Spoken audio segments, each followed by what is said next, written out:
Dude, I want you to be as smart as I am. Motherfucker, give me a Dude, I want you to be as smart as I am. motherfucker, give me a Dude, I want you to be as smart as I am. motherfucker, give me a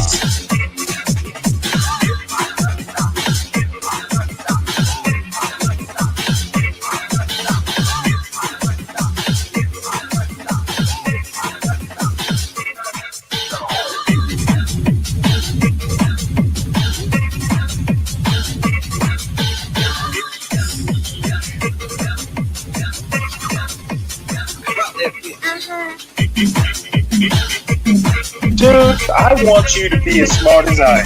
motherfucker, give me a specific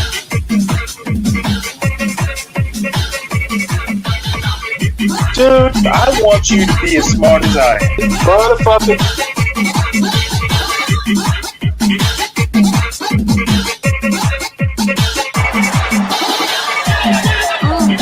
Come on out, you rapist!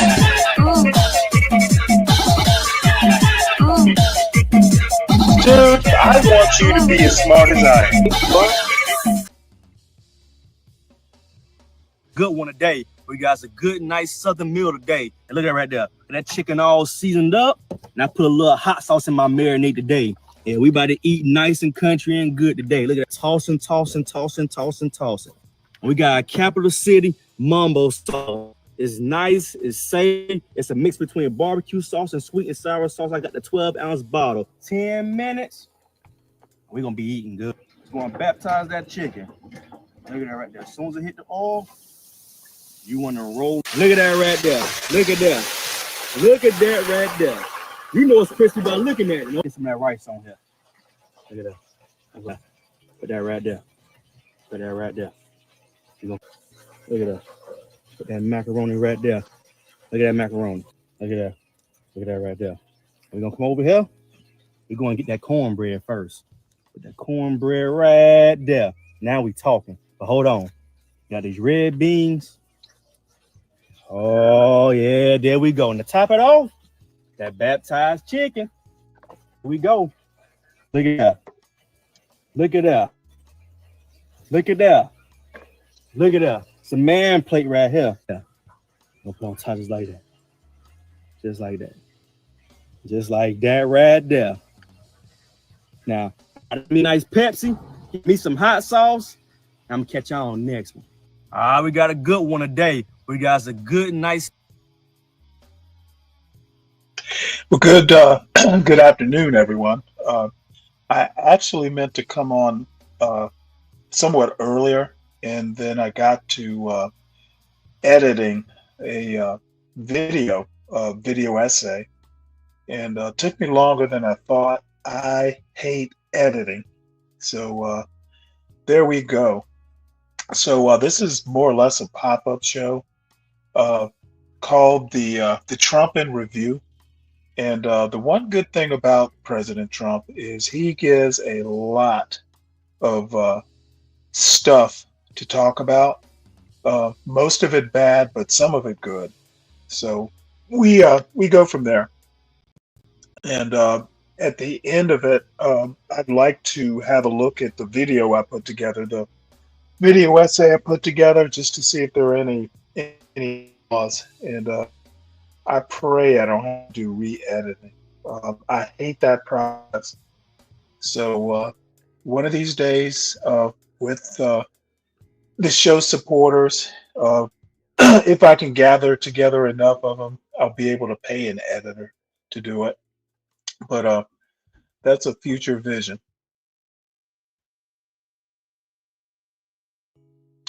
Hold on one sec. Why am I? Looks like I'm hung up, and I know what the problem is. Let me go ahead and fix this up right now.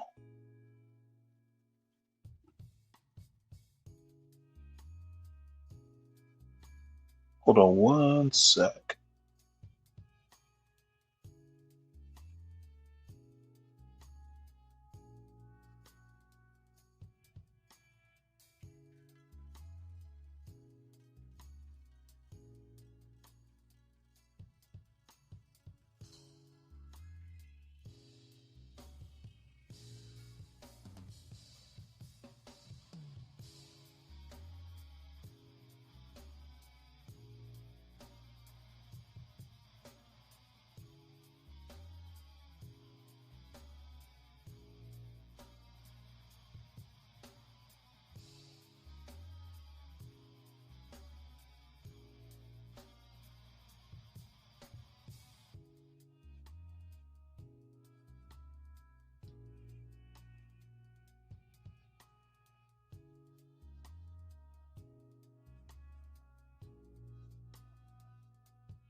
All right, well, let's see what is happening here. Why is this happening?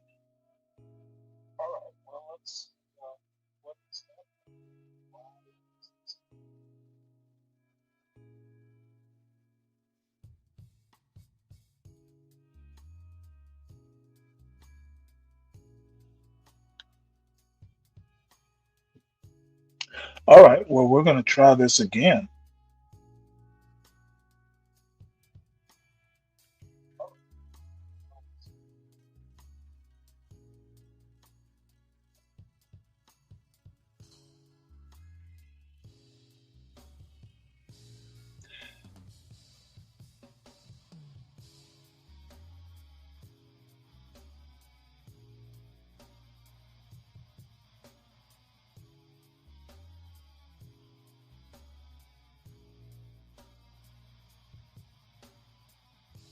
Well, I guess it doesn't really matter. If it's Trump news, it'll be interesting news. There we go.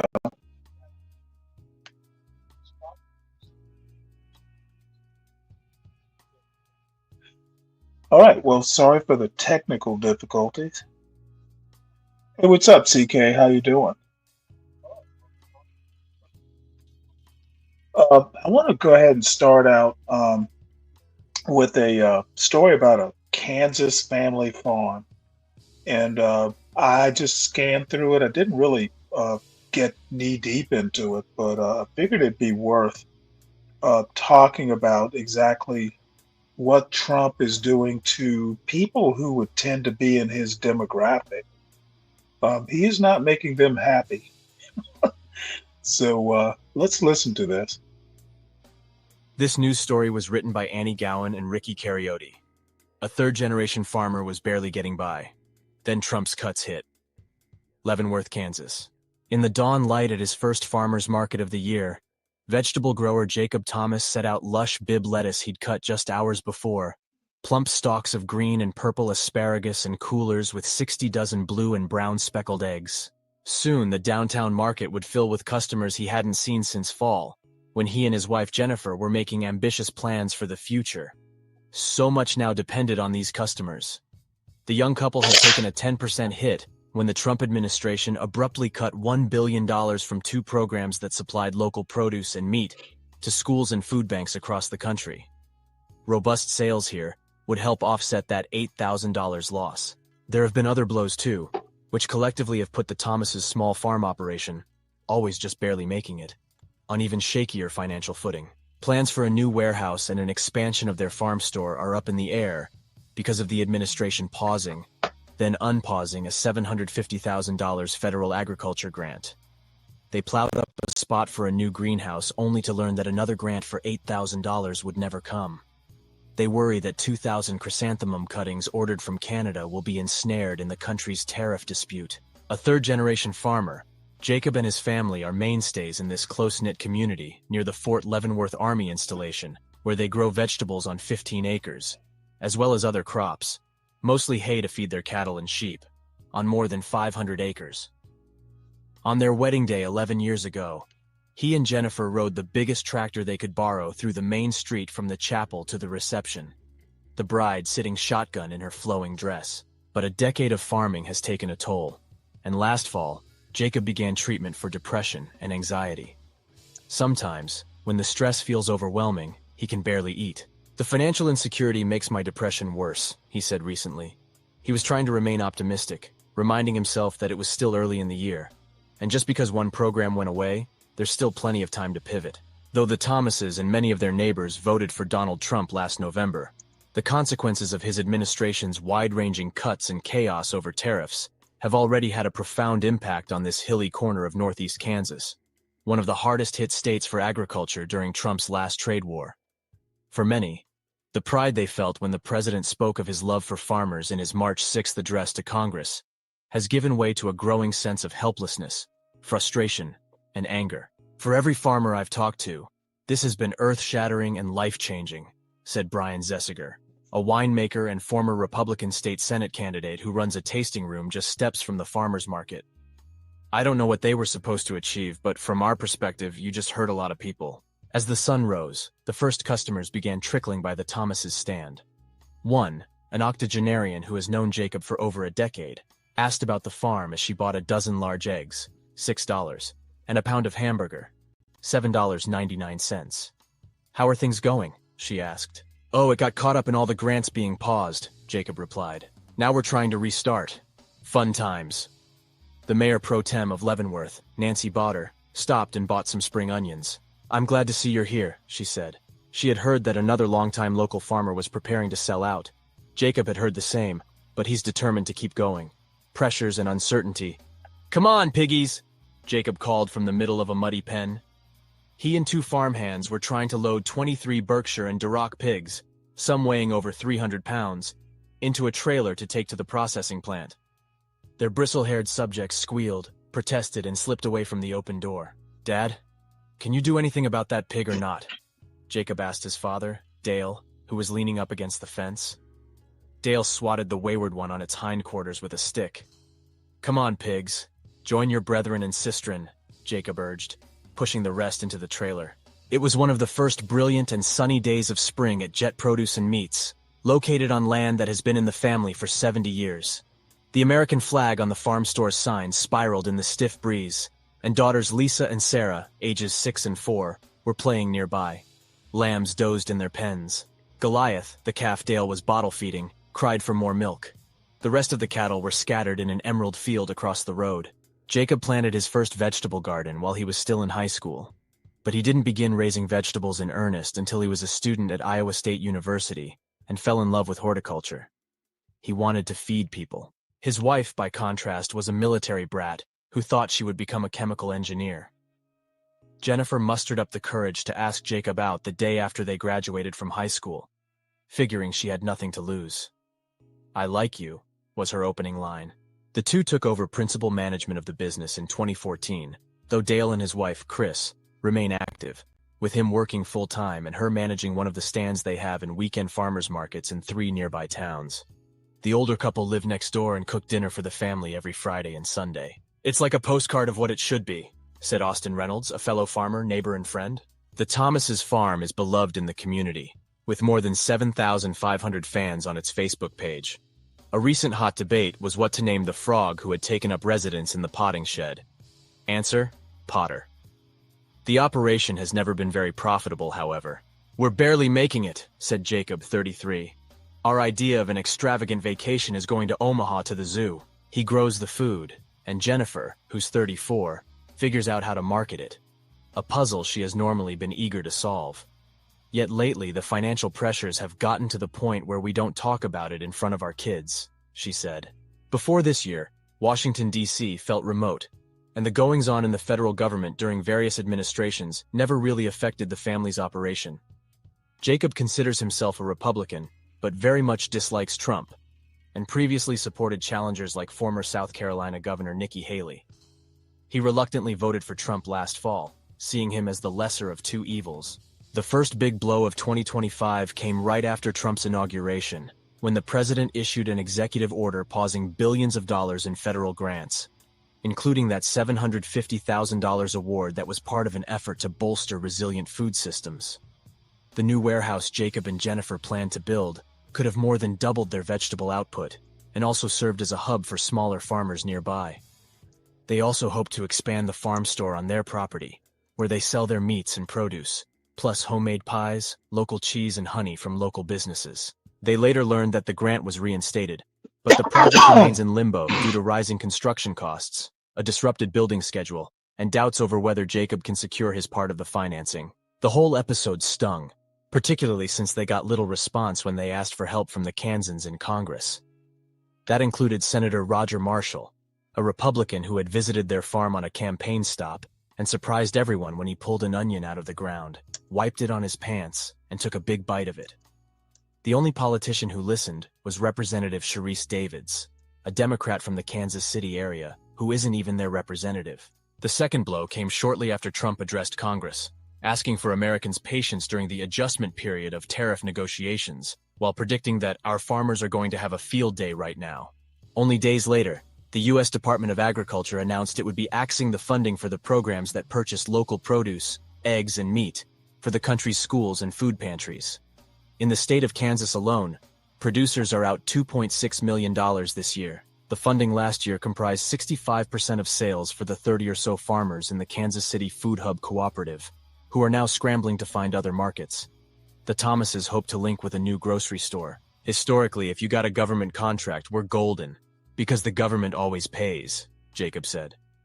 It might take a long time, but they do pay, Jennifer added. Today I don't feel that way, Jacob said.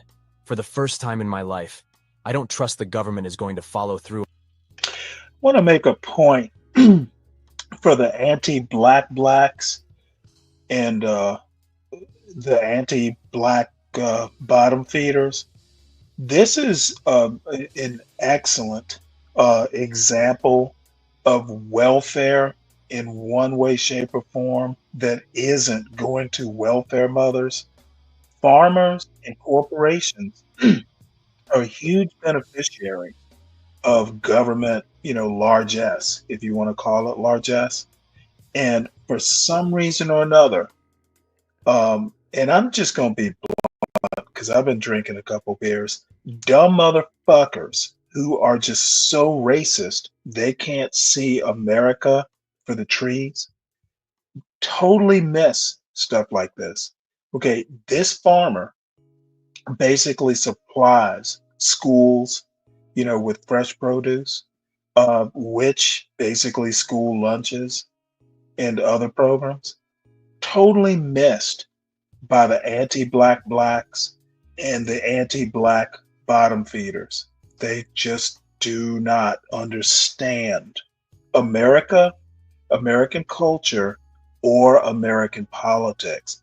All they know is their racist lens of viewing America. It's either black or white, never much more complicated than that. So that's why I fucking mock them, because they have no clue half the time what they're talking about. They're drunk on fucking black and white, not on actual reality. On their word. The family also lost 640 acres that Jacob's father had rented from a neighbor for 45 years, when that other landowner ended the arrangement with little explanation. Jacob was so upset he couldn't eat for 2 days. There's a lot of truly stressful days. A lot of days. What else can happen? Dale said as he drove with Jacob to the processing facility, the unlucky pigs jostling in the back. When people ask how we're doing, it's like, do you want the truth or what we tell people? Earlier in the day, father and son had gone into Leavenworth to put out the farmer's market sign at the place on the downtown sidewalk where they set up on Saturdays every year. I can't believe you've been doing this for 10 years, Dale said. I thought it would be easier by now, Jacob said. Glimmers of good news. The market's opening day was a success, Jacob said, as he totaled up the take from the register and cash box. They'd sold about $1,800. Very promising, he said, with customers purchasing dozens of $5 herbs and perennials, as well as $20 ever-blooming strawberry plants and $25 hanging flower baskets. If business keeps up like this, he calculated, they might be able to make up the $8,000 hole in their budget from the loss of the USDA funding that bought food for pantries and schools. He and Jennifer also had gotten other good news in recent days. Separate funding aimed at bringing fresh produce to a low-income housing complex in Kansas City had not been terminated as feared. Plus, they'd gotten a lead on land to rent from a different neighbor who was retiring. Still, they had barely made a dent in the 60 dozen eggs, with only 8 dozen sold. Oh well, Jacob thought as he reloaded the unsold eggs in the trailer to return home. Maybe their farm store would be busy later. About this story, editing by Susan Levine, photo editing by Natalia Jimenez, design and development by Madison Walls. Also want to point out, like, my personal experiences with farm stores. They are just awesome. I used to live up in the Blue Ridge Mountains, up in Northern Virginia, and I lived in a place called Linden. And you come down the mountain, and the next little, and this wasn't a city. It was literally, I don't think Markham even has a city hall. It's more just a bunch of people living together. but there was a farm store there that I used to stop by almost every day after work just to see what the guy and his wife, the farmer and his wife, would have. I absolutely love these little roadside farm stores. They are just awesome. And I'm kind of a foodie, so it's natural that I would like stuff like that. As a matter of fact, there's a about 20 miles away. My sister and I stopped by a little farm stand, um, and got boiled peanuts, and I had to get tomatoes, tomatoes, cucumbers, summer squash. What else did I get? I got a bunch of different things because when they're in season, fresh vegetables are just awesome. So if y'all live near farm stands, support your local farmers. It is actually my uh, one of my things. These farm stands, these farm stores, these local farmers, just and there are a lot of them in the South.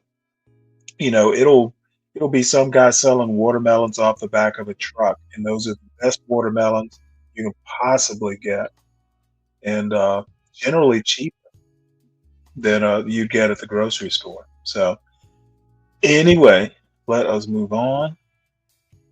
So next in the this week in Trump is judge orders Trump administration to pursue return of improperly deported Guatemalan man.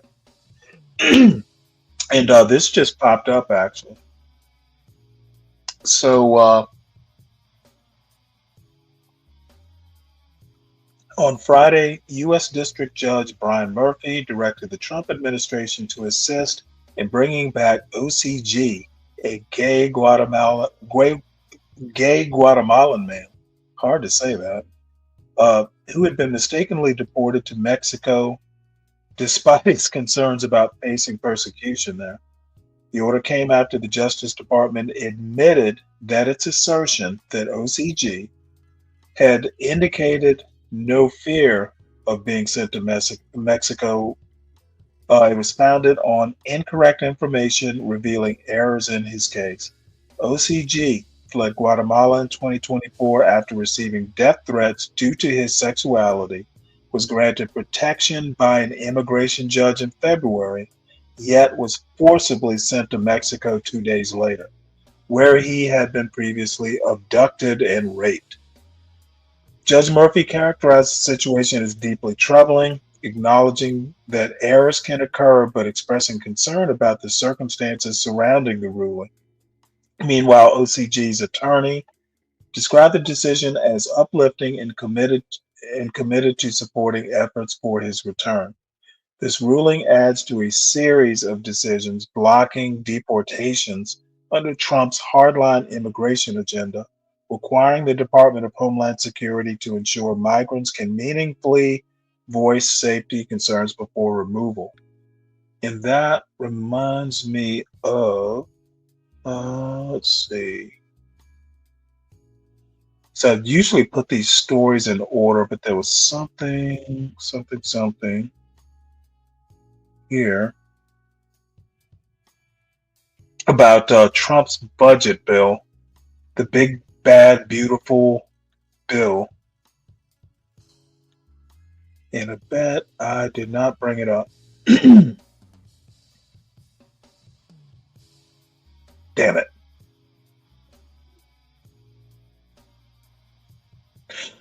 Well, in that big, bad, beautiful bill is a provision that talks about Supreme Courts. Oh, Portia, I've actually had gardens before, back when I lived up on the mountain. I haven't done it here, mainly because, well, for reasons, and who knows? It won't be done this year. You could always do a bucket garden or something like that. But yeah, we used to do a garden every year. There's a story about me. One of these days, I'll tell the story because I was surprised my wife let me do this, but my plan was to basically just plow under the front yard and do nothing but a big garden right on the front lawn.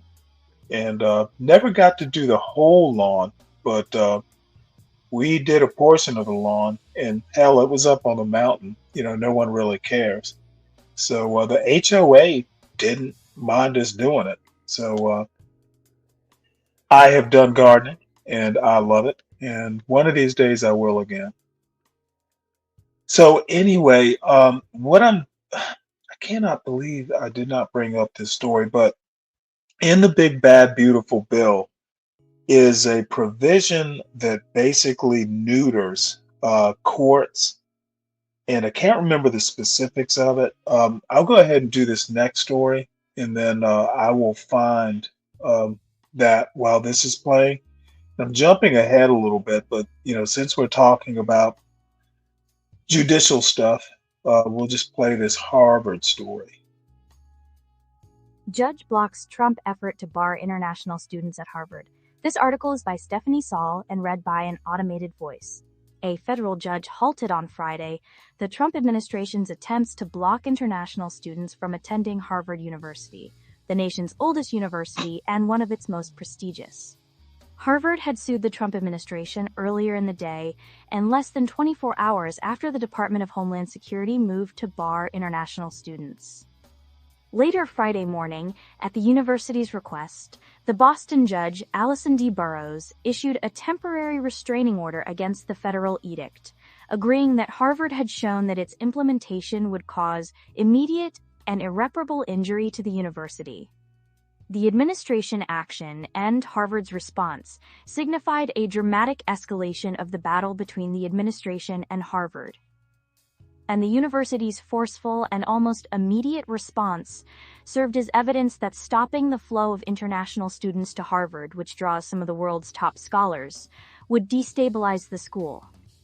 In a letter to the Harvard community delivered Friday morning, Dr. Alan M. Garber, Harvard's president, wrote, "We condemn this unlawful and unwarranted action," adding that it imperils the futures of thousands of students and scholars across Harvard, and serves as a warning to countless others at colleges and universities throughout the country who have come to America to pursue their education and fulfill their dreams. The lawsuit, which accused the Trump administration of a against the university, Oh my Lord. followed an announcement on Thursday that Harvard's Student and Exchange Visitor Program These AI certification had been readers are revoked, horrible. halting the university's ability to enroll international students. The lawsuit was the second time in a matter of weeks the university had sued the federal government.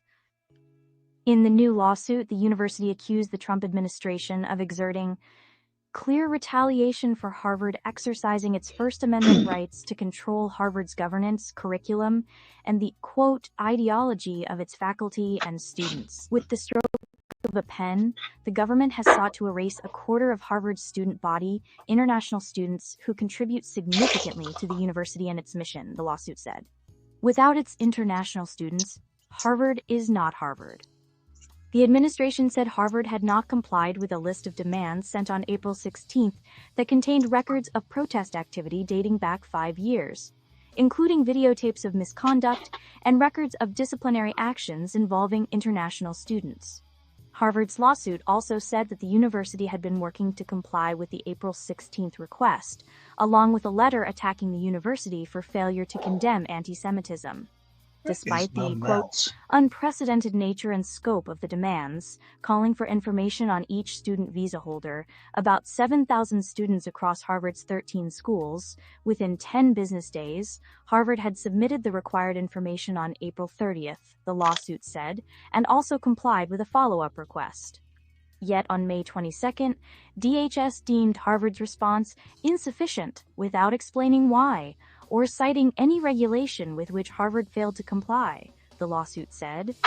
It references President Trump's posts on Truth Social, his social media site, as evidence of his vendetta against Harvard. A White House spokeswoman, Abigail Jackson, responded to the lawsuit with a statement.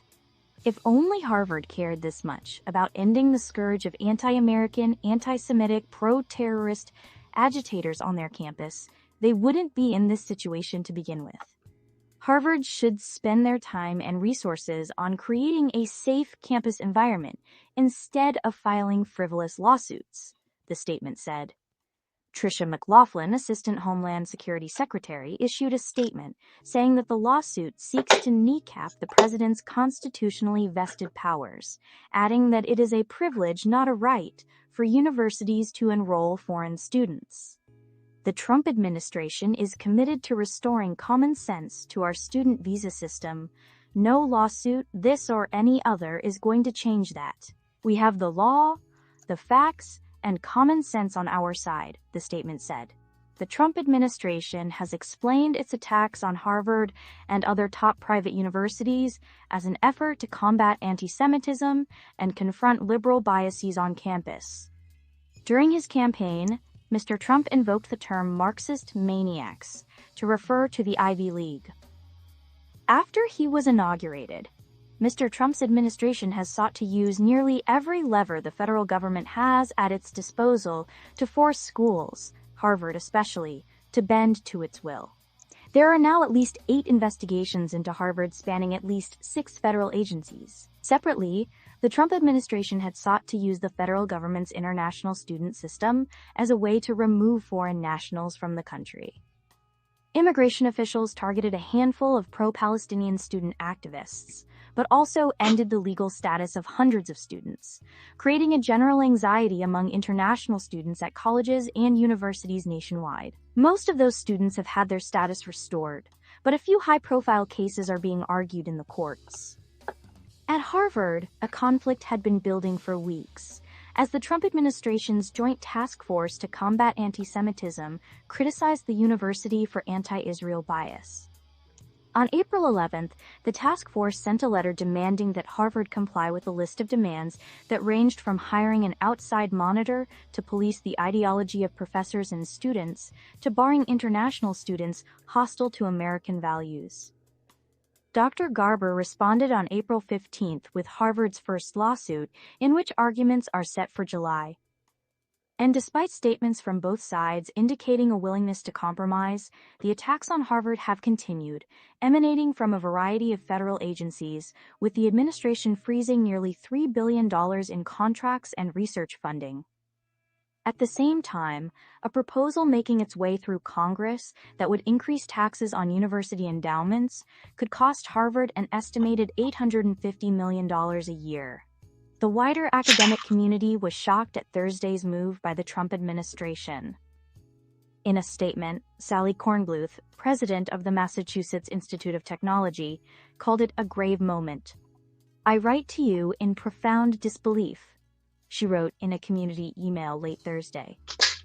The action the federal government took today to bar Harvard from having international students is devastating for American excellence, openness, and ingenuity.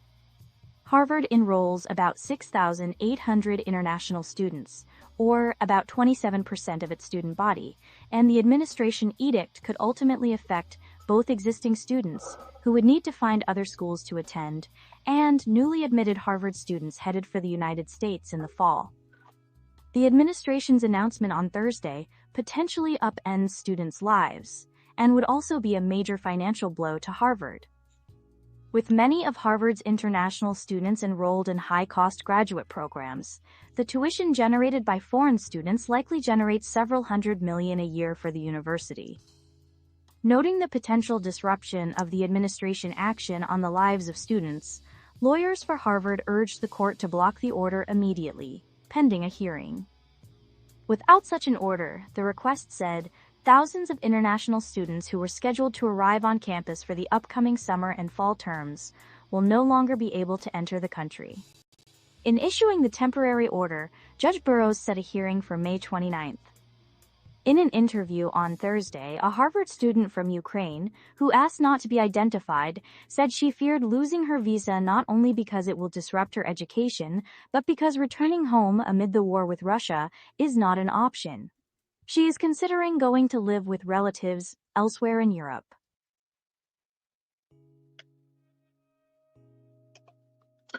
Yeah, a lot of problems with Trump and these universities. I'm going to tell you honestly, there are enough, um, Harvard graduates, that are kind of at the top of the ladders of, whatever elite or whatever you want to call that class of people. Um, Trump's going to lose this one. He's going to be pissing off even conservatives who, hold some of these universities in high regard. Um, I It's a fight he's probably not going to win, mostly because he doesn't have a lot of Harvard lawyers uh, fight, fighting on his side. He has people like Janine Pirro, who might have gone to Harvard, but you know, too many Janine Pirros going up against actual like good lawyers. I pretty much think that I'm going to enjoy this fight. And I hope all the Trump fans in the audience are getting steamed. That's my intention. So Phoenix Fish, yeah, bouquets and boutonnieres. That's what you should call your garden. A bunch of flowers. Let's see. You built two huge beds out of cinder blocks. My family doesn't eat the veggies or help like oh, nobody's, you know, you have to have like really young kids. Like my son used to pretend to help, but half the time he would just take his little die cast like Hot Wheel cars, and it was kind of cute. He would build, like, he would take his Hot Wheels tracks and he would build a road in the garden. He would spend hours out there just kind of terraforming, I guess. He would take his little Hot Wheels cars and tracks and stuff, and he had a little toy bulldozer. He would be building roads out there. And you know what? He was out of the way and occupied, so that's a good thing too. You know what? I Look, Juan, the bottom line is it's not the harm that gets done to Harvard, it's the harm that gets done to Trump and his movement. They're going to lose this one. They don't seem to understand that the argument that they build a lot of canard type arguments, like the emergency, the invasion at the border, or the anti-Semitism. From a Black American perspective, there's a reason blacks want to just sit this out, because people like Trump will get like enraged at the fake arguments about anti-Semitism. They don't give a shit about black people. There's all kinds of racism that happens in this country, and it just so happens that the anti-Semitism, which a lot of it, the Jews will not replace us. Republicans, I haven't heard him address them yet, so I'm unimpressed at this, anti-Semitism on elite campuses. He hasn't addressed the anti-Semitism in his own fucking party. So, whatever. I'm not worried about Harvard. Harvard will be here long after Trump dies. So, I'm not overly worried. He is an old man. I think, let's see, I don't think they'll lose in courts. Where the hell will occur politically, just like because of optics. No, I don't think Trump's going to win in court. I simply, and even if he does, he's only going to be in office so long. And the way it goes, MAGA is going to end when he is out of office. These executive orders can be reversed. Now, some of the damage he's doing to the administrative state will not easily be reversed, but in a way, tearing it all down If they decide an education department, for instance, is needed, the silver lining might be is they build a better education department that is not as prone to, the capricious malevolence, to put together two fancy words, that Trump and his little minions seem to have for education in general. They are anti-intellectual, they are anti-academic, they are anti-college, is why is part of the reason why he's going against these institutions. So I'm frankly unimpressed. The only people that would be impressed by what Trump is doing is Trumpophiles or MAGA nuts or whatever you want to call them. Trump is a bad president. He's doing damage to the people who thought he was going to be, for some reason or another. He telegraphed all the stuff he was going to do, but apparently people who were MAGA files thought he was just kidding. He wouldn't do what he said he was going to do, and sure he's going to do it. Why would he? So the next story, this is the one I was looking for. Hidden provision in Trump's big bill, I call it the big bad bill, could disarm U.S. Supreme Court, and it will.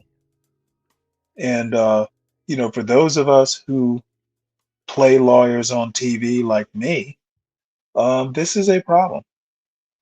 It says here a provision hidden in the sweeping budget bill that passed the U.S. House on Thursday seeks to limit the ability of courts, including the U.S. Supreme Court, from enforcing their orders. So basically, what Trump wants to do is turn these Supreme Court orders into, he wants to turn like judgments into options.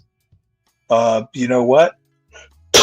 If the court rules against me, I have the option of following. I have the option of complying. No court in the United States may use appropriated funds to enforce a contempt citation for failure to comply with an injunction or temporary restraining order if no security was given when the injunction or order was issued. So basically, unless you pay money, like some sort of bond, your order, your court order, if you win the case, it's optional whether, the people you're suing have to follow it or not. This dude is a fucking wrecking ball to the Constitution. So right now, he plans on having both the judiciary and the legislature subservient to the executive. And the problem is Republicans are not going to remain in power forever. There could be a Democratic president, and I pray, I fantasize that it's me who gets elected a Democratic president. There would be rending of garments and gnashing of teeth at what I would do to MAGA. I wonder how long Liberty University would survive an onslaught about their historical anti-black stances. I remember Bob Jones University for quite some time. I think it was in the 80s. It wasn't until the 80s or maybe the 90s, but I think the 80s. If you can even have interracial dating on Bob Jones University in Greenville, South Carolina. And when I heard it, because I lived in Greenville for a few years, I could not believe it. I'm like, what? So this big, bad bill that's called Beautiful is a menace to the courts. And there's a lot of hidden stuff in that budget bill that I'll just call them poison pills. Trump he's crafty. I'll give him that. So I could read the rest of this, but I think the part about, unless you can afford to have a court order, I guess you have to pay for the marshals or something. I don't quite get what the point is, but taking the Supreme Court and neutering a co-equal branch of government is un-American. And Trump does not want to play by the rules, and that might be good for the the populists. Except the populists are going to be the ones who actually suffer. The billionaire class, they don't give a fuck. Of course, they'll be able to pay the bonds. The Supreme Court. Let's see. I read Bob Jones. Yeah. They. Yeah, the Supreme Court thumped him, but there has been progress over the years, Juan. I'm not going to doubt that. I just think that Trump is picking the wrong fight. You don't go in and, defund, medical research over, a vendetta. I don't see that is the American way. So anyway, I won't belabor it. Y'all know how much how much I like books. So any assault against the acquisition of knowledge, I take personally. So let's see the next one here. Next elite college story is Trump administration finds Columbia University violated Jewish student civil rights. Trump administration claimed that Columbia University violated federal civil rights law regarding Jewish students' harassment since October 2023. The U.S. Department of Health and Human Services Office for Civil Rights accused Columbia University of violating Titles 6 of the Civil Rights Act of 1964. The findings document the hostile environment Jewish students faced at Columbia University over 19 months, affecting their education and well-being. The Trump administration encouraged Columbia University to work towards meaningful changes that will protect Jewish students. That is very vague. Let's see if we can't. Let's look at the right-leaning articles. Let's see. Failed to address anti-Semitism and did not properly follow its own policies. HHS documented the Jewish students at Columbia experienced a hostile environment. Okay, that's not very specific. Let's see if this this helped. This is Haaretz. I'm not familiar with it. The publication. The U.S. government did not outline any new actions against Columbia University, which the Trump administration has already pressured into making changes amid its crackdown on campuses with oh shoot, you have to subscribe to this. Well, that sucks. Let's see if we can find a free one. I'm just looking for details, exactly why Health and Human Services got involved.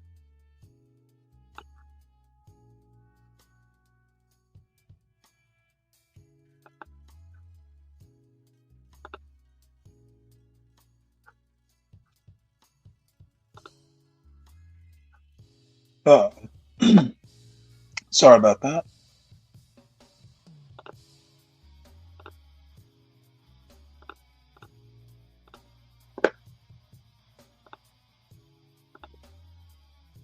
So I'm gonna have to go to a different one here. You know what? I think what I'll do is just go and save this story and see if I can't find specifics about what exactly they're saying Columbia University was negligent about. I don't see anything very specific. Just apparently, apparently the students got their feelings hurt, and that's a big issue. All right, well, we'll move on. So let's see. Next in Trump news,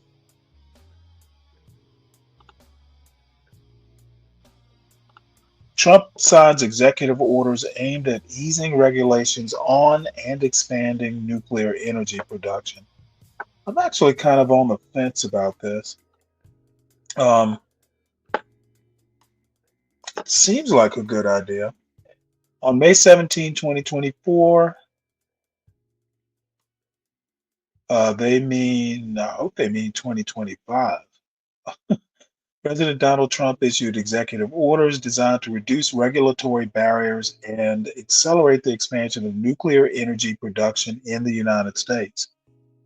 Again, executive orders can be reversed, and it takes a long time to build a nuclear plant. The orders respond to growing electricity demand from data centers and AI, seeking to quadruple nuclear power production in 25 years, despite expert doubts about feasibility. They shift approval authority from the Independent Nuclear Regulatory Commission to the Energy Secretary, mandate 18-month license decisions, reorganize the NRC, and create a pilot program for new reactors by July 4, 2026. Trump described nuclear as safe and clean and a hot industry, while critics warn the orders risk safety, weaken independent oversight, and overlook unresolved nuclear waste storage challenges. The orders aim to revitalize a stagnated U.S. nuclear sector facing overregulation and global competition, but experts say rapid expansion is unlikely and safety must remain a priority. So, again, there's a lot of assumptions in this executive order, um, namely that MAGA will persist past Donald Trump's lifetime. Bob Jones sounds based.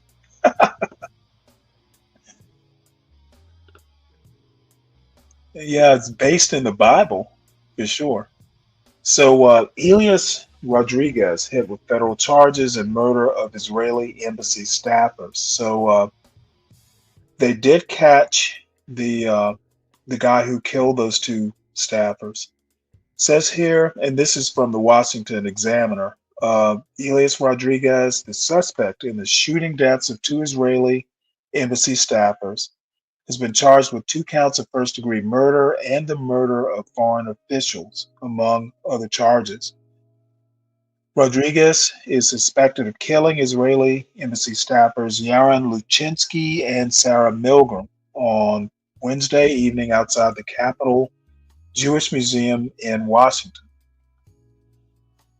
In addition to the murder charges, court documents revealed Rodriguez was charged with causing the death of a person with a firearm and discharging a firearm during a crime of violence. Janine Pirro, the new interim U.S. Attorney for Washington, D.C., called the shooting a horrific crime at a press conference Thursday, adding that it was not the act of a hero, no kidding, and that anti-Semitism will not be tolerated, especially in the nation's capital. Upon being arrested, Rodriguez was seen on video chanting, "Free, Free Palestine." He's linked to the revolutionary communist group, the Party for Socialism and Liberation, which advocates overthrowing capitalism. Pirro vowed that the shooting would be investigated as a hate crime and a crime of terrorism. Charges against Rodriguez carry the possibility of the death penalty. So, Janine Pirro, sober and on the job. That's a good thing.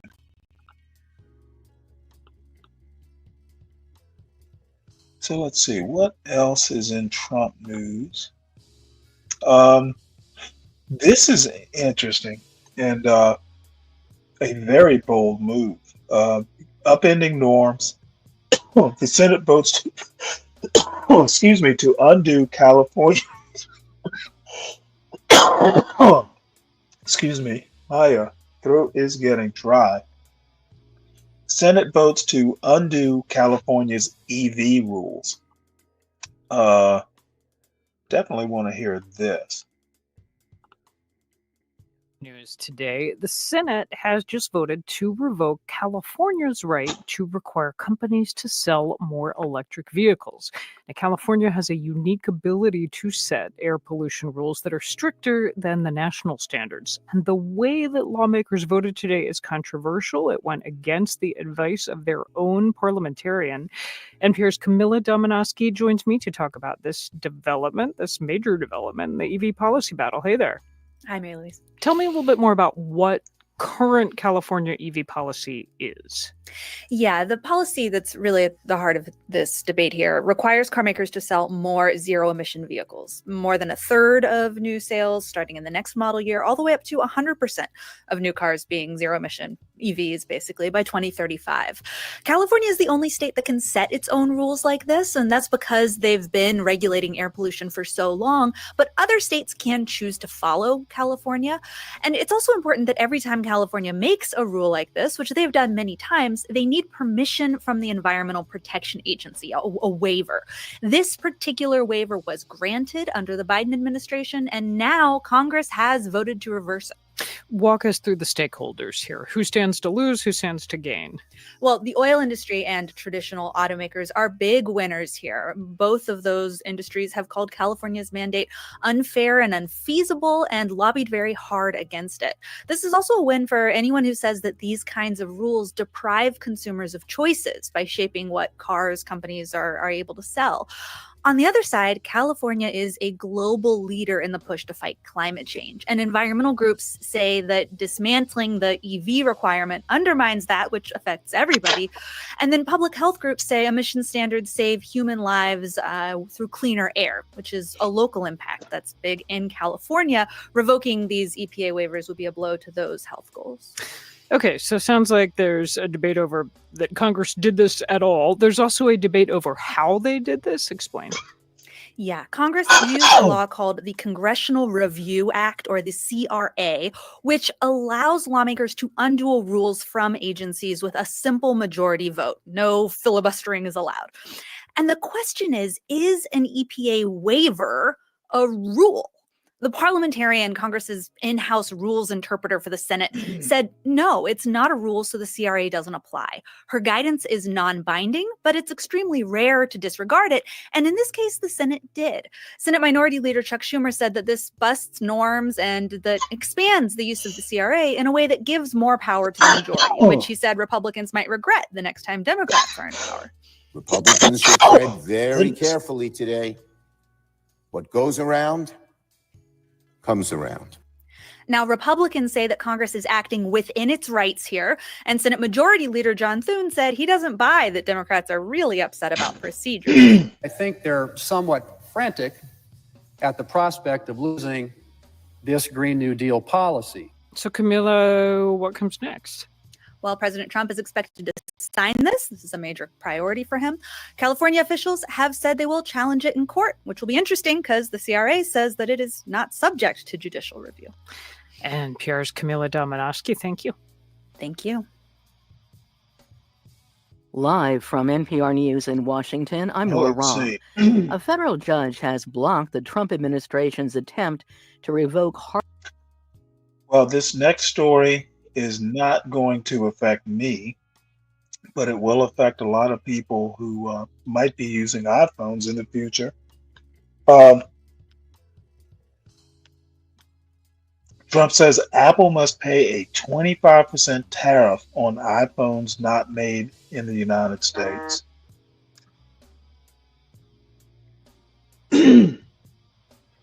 So, let's see what is in here. Key points. President Donald Trump said in his social media post that Apple will have to pay a tariff of 25% or more for iPhones made outside the United States. This is the latest jab at Apple from Trump, who over the past couple of weeks has ramped up pressure on the company and CEO Tim Cook to increase domestic manufacturing. Some Wall Street analysts have estimated that moving manufacturing of the iPhone, which is produced primarily in China, to the US would raise the price of the smartphone by at least 25%. So that is interesting. President Donald Trump said in a social media post Friday that Apple will have to pay a tariff. Wow, 25%. I have long ago informed Tim Cook of Apple that I expect their iPhones that will be sold in the United States of America will be manufactured and built in the United States, not India or any place else. If that is not the case, a tariff of at least 25% must be paid by Apple to the U.S. Shares of Apple fell 3% on Friday after the post. Apple's flagship phone is produced primarily in China, but the company has been shifting manufacturing to India in part because that country has a friendlier trade relationship with the U.S. Many fights are being picked, and all these people have to do is outlast Trump. Very interesting. What he's going to find is that these executive orders are easily reproduced. Hey, Kushti, how you doing? Yeah, it'll be paid by the consumer. Basically, there are people who make the argument that tariffs are basically a tax on the consumer. So that's what Trump is going to do, and all I have to say is there. I really don't get why he wants to do this by executive orders. They are so easily overturned. So trying to figure out what the strategy is. Well, good to see you, Kushti. This is basically all news and other boring stuff, but I am so glad to see you over here. This is what I've been doing. I've been doing something more productive than bugging Rap Raven and the Black Betterment broadcast. So at least I've been doing something productive, right? So I'll drop the link. Let's see, I pinned the link at the top of the Stanley chat.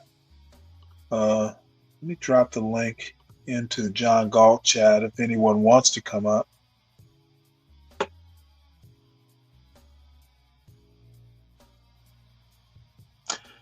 I have no idea. How does that affect people liking? I don't think it actually does affect. The 25% tariff is an import tariff. So, if American companies are producing stuff overseas and then having to ship them over to the United States, they are basically being treated like a foreign country. If you import something into the United States, we're just going to put a tariff on it.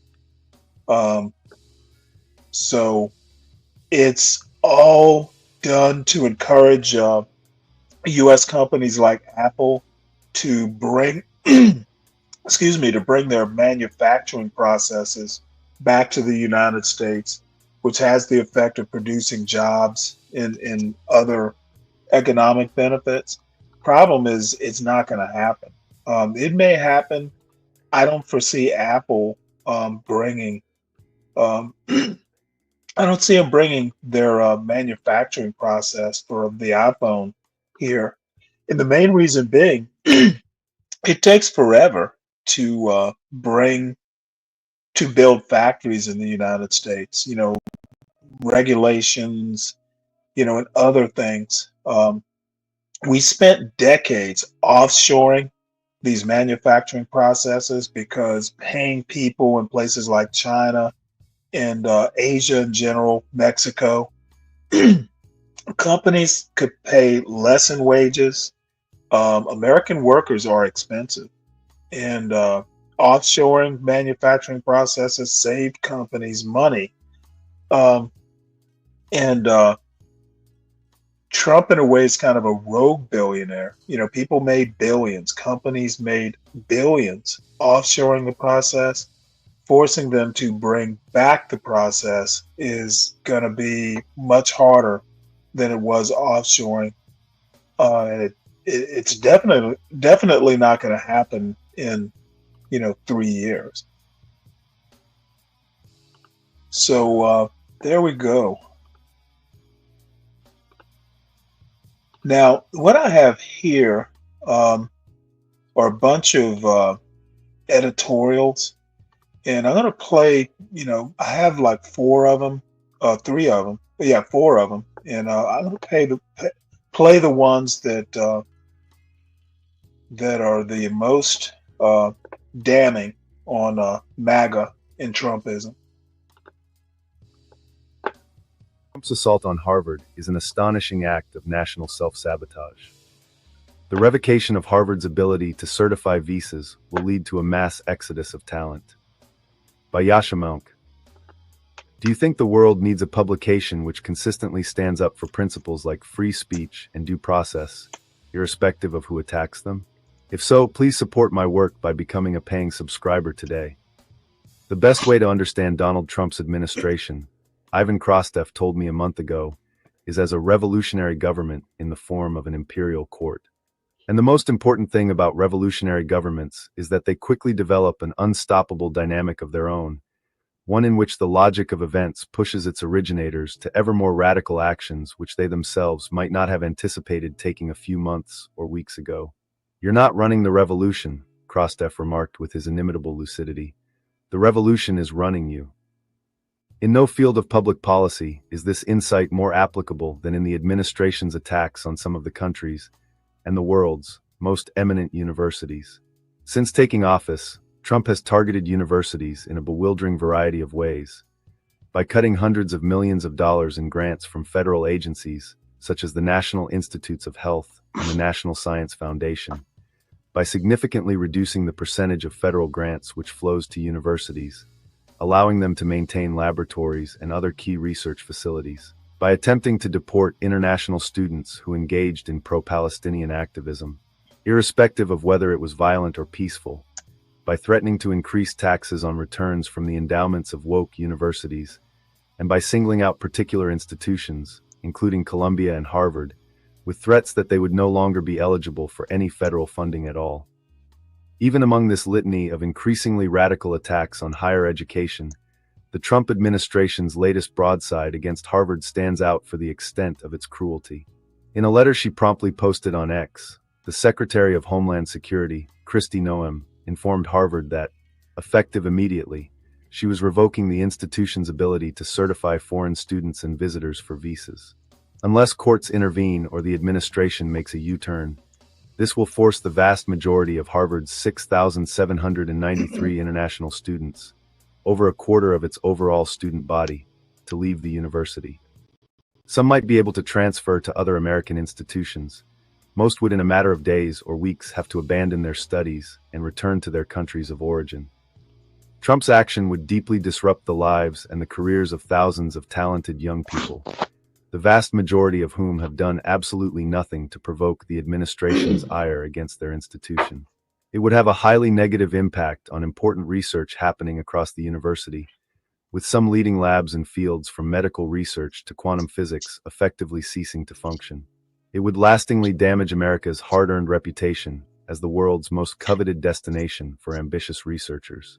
In short, it would lead to the most remarkable and the most distinguished exodus of talented students in the history of American higher education. Universities are such a tempting target for the Trump administration in part because they have over the past decade squandered the trust of big segments of the American public. As late as the mid-2010s, a clear majority of Americans still reported a great deal of trust in institutions of higher learning. In the latest polls, the share of Americans who feel that way has fallen to about a third.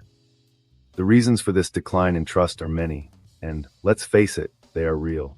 Universities have spent ever more money on fancy dorms, state-of-the-art sporting facilities, and an ever-growing army of administrators, all contributing to a steep increase in tuition costs. They have allowed their staff and their faculty to become ideological monoliths, making many campuses deeply hostile to all forms of conservative thought and turning some fields into self-parodying producers of arcane nonsense.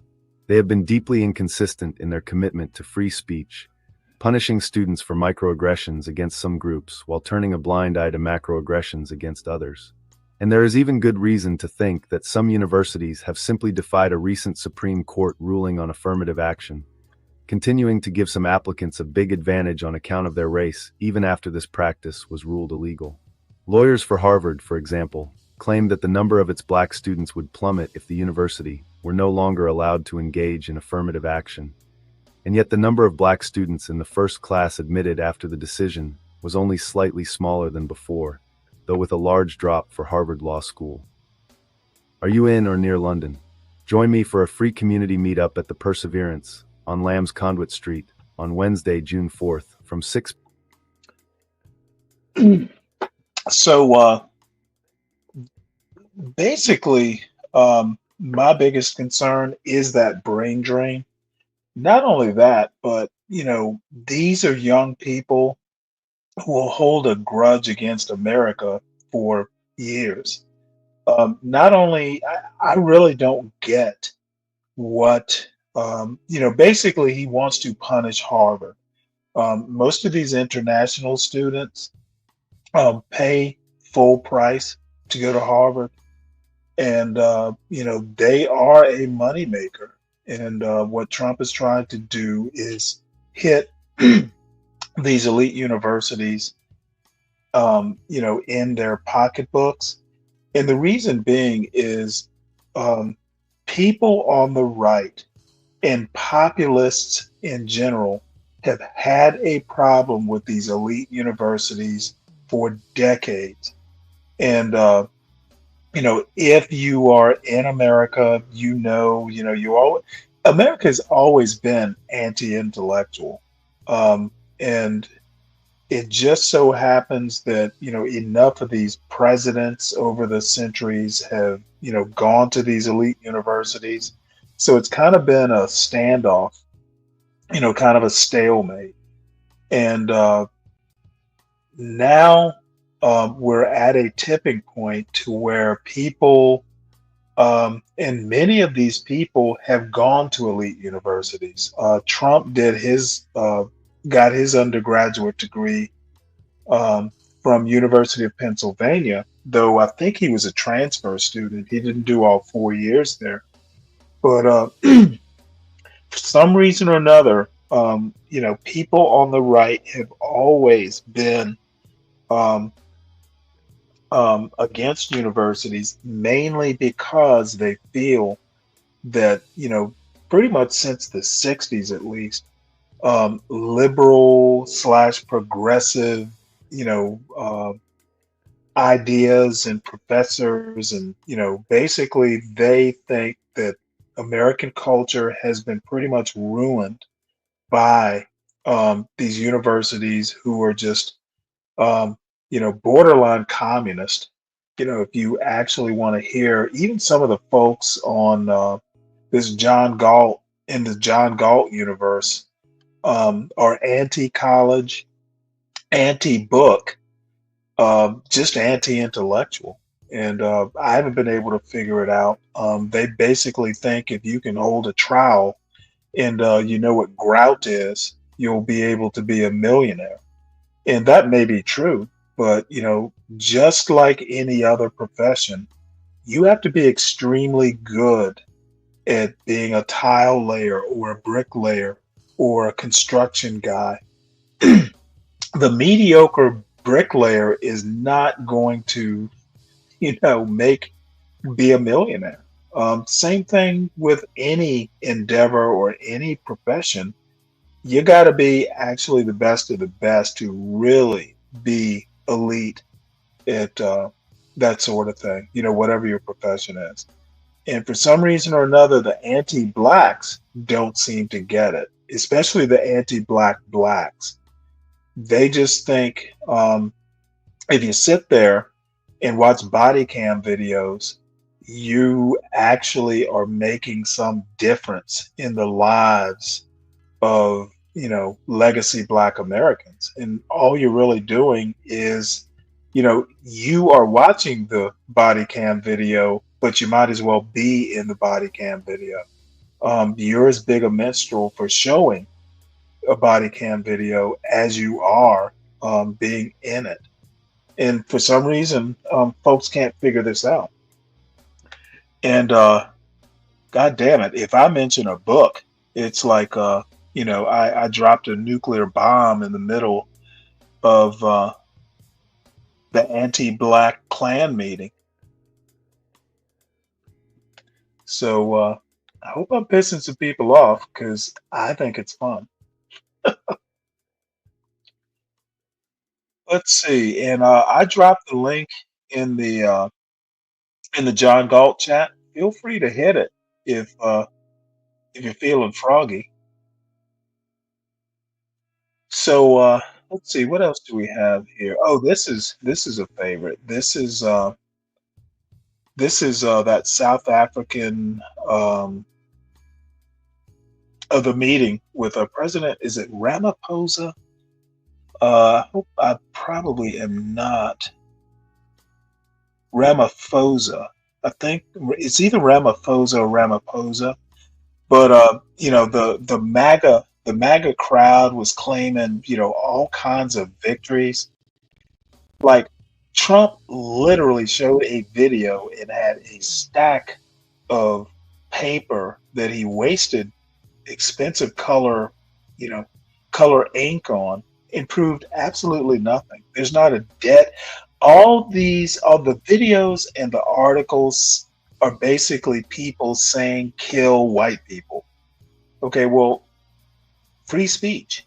That doesn't mean you actually follow through. So it's a Pyrrhic victory at best. The only people who think that Trump won in this Oval Office visit were the anti-Black blacks. They're the only ones. The anti-Black whites haven't said much about it. So these are going to be a few clips, and I'm not going to go through the whole essay, but a few clips. And I love the title of this. Basically, the title of this Substack essay is "He's Such a Fucking Embarrassment," talking about Donald Trump. And I kind of agree. So apparently, this is a Newsmax clip from YouTube. Let's see what's in there.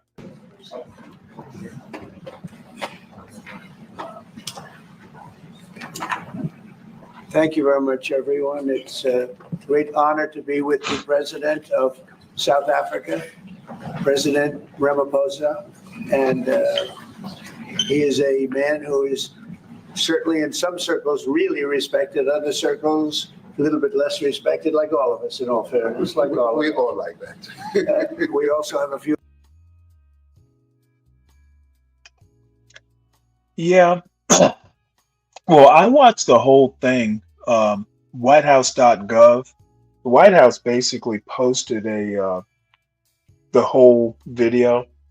And when you take it in clips, it's so easy just to take, these little one sentence comments and take them out of context. But if you watch the whole thing in context, I don't see where it basically, if anything, it was kind of a stalemate. Trump wasn't able to do a Zelensky, and that's because Ramaphosa was very composed. Trump kept dangling the bait, and Ramaphosa just kept his composure, which was awesome. I'm sure Ramaphosa has plenty of things that would be concerning. And I don't keep up with South African politics or culture or anything. So, y'all might know more than I do. Hell, John might know more than I do. But what I saw in that Oval Office was basically a guy who knew how to keep his composure in the face of a white supremacist American president. So Let's see. Let's see. This is a quote. This is Trump holding up a picture of something or another there. And the caption is, "Look here. Here's burial sites all over the place," said Trump. "These are all white farmers that are being buried." But the image is a screen grab from a February YouTube video of Red Cross workers responding after women were raped and burned alive during a mass jailbreak in the Congolese city of Goma, according to its caption. Yeah, this dude, Donald Trump seems to think that his audience is so dumb, or at least, and he may be right, they may be dumb, but a few smart ones actually blow up these pictures and read the caption. Um, so, where did this misleading material originate? From the darkest fever swamps of the internet where conspiracies run wild, that's where. Someone downloaded this vile shit, printed it out, and handed it off to Donnie, who gobbled it right down because it confirms his white people are the real victims worldview. And we know who that someone is because Donnie comes right out and name checks them. Oh shit. Well, let's hear this. I have many friends from South Africa, but many of those friends are not, they can't go back. I have Elon is from South Africa. I don't want to get Elon involved. That's all I have to do, get him into another thing. But Elon happens to be from South Africa. This is what Elon wanted. He actually came here on a different subject, sending rockets to Mars, okay? Yes. He likes that better. He likes that subject better. That's right. But Elon is from South Africa, and I don't want to talk to him about that. I don't want to. I don't think it's fair to him. That's right. But Kirsty, more accurately, I'm streaming two different sites. One is the at Stanley Cross channel, at Stanley Cross 6000. The other is the John Gall Urban Landlord channel, and everyone should subscribe to both of them. The main site is the John Gall Urban Landlord channel. And while everybody's out there, please make sure you hit the like button because I always forget to mention and do the housekeeping. Make sure you support the host, me, the Stanley in the Stanley versus the World. And please make sure that you also support our executive producer and the cause of this effect, Portia J. Please make sure you support her too. She does a lot in the background to make the hosts look well organized. And unfortunately, I always seem to, she wants to organize, and I always slip up and just, I don't reflect the quality that Portia J expects. So please make sure you just make her feel better, few bucks, $10 a day, just so she doesn't feel so bad. She sometimes regrets her, the monster she created. So there we go. Hopefully Portia's not too disappointed. And by the way, this is truly a pop-up. Last night, I had a whole bunch of Trump stories that were just kind of aggregating in the in the background. And I originally planned on doing the show at around 10:45 this morning. And I got, again, to repeat myself, got stuck editing a video for the Stanley Cross channel. Occasionally I do video essays, and I don't like editing, but, I did it anyway because this is, something that, I actually think is pretty cool. And I'll show it at the end of the show today because I think John's going live maybe at 2:30 or so. So this isn't going to be an awfully long show. At least I don't think it will be. So anyway, that's why the show is late. And Kushti, it's not really that professional. from YouTube, you can basically record the show and distribute it to multiple individual YouTube pages or channels. And I had a channel for years that, apparently if you meet certain criteria, you'll get channel status on YouTube. And I probably had it for 5 years and literally never did anything with it. And last January, I wound up kind of putting it together and, resurrecting or constructing the channel as a backup to the John Galt channel. And I've kind of been, doing it a little bit along ever since. Because I do the live shows, which is mainly a John Galt venture, but I get to stream it to my channel, and then every now and again I do the video essays. Really should be more disciplined about it, and as I get better at editing, I will be. But the problem is, I really don't get that much that I'm interested in. John is the owner of the John Galt Urban Landlord channel. John Galt is his name, and you'll see. Let me drop John's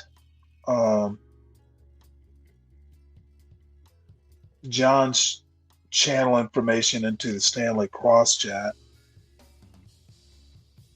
Hold on one sec, because I can't remember what it is. I think it's at the Urban Landlord.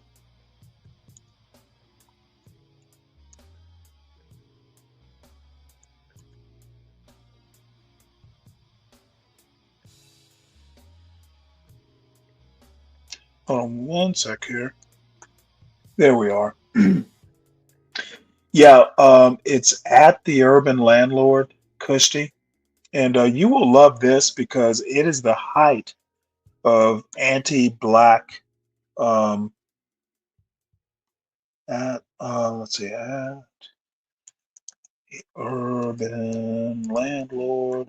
Yeah, it's the height of well, they think they're black conservatives, like Thomas Sowell type conservatives, but they're not really. Um, but I try and disabuse them of the notion, but they never take me seriously. So there it is. Subscribe to that channel too, Kushti. You will definitely find it interesting. And talk about Rap Raven's going to have a lot of case studies. He's going to be able to do several shows a week. You just wait. I kid you not. So let's see. What else do we have here?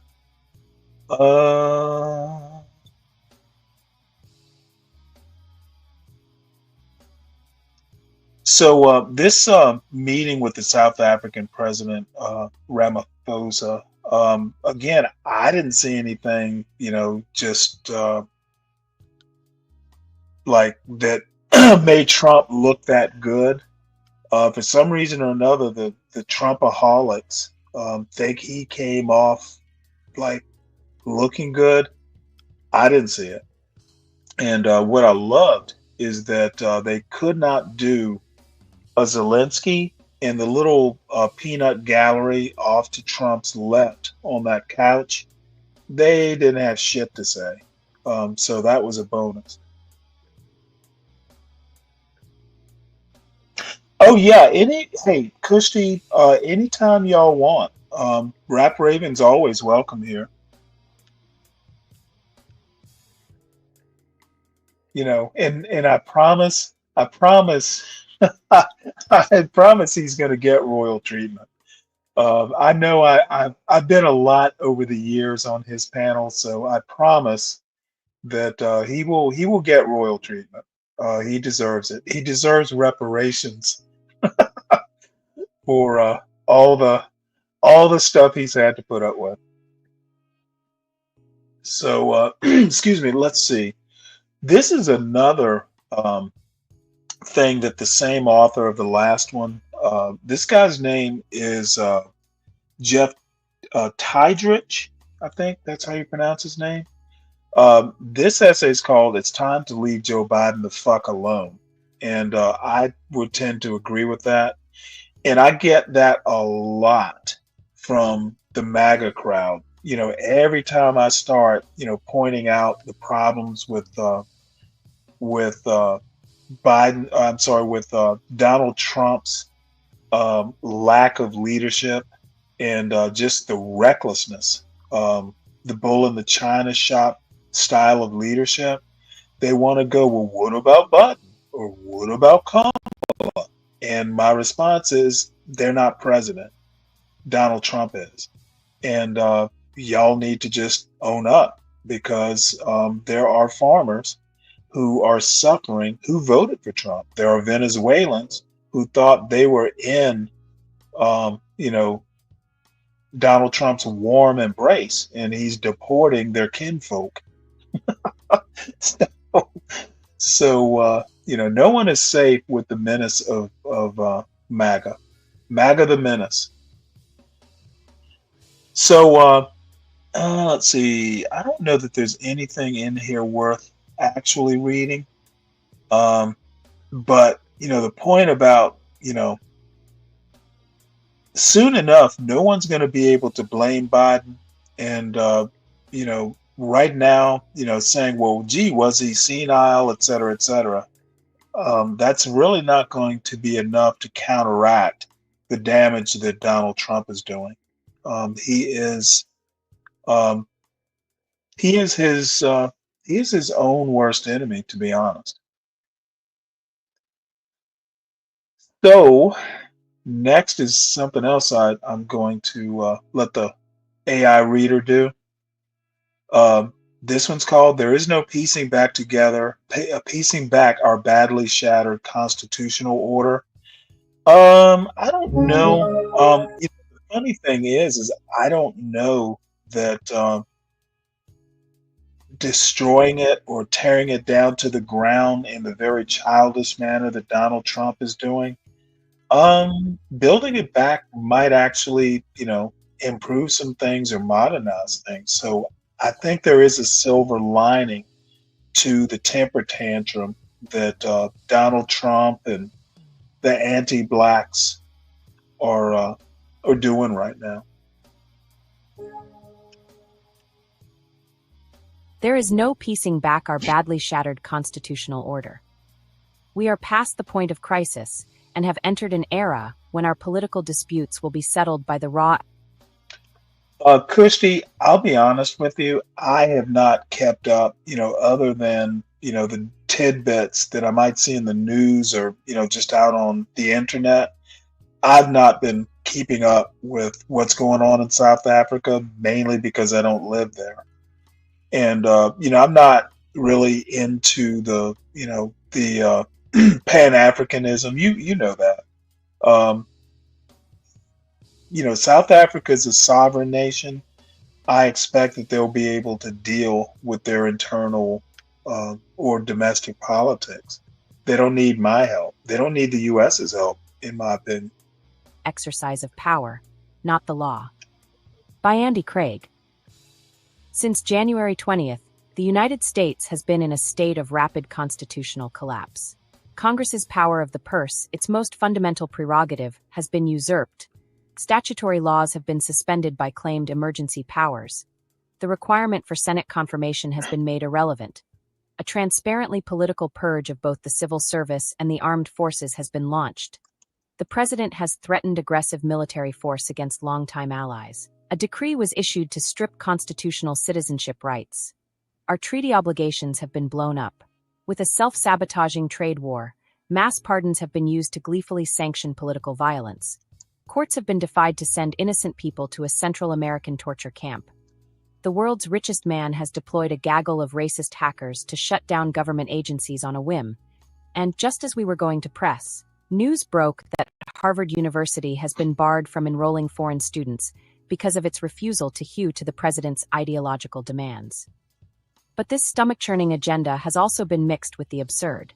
Trump has repeatedly insisted, for some incomprehensible reason, that the word groceries is old-fashioned and unfamiliar to people. He has shared a satirical video showing war-ravaged Gaza transformed into a MAGA amusement park. The Army Corps of Engineers randomly flooded farmland hundreds of miles away because Trump had some vague, cartoonish notion that it would help with the devastating wildfires in Los Angeles. The Mad King behavior we might expect in a Timpat autocracy, the surreal insanity of an Idi Amin or Muammar Gaddafi, is now the reality of the United States government. It's easy to get bogged down in the mire of so many crazy and dangerous things happening at such a rapid pace. The flood the zone with shit tactic, as Steve Bannon memorably put it. It is important to resist the big picture being crowded out by the nearly impossible task of responding to each outrage individually and in isolation. And the big picture is we now have a federal executive, the most powerful official on the planet, acting on the firm belief that he is not constrained by the rule of law and determined to run roughshod over the other two branches of government. America has been flung into a constitutional crisis in the most massive and fundamental way imaginable, ruled by a regime which is not merely doing unconstitutional things, but is anti-constitutional at its very core. Crisis is precisely the right word. Turn on this is not mere political light. disruption. Trevor, it is can a you get this full-blown coffee constitutional pot back crisis in the proper in technical place? sense of the term. The normal rules of the system have been thrown into untenable contradictions Coffee where pot. something has to break. The whole mechanism is disintegrating before our eyes. We stuck a wrench into its core by putting an anti-constitutionalist into its highest office, and now the broken gears are spewing left and right. What we will be left with is a government only superficially resembling the one You put it codified back in the in place. Constitution. The reality we face is grim, but not hopeless, yet. It will, however, be a political environment unlike any we have previously known. You're in It will here. operate by different Turn on principles that and light. mechanisms You than the put that familiar into model of a refrigerator, coherent just take the system eggs under out. the rule of law. And The then weeks, there's some months, and years frozen ahead will stuff in not just here. bring turmoil. Um, They will challenge the basic just premises put holding that America's governing institutions together. here. Still, it will remain up to Milk. we, the people, to decide what To comes get next. much milk At the because end I of the don't want day, reasserting to our leave any. constitutional foundations and eventually reconstructing a Good. stable system of No, law atop them will depend on our see. ability to secure the imprimatur of raw popular sovereignty. America will have its say on the matter of its own undoing, though what should deeply worry us is that it is far from a given that it will choose to That recover should its be it. constitutional legacy. A And fractured it government, said, power without rules. I got what I For think most of its will last history, 2 weeks. the government of the United States has conducted itself, Okay, shake however this off imperfectly, within in its the sink established constitutional and then framework. put it Presidents, legislators, and courts have at times stretched, manipulated, and onto the even dryer and disregarded pick up that constitutional bag rules, that's on the floor. but they have nearly always recognizably operated within the Constitution's basic structures. Even at the height And of the one of Civil the War or during to World get War dealt II, with Congress continued to this stuff in function, the sink elections and continued to go be into held, the the courts dishwasher. continued to The issue dirty. rulings. This governing framework and the fragile cohesion it supplied is no longer intact. I don't And know in its that place is a that model needs of to go governance into where the conflicts are washer resolved just not yet. by reference to the law, but the threat of force by those who wield power. In our Because new I reality, thought you were legal going to structures and gather up the procedures may dirty persist on clothes paper, in your but they will no longer guide the room. government's actual operation. Rather than following a unified legal code, different branches and actors within the federal government and between the states and the federal government will Okay, engage in battles for at power some without point I'm going to guardrails. need you to check For the mail, example, please. spurious federal charges against the mayor of I Newark think over a there's going to visit be to an IC medicine that detention I facility need, were to be dropped not honest. by the legal process, but because of the public backlash. I've At the been same ill. time, similarly baseless charges against Representative LaMonica McIver, Democrat, New Jersey, are still moving forward despite the flagrant unconstitutionality of prosecuting a member of Congress for exercising her official legislative oversight functions. In both cases, the administration is pushing for as far as it can get away with politically, unmoored from the normal rules and procedures for criminal prosecutions. The whole fiasco amounts to a previously unthinkable and unabashed politicization of the justice system. The interaction of our various institutions will be disjointed and irregular, and in many cases will lead to unusual and unexpected outcomes. What matters in many cases will be which actors and institutions have the strongest popular backing, and, with it, the most credible threat of superior force. The ultimate backstop, as always, is the social sanction which assigns legitimacy to those who wield the state's monopoly on the use of force. With no agreed-upon framework to mediate these contests, executive, legislative, judicial, and state-level actors will clash based on sheer political capital, not deference to a unified constitutional system defining their respective roles. These struggles won't necessarily erupt into violence, a possibility still remote and hopefully to be avoided, but the threat of force will loom over every interaction. Each decision will hinge on the perception of popular support and legitimacy, who can muster more real or virtual mobs, rather than adherence to written constitutional law and settled constitutional norms. A new constitutional order, no simple restoration. Once the rule of law has fractured to this degree, there is no easy return to the status quo. I'm going to stop that right there. If anyone wants the rest of the essay, I can drop the link. Now, I think there's a problem going too far in the other direction. Of course, I'm not Juan, I'm not, trained in the law, but I don't see anything just yet that can't be undone, especially since, these executive orders don't carry the force of law. So I think that the damage hasn't been permanent. Of course, there's still 3 years to go. So who knows what can happen. I don't think it's a crisis just yet. I think we're going to get there. I'll tell you what I think will be kind of a linchpin will be if this big bad budget bill passes with that part about courts being being unable to enforce contempt charges. If that happens, I think that might be a thread that unravels. When you start taking apart, the judicial branch is literally like the base part of a nation of laws. If you start saying the laws can't be enforced, then that is going to be a problem. And it will have the force of law, if it gets passed in that budget. So stay tuned. I think the Senate's not going to go for, I don't know if the Senate's not going to go for that part specifically, but it's not going to be smooth sailing through the Senate. And the bad thing is you don't need 60 votes to pass budget bills. So this is for Kushti here. Dozens of white South Africans arrive in the U.S. under Trump refugee plan. Kushti, do you have an article? Because you said that there's you hear tell that that the refugees are getting land. I hadn't heard that part. Refugees, refugees by land. By law, don't get land. It's part of the resettlement process. So let me know what you got. I can research it.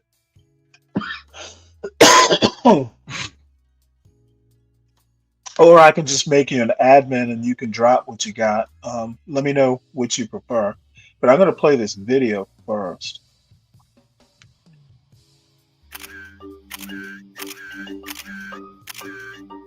These are the first group of white South Africans who've been fast-tracked into refugee status. The Trump administration made a big thing about cracking down on immigration and suspending the refugee resettlement program. So questions are being asked, and why has such an exception been made for this group of people? But it's a genocide that's taking place that you people don't want to write about. Farmers are being killed. They happen to be white. But whether they're white or black makes no difference to me. South Africa's foreign minister says that there has been no land confiscation, and Donald Trump's claims that murders are happening in large numbers is not backed by any police data. Usually the processing of refugees here takes months, even years, but for this group, it didn't take that long. And we spoke to the UNHCR, and ordinarily they would have been involved in the vetting process, but they said not only did they not take place, but they were never approached. I asked the Deputy Secretary of State why the special treatment. The President has recognized the dire situation of this particular group of people, and again, they went through the process. Human Rights Watch say there are thousands of people who meet the threshold for seeking refuge. Black Africans, Afghans, for example, but they have been denied refugee status. They have described this move by the Trump administration to let Afrikaners in as a cruel racial twist.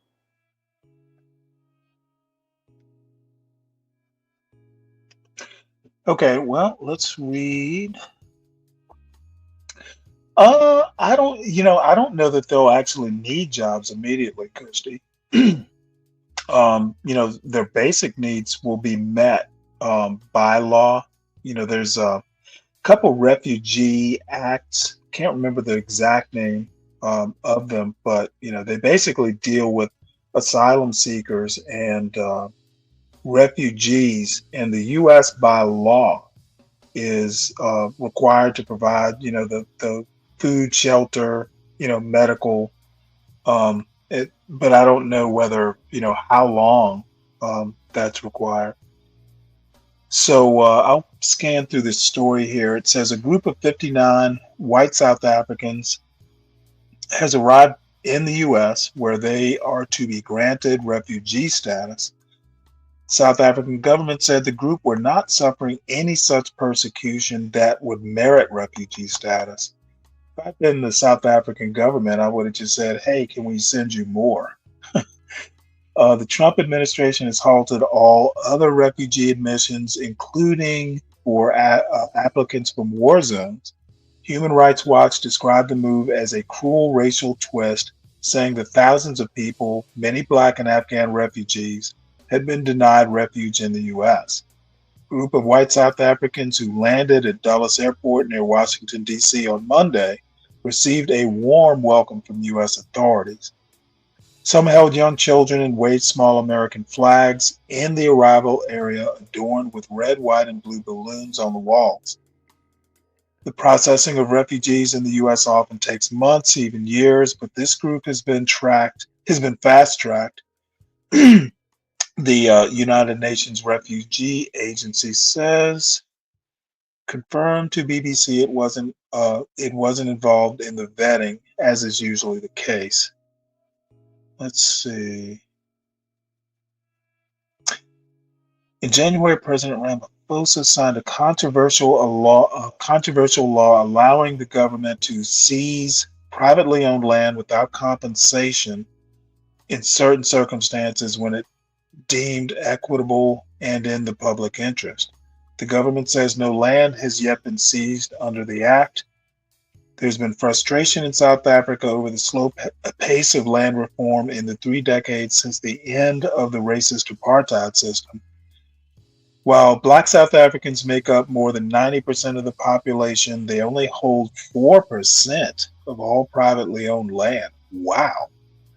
One of Trump's closest advisors, South African-born Elon Musk, has previously said that there was a genocide of white people in South Africa and accused the government of passing racist ownership laws. Claims of a genocide of white people have been widely discredited. Yeah. I don't see. I'll do some research if I think of it after I'm done. Kushti, I doubt that they've been given farmland. That's generally not part of the. Hey, Kushti. Oh, you're here, so I don't have to talk to. I don't have to talk to you through the microphone. How you been? Fred. I've been good. I thought I'd come and, I didn't know that you had this show for this long, so I definitely wanted to come and show a bit of love and some support for a little bit. I'm feeling under the weather myself, so it's only for a little bit, but I thought I'm sorry to hear that. That's all right, it happens. But I'm glad that you're showing this. I'm quite surprised to see the BBC have this approach on it. I thought they'd probably be up Trump's bum like they normally are, but at least they're showing a bit of some sort of clarity there in what I heard you read. So I only asked about the land because they originally were Okay. meant to be farmers. So and I got that from they showed it in the clip that you played where they were talking to an official, but it's basically a clip where they just first touch into America.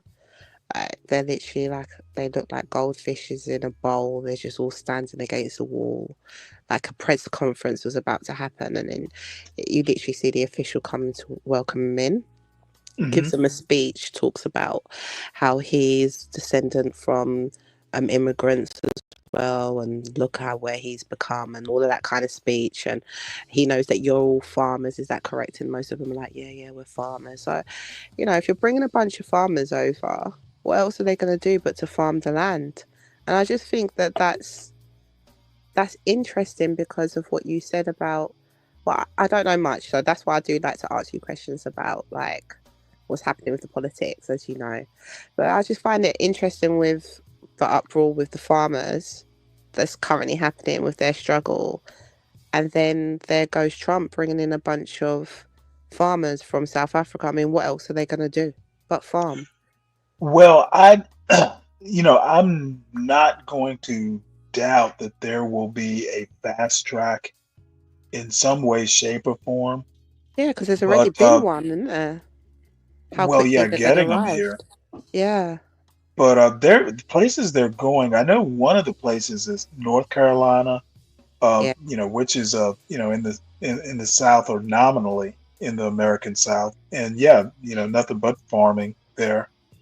Um, and I want to say Idaho or where they're going to four different spots. Really So they won't all be together. interesting. And do you know if the spots are predominantly white or predominantly Oh black, or is it yeah. mixed? Well, North Carolina, the South in the United States, it will be majority white. There are no states that not since before or shortly after the American Civil War has there been a state that was majority black. South Carolina and Virginia are two that I know of that like way back, like 150 years ago, were predominantly black, but it's fairly rare in American history and certainly, excuse me, certainly not these days. And it's just um, kind of the way it goes. Yeah. Interesting. So you've got But I think pretty much any state they go to is going to be majority white. There are no states that are not majority white. California might come the closest, but I think whites are even in the majority there. And they're not going to California, by the way. yeah. But where they're going, although there's a high population of whites, is there still a high population of black people there? Like, is there still like a Well, lot of North black people? Carolina is not, I don't know what the percentages are. I can look them up. But Yeah. North Carolina, there are plenty of black people, especially if you go towards the coast. Yeah. I That's mean, going you're to be not so like places like interesting for the Charlotte. economics. Charlotte, North Carolina. Oh yeah, Raleigh and Durham in North Carolina. Again, not a majority, but you're not going to be able to walk downtown and not see. Not see a black person. Right, and I actually thought to myself, because I watched part of the video of the conference, or the reception, and I kind of thought, well, it would be very interesting to see what the interaction between these people and American blacks would be like. Because Yeah. black people in America, they're not, they're not Passive. subservient. Yeah, Yeah, exactly. you're not going to be able to walk Call down them the street. coloureds. Yeah, they're not going to defer. Yeah, so that's why I was just so fascinating on this story that I'm so interested to see how it develops, where they put them, what they eventually get. and how the people actually react, especially the white Trump MAGA people, I guess. Well, the funny thing is there are plenty of black MAGA people too. Nowhere near the numbers, in the other demographics. But the John Galt channel that I mentioned, it is like black MAGA. Um, and I'm probably the only one on that channel, that'll do a whole show that's anti-Trump. And I do it. Oh, I do it with glee. I think it's hilarious. Oh yeah, I've got to catch one of those shows. I have to. Oh, so Well, you're you just not know me. so you're just not trouble over our sides then. You're trouble. You're exclusively trouble then. Oh no. You actually thought, well, I wouldn't say trouble as much as I just kind of enjoy tweaking noses. But that doesn't, I think You're good Trump. trouble. I think Trump should. I think America gets what it votes for, and in this case, I don't know that Kamala was a great choice, but she wasn't Trump. Trump is a particularly bad Type of beat. For real. yeah. He's I've said he's the most American president we've had in quite some time. He has basically taken the worst of American instincts and habits and packaged them in something that's suitable to be voted into office. So A great way.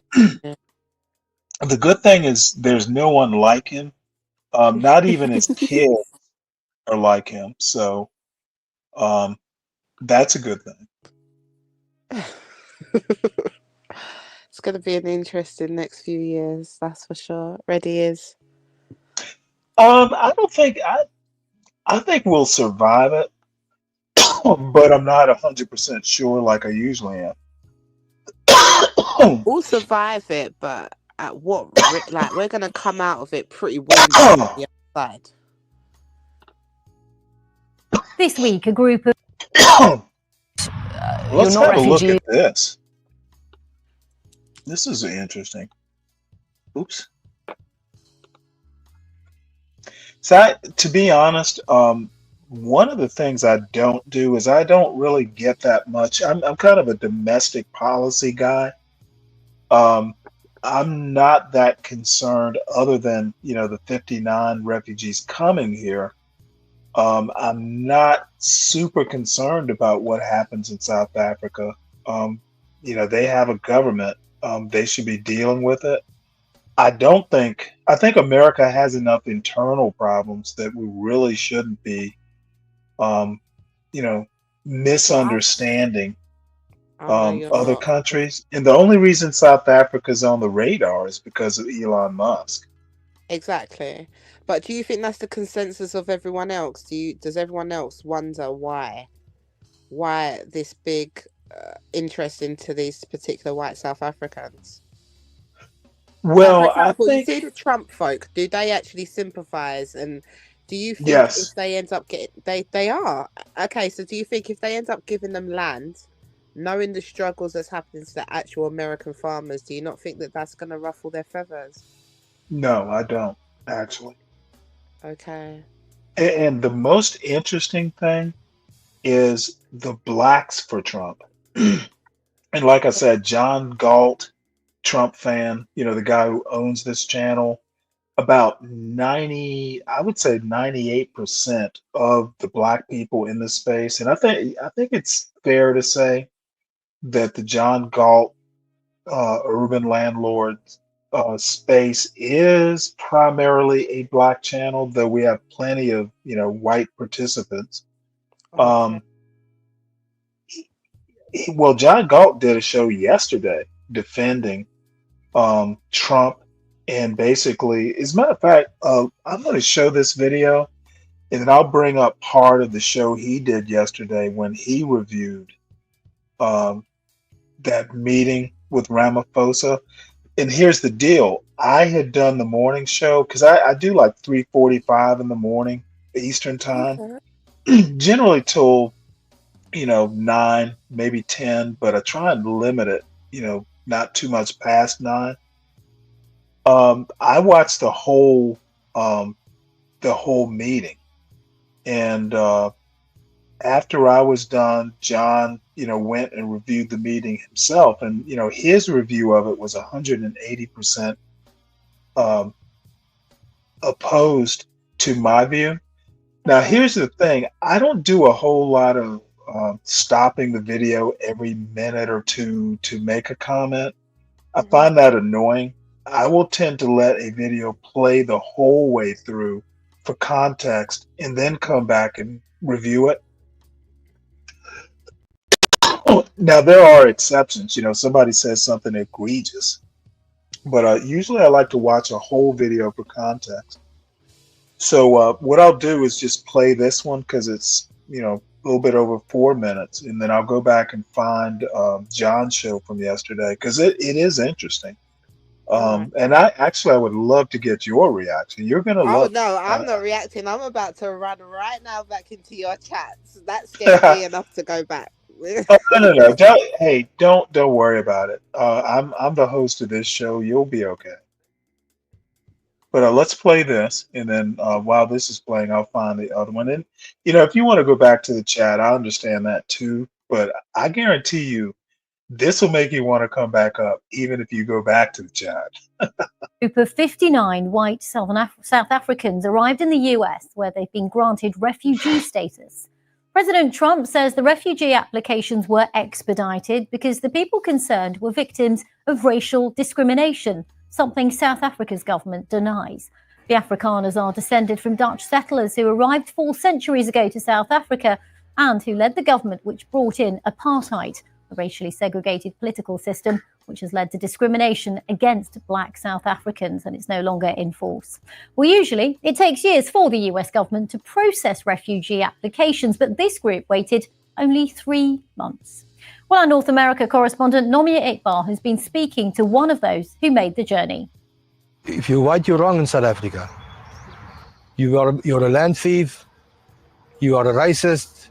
The whole time it's being told, and there is racist white people, plenty of them. You say you're not a racist white person? No, not at all. I've got many black friends. I think I've got more African black men as friends as white friends. I'm tired of being told just because I'm white, I'm a thief. Just because I'm white, I'm wrong in this. I had nothing to do with apartheid. Nothing. Is there anything specific that's happened, Charles, that made you think, I've got to get out of here? I've got to leave? After the death rates and stuff and my machinery being cut up, and I'm still, after reporting everything to the police, not getting any protection or anything like that, the only thing that's left on my farm is a sign that says mining area. All the fences has been taken off. Boom gates has been broken off. There are voices out there, including the South African president, who has called you cowards. Yeah. You've got other Afrikaners who are saying that you're not refugees, you're opportunists, that you've abandoned the country. What would you say to those people? I had to leave a 5-bedroom house, which I will lose now because I'm not going to pay for it, behind, my car behind, my dogs behind, my mother behind. It is not, I didn't come here for fun, but my children are safe. What was it like when you got off the shuttle bus and came into that hangar and were greeted by the Trump administration? It was overwhelming. I didn't expect that because I thought we're going to be in a shuttle bus, taken somewhere, and we will start working. All of us that is there, we know we're going to start here from the bottom because we are the new people here. We're going to start from the bottom. Do you ever worry that you might be caught up in some big political game here? That you're a pawn somehow? Yeah, it's a scary thing, but people mustn't think we're just taking advantage of this. We're coming here to make a contribution to the country. Old tweets of yours have been dug up in which you appear to have made anti-Semitic comments, and so people are questioning, should you be here? What would you say to that? I would like them... What would you like to clarify? I've deleted the comment, but I was actually thinking I should have not deleted it if you can look where I commented on, it was Passover, the Orthodox Jews, and I'm Christian, were spitting and screaming and bumping Christians walking with the cross. For me as a Christian, that is not acceptable. In Israel, and I went and I said something on Twitter, which I copy and pasted from somebody else's page, because if you go read my post, you'll see it's not the way I write. So you had quoted someone else. I mean, the quotes. I copied and pasted it. The quotes were anti-Semitic. Yeah. They said Jews are dangerous people. They're untrustworthy. They're not God's chosen I was people. super angry. So you did it out of anger. Yeah, and I was in hospital at that point of time. I was on morphine. But that's not an excuse. Drugs don't make you an anti-Semite, though, do they? Even now, if I would see any person going against my religion, I will speak up against it. You have high hopes being here in America. Is there a part of you that is anxious that it might not work out? No, to be honest with you, because of my belief, I believe this is God's plan for me.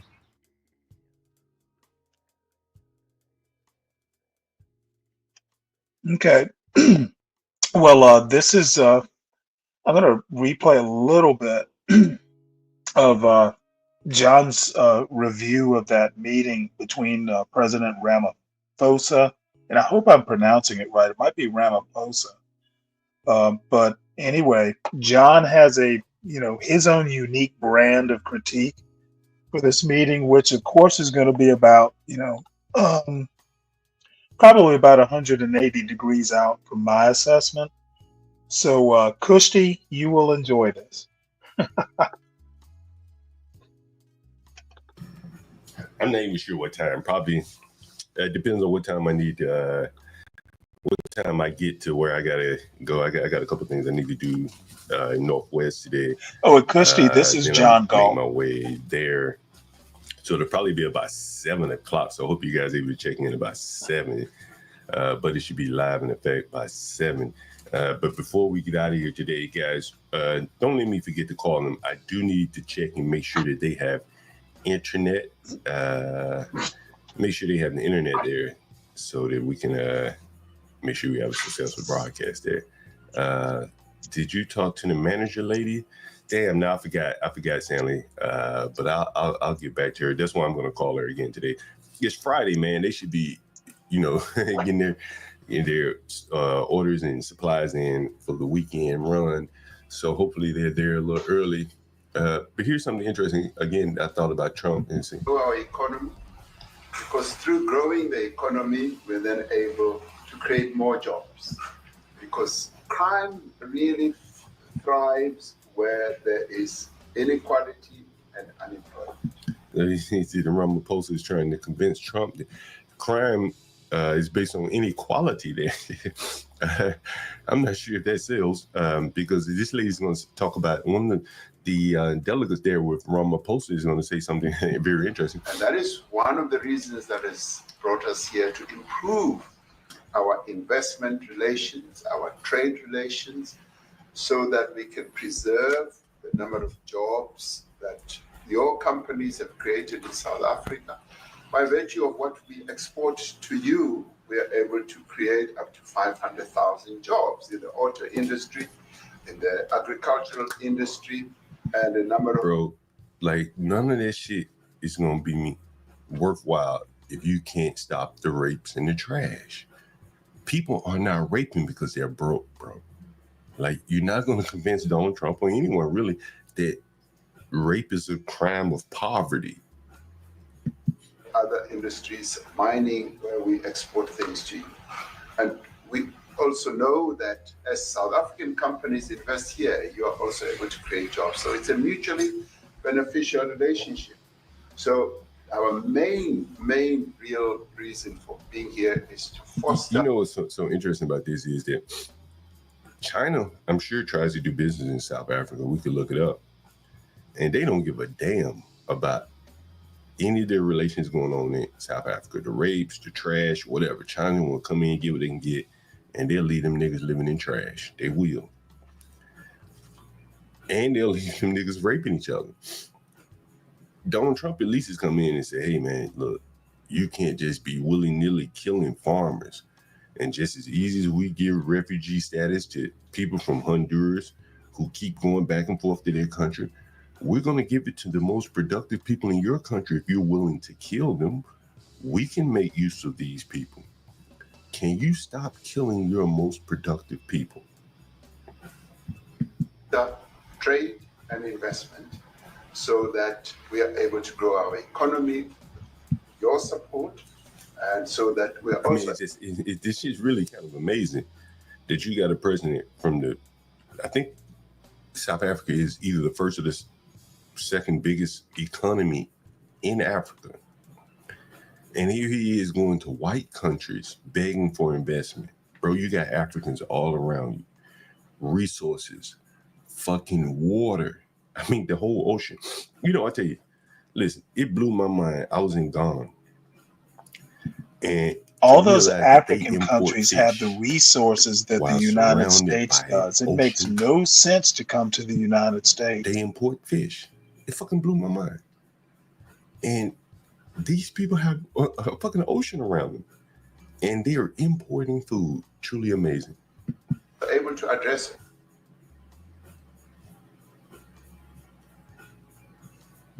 All these societal problems, because criminality thrives when people are unemployed, when they have no other hope to eke out a living. But you've taken over this country. This country wasn't this bad down when the whites were in charge. You took over, and now rampant crime and violence has spread. And now, like, I don't even think he sees what he's saying here. He's going to the white man and say, hey, man, like, can you help us? Like a reverse colonization. So that is what we need to resolve. And your support, your partnership with us is what is really going to give us a strong capability to move forward. Like, I would love to ask him, why do you need to partner with me, bro? It's billions of you Africans in Africa. All around you are other Africans. Why do you need to partner with me, bro? Like, for what? Why should I partner with you? Why you blacks are screaming, kill the boy. And Trump made him watch it. He made that nigga, he smeared the shit in his face. And nigga, watch this video of your people talking about killing white people. And here you are asking me to help you. These niggas, I don't think the nigga understood it. I want you to listen to this black lady. Oh, this black lady is. Do you have anything to say? I mean, I don't want to leave you out. You know, the guy won 3 or 4 majors. 3 or 4. Oh, here's the white man. That's a lot. By the way, 2's a lot. A lot of tournaments you won too. Do you have anything to say? Yeah, thank you, Mr. President. President Ramaphosa. I grew up in an area in South Africa that is. Now, I want you to listen to this white man, and he's about to directly contradict what these Africans are saying. Like, they don't want to talk about it. Farmland area, Polokwane. Yeah. And, there is some issues up there. Obviously, my dad was a property developer as well as a part-time farmer. And yeah, some of these buddy farmers got killed. He's talking about the farm murders. He said, yeah, we do have a problem with farm murders. But the Africans don't want to admit it, that their people, their brethren, are committing some of the worst atrocities you could ever imagine. I remember watching a South African video about them killing the farmers, some of the most savage shit I've ever seen in my life. Farm is still going. My brothers run it. But it's a constant battle with farms they're trying to burn the farms down to chase you away. So it is. He just said they're trying to burn the farms down to chase people away. Now you think about that shit. Only that nigga was saying, I'm gonna burn the farm down to chase the farm away. Then the next step is, well, what the fuck are you gonna eat when the farmer leaves? I don't believe they can't think that far. It is a concern to try and make a living as a farmer, and at the end they, without farmers, there's no food on the plate. So we need the farmers to produce the food. And the president's sitting there like just stupefied. He can't say shit. What are you gonna say? No, that's not happening. And this man is saying, will it happen to me? He wouldn't do it. He wouldn't even want to do what you're doing, right? They love farming. They don't want to leave. but it's a struggle. Yeah, and you know, food and fresh water is the most important thing in life. You know, without those two things, you can't survive. How is the water there? The water is great. Obviously, all the water comes out of the bore. Now, what did we just hear? The white man said the water is great. Well, he said, and why the water is great? But then we just heard the black man say, well, the water's fucked up. Ain't no water. They went to the tap. There wasn't no water. That's what happened. But this man said the water is great. Well, how's his water great and the other man's water is fucked up? Here's explain. All out of ground for us down there. But yeah, it is a battle to get the water out sometimes when all the equipment gets stolen all the time. He said, we drill a borehole. And then he said, the niggas come and steal the equipment. God damn. That you're trying to get battle to get the water out sometimes when all the equipment gets stolen all the time that you're trying to get. Who's stealing the equipment? Ramaphosa sitting there like a lump on a log. His people. The nightshades are stealing the fucking water pumping equipment. Does your family and your brother, do they feel safe on the farm?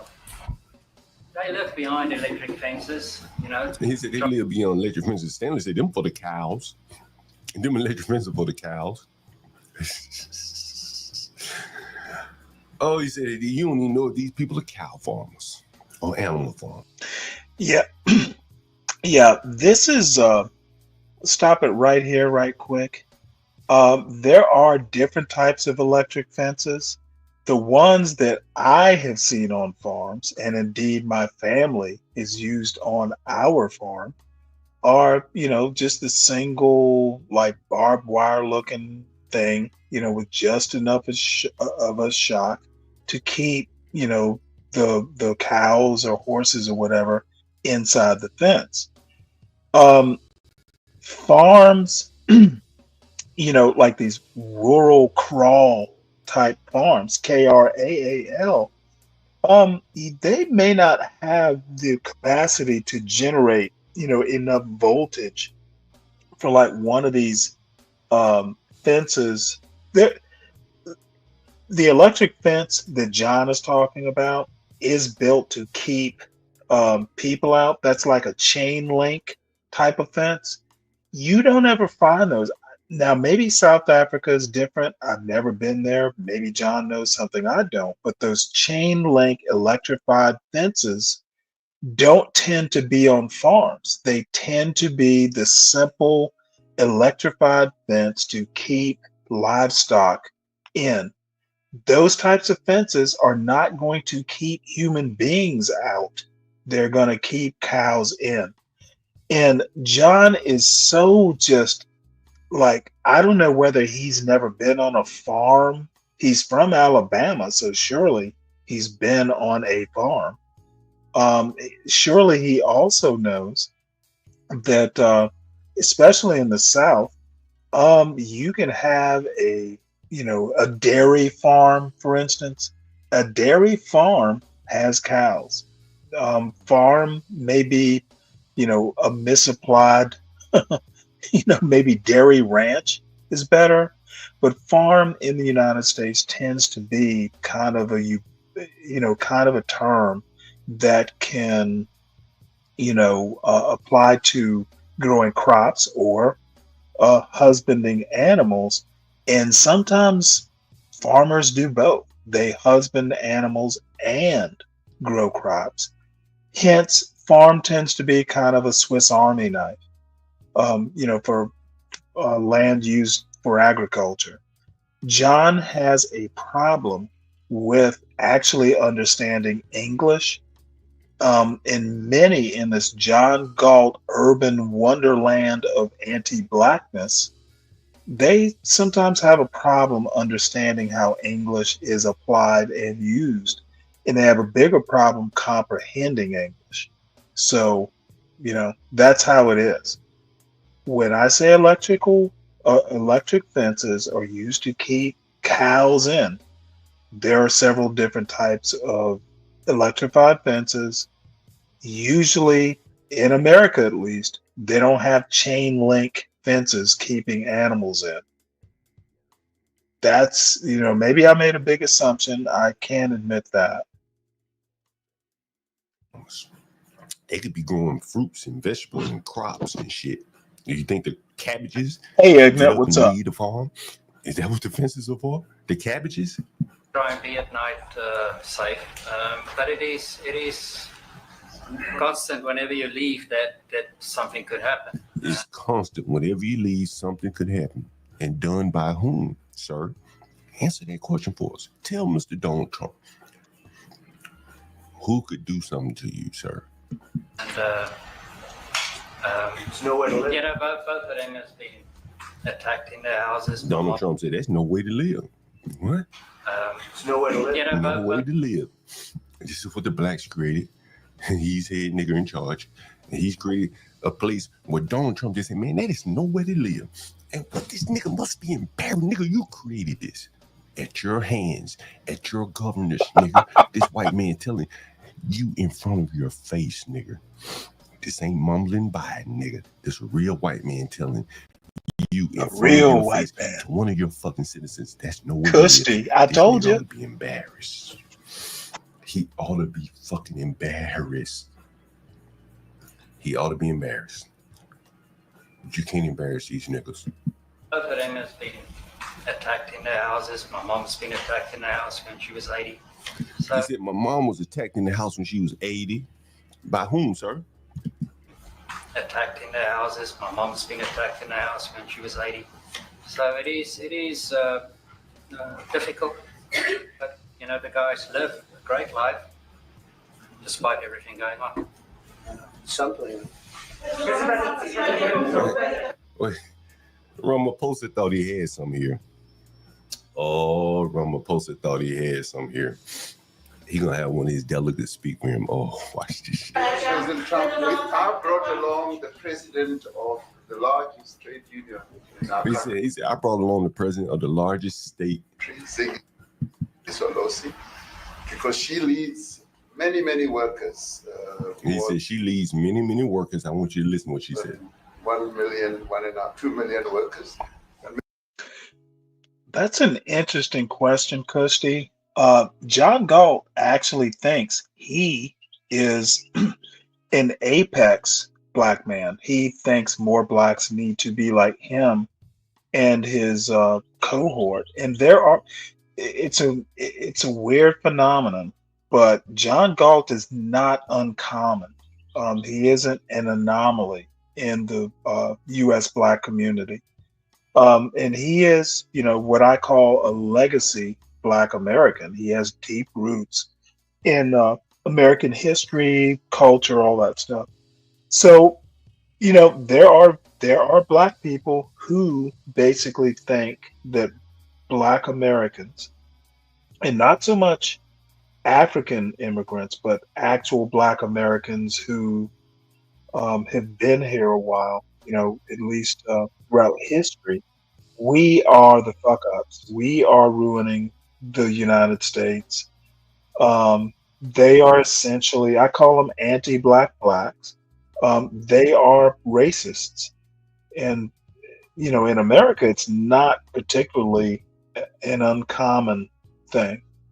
And if you interrogate John, he will tell you that, hey, this, so many problems with the Black community. Apparently, he doesn't have them. He doesn't identify with them other than, hey, I know what to call them. The N word, and nightshades is his other N word. Hey, it is what it is. You just have to know how to deal with it. But I bet, Kushti, I want to hear a Rat Raven case study on this. You thought I was kidding. Oh, this is so hilarious. Are you shocked now, Kushti? And you thought I was a problem. Maybe we should give her a chance to say something, because she's come all the way to join us. Thank you very much, Mr. President. Let me see. Hold on. Stanley keep talking about these fucking electric fences. Let me see what we got. Electric fences, farms, South Africa. Well, you got to get it right. What are they used for? Electric fences are commonly used on farms in South Africa to protect livestock and property. Okay, that's Stanley. He's partly right. But they can also pose a significant threat to wildlife, particularly pangolins and tortoises, while these fences are effective. Kushti, John does have his own channel. As a matter of fact, John's channel is where I started Stanley versus the World from. Now, I have to give John credit.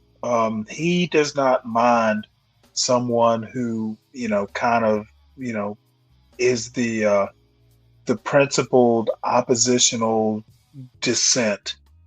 And, we get along generally. We just don't see America.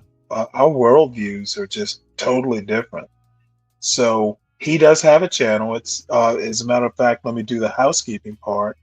Everyone, please make sure you subscribe to the John Galt Urban Landlord channel. It is a real thing.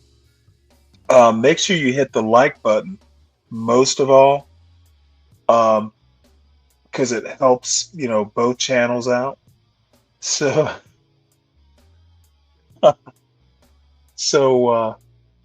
I see you, Fred. Bottom line is make sure you support the host, me, Stanley, as in Stanley versus the World. Supporting the host means you are supporting the channel. And by the way, I still have a couple more newspaper subscriptions that I would love to have crowdfunded, mainly the Washington Examiner. And I need one more conservative newspaper, like strictly conservative newspaper. But I'll know what that is when I find it. I don't think the Savannah Morning News is that conservative, but because it's been years since I've gotten it every day. I bet my father still gets it.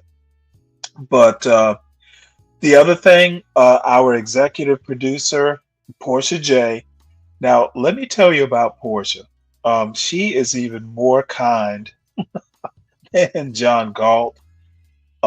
She and I get along famously, but I know she's like, what the hell did I do? Stanley versus the World as a concept, as a show, was her idea. I don't think she quite knew that how much of a damn I don't give for the anti-black blacks. I love trashing them just as a sport because they're generally so limited in their understanding of so many things like American culture, American history. I literally have a dude looking up an electric fence, and I know what electric fences are. I do know that a chain link fence is not generally on a farm. Now, I have limited experience. I haven't been to every farm all over the world, but generally, the voltage needed to power an anti-human fence is going to be expensive and not very useful out on an actual farm. And there are farms. Again, I've never been to South Africa, but I know enough to know that a lot of the farms out, these crawls, are very remote. The power needed to do a human repelling fence, if you are a poor farmer eking out or scraping a living from the land, you're not going to be able to pay that electric bill. And I just don't know why, like, a 50-year-old man can't critically think his way through this anti-black stuff. So that's all I have to say. And I'm kind of going on too long myself. Hey, Mela, how you doing? I'm terrific, just like you. I have an affinity for you and John Galt and Portia and everybody that I've encountered on this channel, and I just wanted to check in with true affection. In the event that I can contribute something significant to what you're discussing, I'm more than happy to do that. Okay, well, basically, I have a friend of mine from the UK, who is in the Stanley cross chat, and we, she thinks they thought over. There's a show called the Black Betterment uh, broadcast, which I would also recommend. Let me see, because people The need to black, tune in. wait, Black Betterment broadcast? Yes, yes. Okay, Triple B. Okay, all right. But hold on, let me bring it up. Black, because I would be remiss in my duties if I did not promote this. Because I believe me, I have caused so much trouble over there. But you're extending that their vocabulary while you do it. No, these are British. This is a British broadcast, so it's probably a mutual exchange. They have pretty big vocabularies over there. Okay, that's good to hear.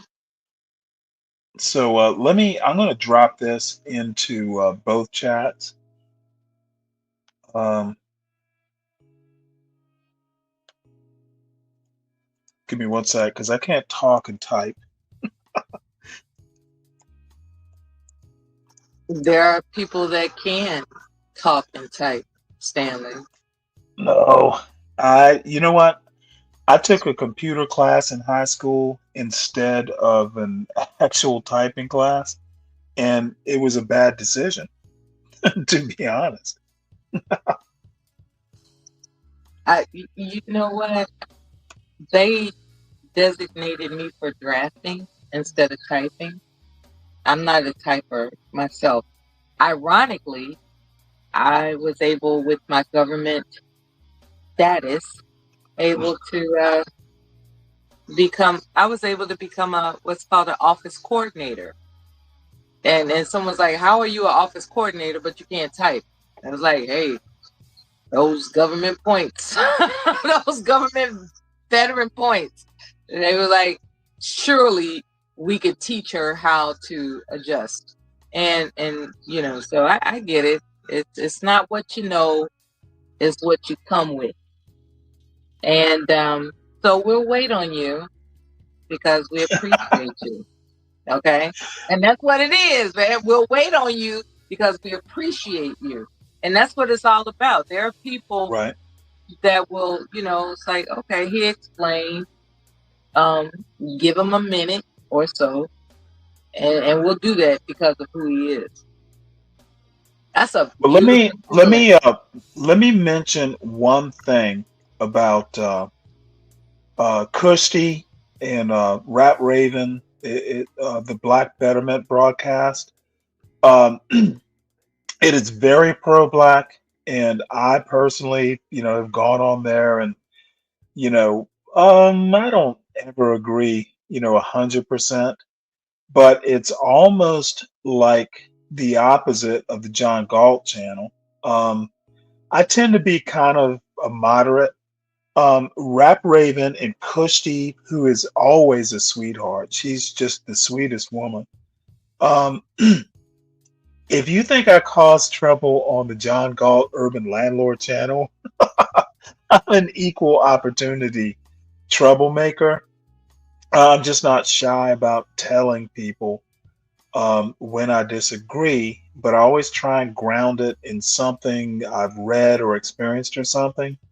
But I very much encourage, especially the John Galt Urban Landlord crew, go over to Black Betterment and listen to Black people. Black people are extremely diverse. They are extremely dumb, but they're also extremely smart. We are as diverse as any demographic in the United States or on Earth. And I just think that Black people limit themselves when they think there's only one way to be Black. It is demeaning. It is delimiting. It is a lot of bad stuff when you basically, and this is one thing, back in my college days, talking negritude. I once, way back, you'll never believe this, Did you Kosti, say but negative? negritude. It was a Oh, movement back in the 70s. I took a modern African lit class, and I was a chemistry major in college, but I wanted to take this class, and the professor was fairly famous, and I loved it. I loved the class. It was so loose. I like writing. So anyway, negritude. Um, there is the one thing that I pointed out in this paper is that when black people or just anti-blacks in general start saying black is this or black is that, black should be this or that, you're literally taking away the humanity of black people. Okay, if black people are supposed to be one way or another, cookie cutter, stereotypical, what have you, that's literally robbing black people of their humanity. And absolutely. it does not matter whether you are a John Galt or whether you are a fucking Klan member. The results are the same. And I am fucking so against the freest black people are the ones who get to do what they want to do. As long as they're not breaking laws or harming other people. But I just don't get people like, the bottom feeder whites or the anti-black blacks. Motherfuckers, y'all think black people should be this, and if they don't do that, if they marry outside of their race, they're not black. That's some bullshit. As a matter of Yeah. fact, I would, and I'm a little biased, but I would say they're the freest or the blackest. Motherfucker, I'm so black, I didn't give a fuck about who I married as long as I loved her. That is the ultimate freedom. Yeah. And I was successful. Our progeny, our son, is more than likely gonna be more successful than me. So, because I fucking want him to be, I trained him to be, and he worked hard enough to get into an elite engineering school. The dude, that union of people, produce someone who is going to be, hopefully, if he doesn't fuck up, an engineer, a good engineer, a smart engineer from an elite university. This is black success. This is what black people can do. And you are a fool if you think we're all, you know, in the hood or should go back to the hood or be hood like. You're fucked up. So sorry, Mel. I had to go on that. I Yeah, have just enough beer to rant. it's it's interesting when someone runs across a young man who's on the path of success, but assumes that they're the hood version of a black person. And what I would ask at this moment is, have you taught your son how to respond to opposition by virtue of being black in an area where everyone around him, including himself, is successful? There's going to be somebody that eventually, like, so where are you from? With that whole "what are you doing here" mask. There are black successful young people that encounter the mass of questions that add up to "what are you doing here?" And they start asking them questions that they don't ask others. And I Well, was wondering, one have you advantage, taught him to do one ad- that? one advantage, and it's kind of a backhanded compliment, Trump and his cronies managed to get rid of affirmative action. So my son didn't do affirmative action to get in to his elite university, for starters. And second of all, I've told this story several times on this channel. My son was maybe 4, and I can't remember the exact circumstances, but someone asked him something similar to what you asked, like, who are you? Where are you from? And you know what his response was? I'm Trevor. That was his response. And that is spot on. Fuck everybody else. Yeah, You that's need good enough. you need to, number one, tell the truth. Number two, understand who you are. And you may not, kids want to understand themselves. In my experience, you really don't understand yourself until you have to like explain yourself to your kids or your wife. I think families are a weird dynamic, because you have to explain yourself. You have to be true to yourself. You have to be true to your family. And for better or for worse, there are people who will just go, Stanley, you're old. Um, you be true to yourself, and everything will flow from that. Be yourself. Try not to, lie. Sometimes you kind of have to. It's situational, but be yourself. That's really all anyone needs. Now, you need to be working to make sure you're your best self. You can't be a slouch. But the bottom line is be true to yourself, your own values. Now, sometimes you might have to go, well, shit, if I lose this job, it's going to take me months or years to find another job. You got to read the room.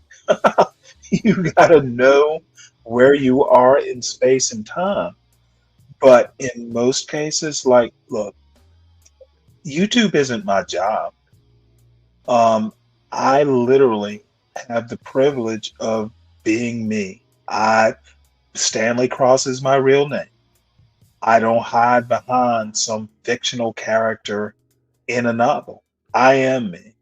I don't pretend to like or approve of shit that I don't like or approve, and that's rare. I'm a black man who gets to say what he wants, and hopefully, it's at least relevant or smart. And you know who Imperius is, right, Mela? I think so. Yeah.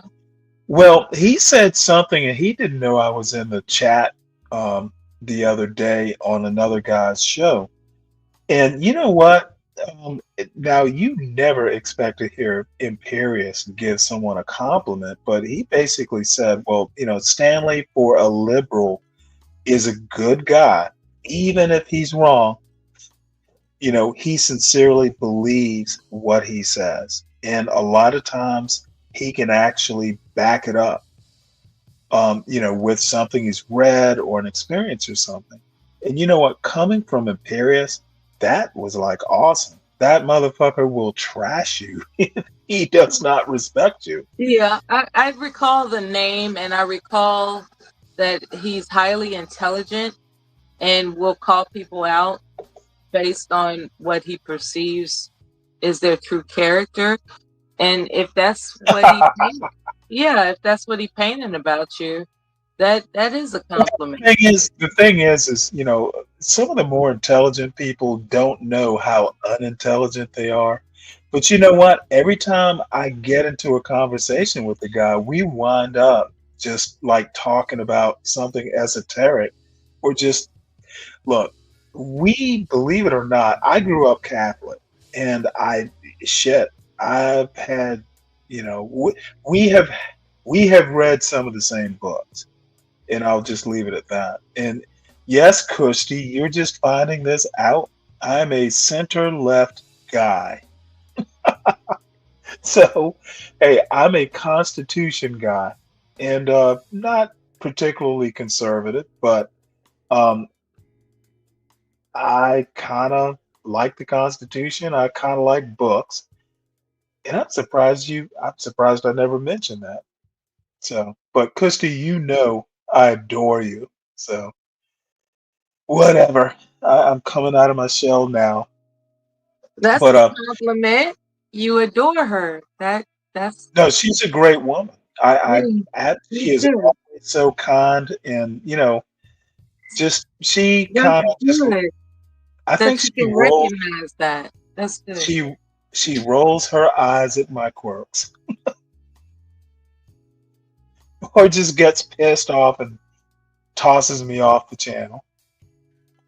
So anyway, let's get back to this John Galt thing. And look, I will go, until it gets boring. But I'm glad you're here, Mel. I haven't talked with you in quite some time.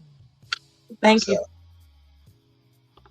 But everyone, please make sure you subscribe to that Black Betterment broadcast. You need to broaden your horizons. Effective at deterring predators and controlling animal movement, they can also be fatal for small animals that come in contact. Let's see if they say anything else. Protection.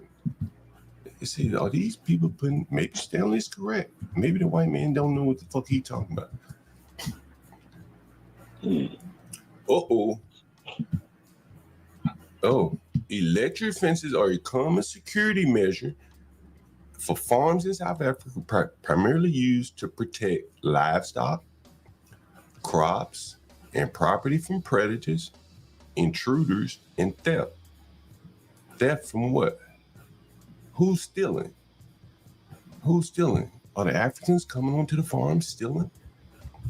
They can also be used to deter intruders, human and animal, and provide a visible and effective barrier to humans.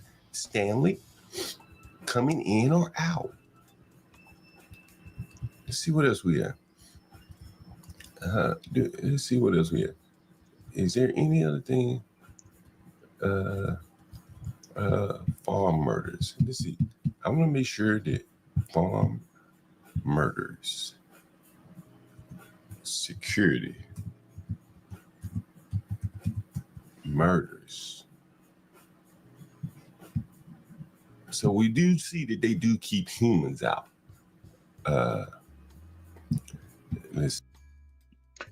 Okay, and this is where experience kind of helps you here. Electric fences can keep humans out, but not generally the type of fences that are on farms. I literally have relatives, like my father's side and my mother's side, who have had agricultural lands and farms on the Sea Islands of South Carolina, and especially in South Georgia. And I've seen electric fences on farms. Their goal is to keep cows and livestock in. Generally, they have shotguns for fucking keeping humans off. They don't necessarily need high-powered, high-voltage electric fences. They have guns. Now, I don't know, what the gun laws are in South Africa, but electric fences are somewhat less, maybe more deterrent, but they don't keep chain link fences. I've literally never seen an electrified chain link fence on a farm, especially out in the rural. The electric bills are expensive, and they are like, humans aren't the problem. That's what you have shotguns for. Now, I've never been to South Africa, so maybe things are different. I think John's been to South Africa, so he might know more than I do. See, here's why install electric fencing, Cape Town. See that? Wait, hold it. Let me stop it. Let me stop it here. That's not the goddamn type of fence that your average poor farmer is gonna have. Let me roll it back a little bit. Oops. Let me play it forward. Just look at the type of fences that they're showing for people fences. You don't generally find those on like yeoman farmer type farms. See, this is where critical thinking, experience, and a little bit of book knowledge comes in. You don't do this. Why install electric fencing, Cape Town? And see what it says here, Stanley. You could be Okay, right. how many goddamn farms are in Cape Town? Now, is it Durban or Cape Town? There's a big mountain that I've heard, like, you know, in the area. I think it's Cape Town.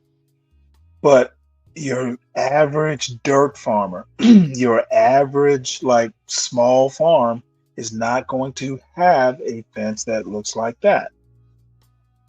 Motherfucker, use your common sense. Electric fencing was originally developed in New Zealand. Electric fences deter and detect.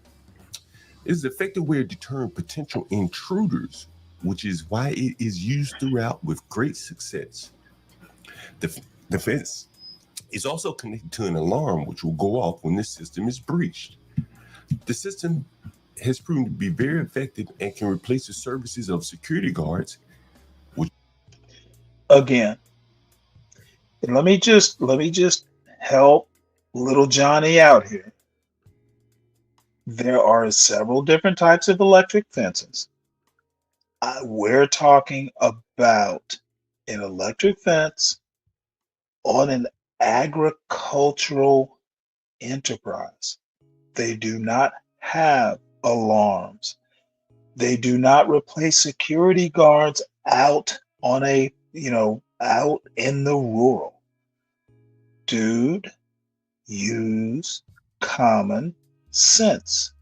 It is very hard sometimes for people to apply. See, thinking is actually kind of like multitasking in a way. You have to use books, you have to use experience, you have to use just plain old common sense and put them all together to come up with a cogent answer sometimes. And sometimes people just aren't quick enough to do it on the fly.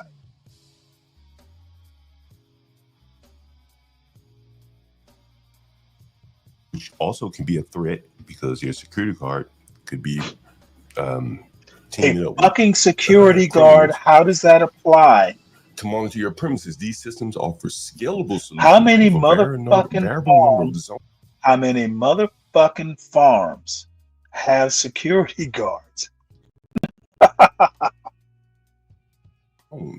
is ideal for homeowners and business owners throughout South Africa. Oh, can be linked to your existing security. Now look at this motherfucker acting like he has a point. Throughout South Africa. Motherfucker, these are small farmers. Small farms. Alarms, security guards, linked throughout South Africa. These are small farmers. What the fuck is he talking about? Anything. Anti-blacks will do anything to fucking be right. Even defy common sense or critical thinking. Look at him. Apparently. Let me rewind this. Do you see the little? I heard it. Well, hold on. Let's watch this little jig one more time. Teaming up with criminals to monitor your premises. These systems offer scalable solutions with a variable number of zones that is ideal for homeowners and business owners throughout South Africa.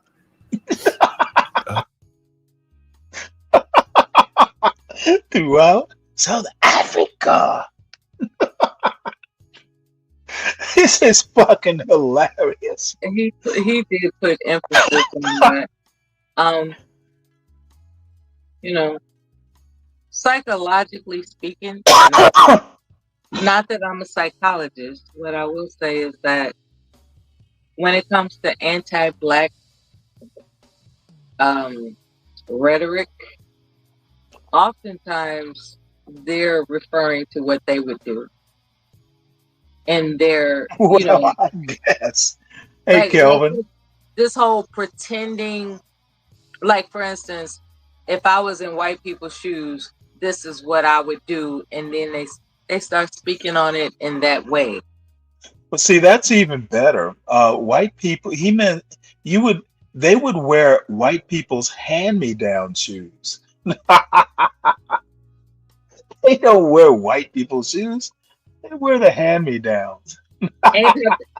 Anti-black people would take whatever they get from white folks. They will polish those run-down wingtips. You know, the heels a little run down, but oh my God. The heels are run down, but you know what? Massa gave it to me as a token of I got this from a white guy. I feel where you're coming from. I can't say I agree, but I oh, you don't have to. Hey, is your agreement necessary? I'm just having a good time. I just comprehend what your thought process is. I comprehend it. Well, the bottom line is, being blinded by the white just doesn't do it for me. And these fucking anti-black blacks in the John Galt urban landlord space, y'all hit the like, are blinded by the white. And any one of y'all motherfuckers who wants to hit the link, I would enjoy. It is Saturday. I'm a couple beers in, and I want want to mock some anti-blacks. Y'all hit ready to rumble? Fuck the rumbling. That's too white. I'm not gonna rumble. I'm just gonna roast them in the old-fashioned 60-year-old Black American way. We'll take it back to the schoolyard so I can roast your ass like it's 1976. Here's the thing. Are you going to put up a square deal? Or are you gonna just Oh no. Why would I do that? Are you gonna just eliminate people that offend you? Or are you gonna actually Hey, you know what? It depends on the person. If I don't know so you, why should they hit the link if they anticipate Oh, that I don't. You know what? The people who know me know. You know what? That's the other thing people don't seem to notice. I'm pretty predictable. So, if I don't know you and you come up and you're an asshole, yeah, I'm gonna flush you. If you are like you, yeah, I might just have to suffer through because I'm not gonna just toss you in the back unless it becomes necessary. Okay, I am discerning. now that I have permission to challenge you, Oh, go right ahead. what makes you such a Black experience expert? Well, I'm Black. Grew up in a Black neighborhood, have Black parents, etc. That big 6-0 that I hit in March. By the way, Kushti, I hit the big 6-0 last March. That should count for something. No, it doesn't. Okay, well, it does to me. Get specific about your experience in the formative years. What do you mean formative? You mean as a kid? Yeah. I went first through sixth. Were you in an all-Black classroom? Yeah, first through sixth grade, and then Okay. Well, I lived literally in an all-Black neighborhood, and there's a video I'm gonna play. I'm sorry, what? That helps your claim about being a real. Well, here's the deal. Hold on. Two parents who were middle class. An English teacher and a cop.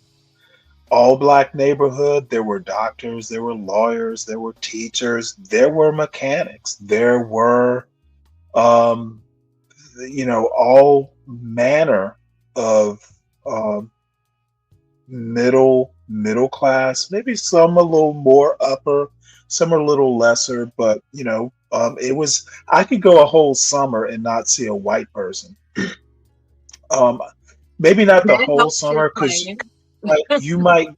you might go to the mall and the Oglethorpe Mall in Savannah, Georgia. But literally, I could probably go at least a month. I lived in an all black neighborhood, with the normal, I had a basketball goal in the backyard. We played football on the corner. My mother would flash the lights off and on. Oh, And they you're reminiscing now. I Right, but wanted well, of to, course, no, you asked my credentials, and reminiscing is part of it. yeah, Point and I point think is point is I point is, literally for the first 6 years of my actually kindergarten, so 7 years, all black. Except for the nuns. My first grade teacher was black. Wonderful woman. I used to see her every now and again when I went back to Savannah. Second grade teacher was Sister Ann. She was white. Third grade teacher, fourth grade teacher. No, my fifth grade teacher was another nun. So three of the six teachers or four of the seven teachers I had were black. All black Catholic school, St. Mary's in Savannah, first through sixth grade, all black. shout out They to St. closed. Mary's. They closed the school. So my last 2 years, I went to the Cathedral Day School. First integrated education experience I ever had was seventh grade, and then from seventh through the end of college was pretty much mostly white. So Okay. I have a good mixture. And then Navy, mostly white. So I have a pretty good grounding. That's why I don't let motherfuckers challenge my blackness. Y'all, but the wonderful thing is that I've always had a thing for proper English. It's just the way, I don't know why. I just have never had to code switch. And you know what the beautiful thing was?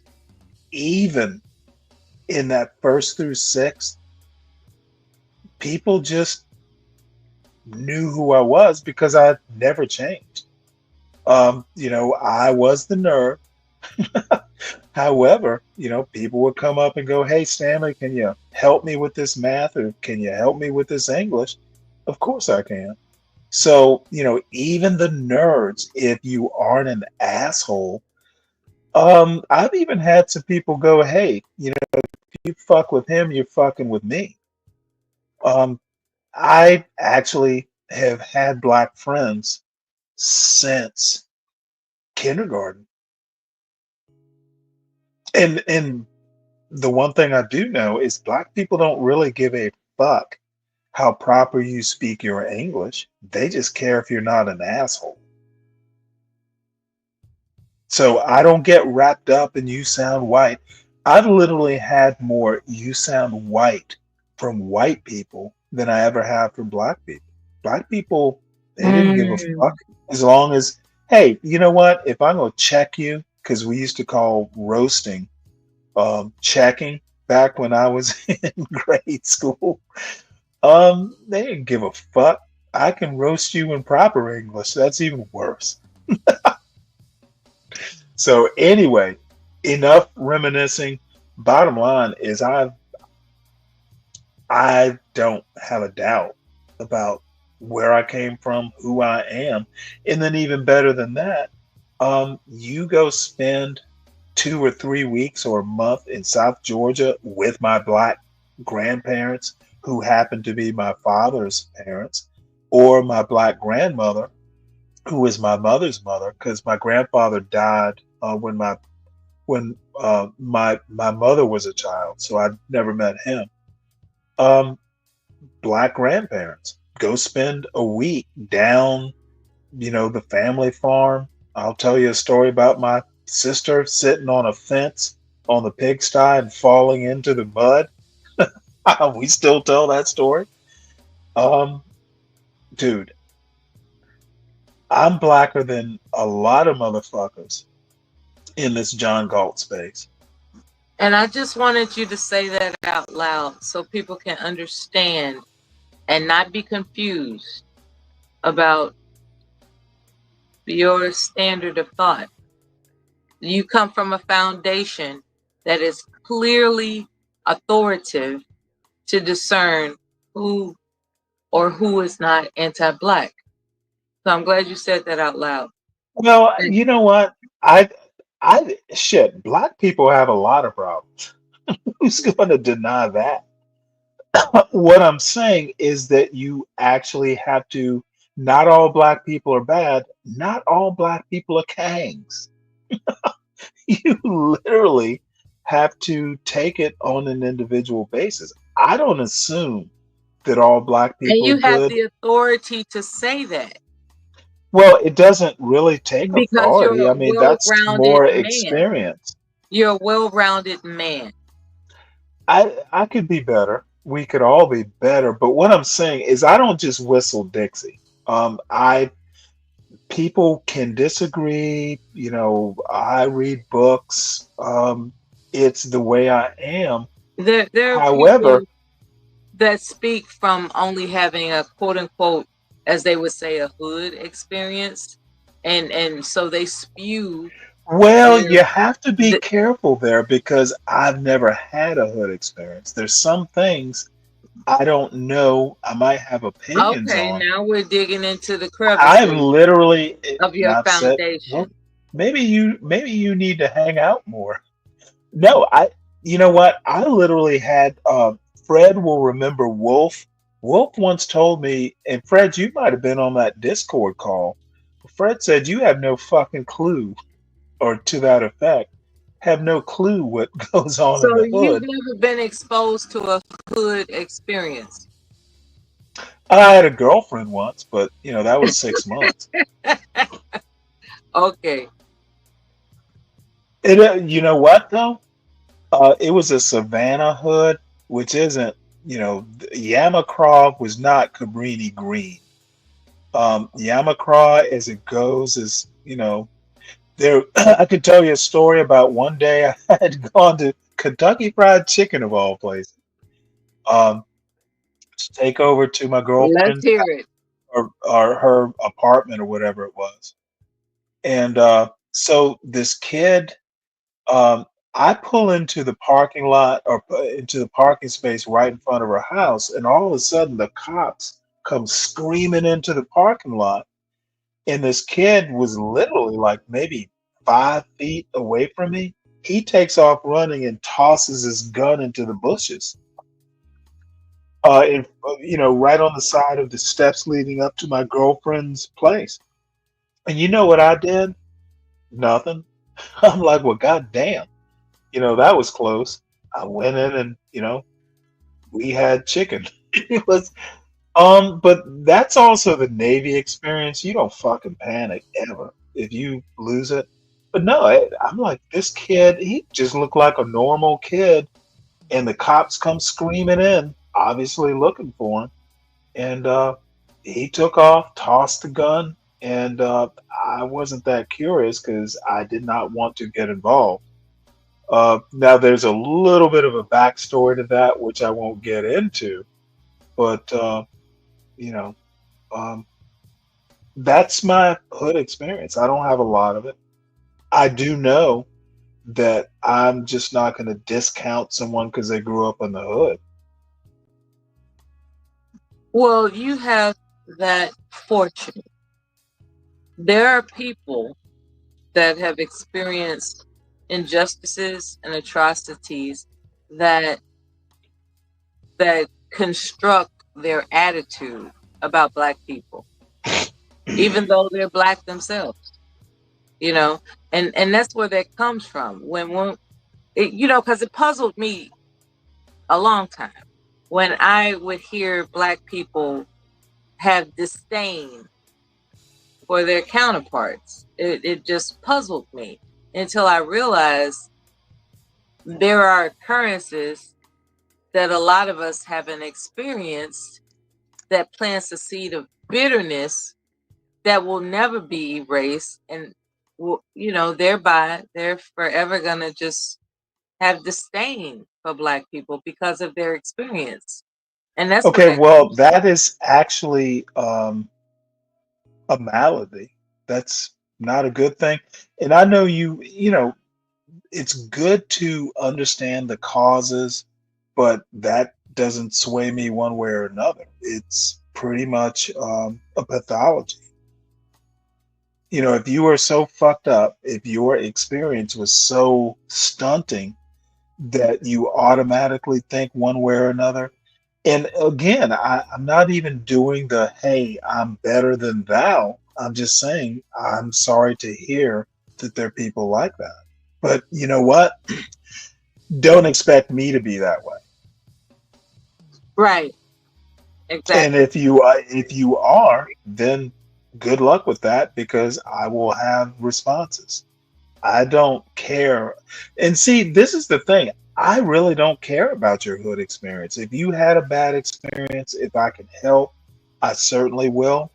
But don't use that experience as a crutch, especially if you are like a 50-year-old Exactly. man. It's the Okay, crutch effect. if you haven't gotten over it by 50, well, I can't help you It's and the don't crutch care effect. to help you. Yeah. You've had 50 years to unfuck yourself. Pretty much. And there are people that have been through stuff that I can't relate to. For instance, there are women who have been through SA, and I've attempted to befriend them on YouTube panels. And I had to, as they would say, a come in the Jesus moment. Damn, I really don't know what it's like to have gone through what she went through. So um I need to just step back when there's this erratic behavior out of nowhere. There's this constant attempt of demeaning herself or others. There are certain there are certain impulses that people are inspired to conduct that I can't relate to.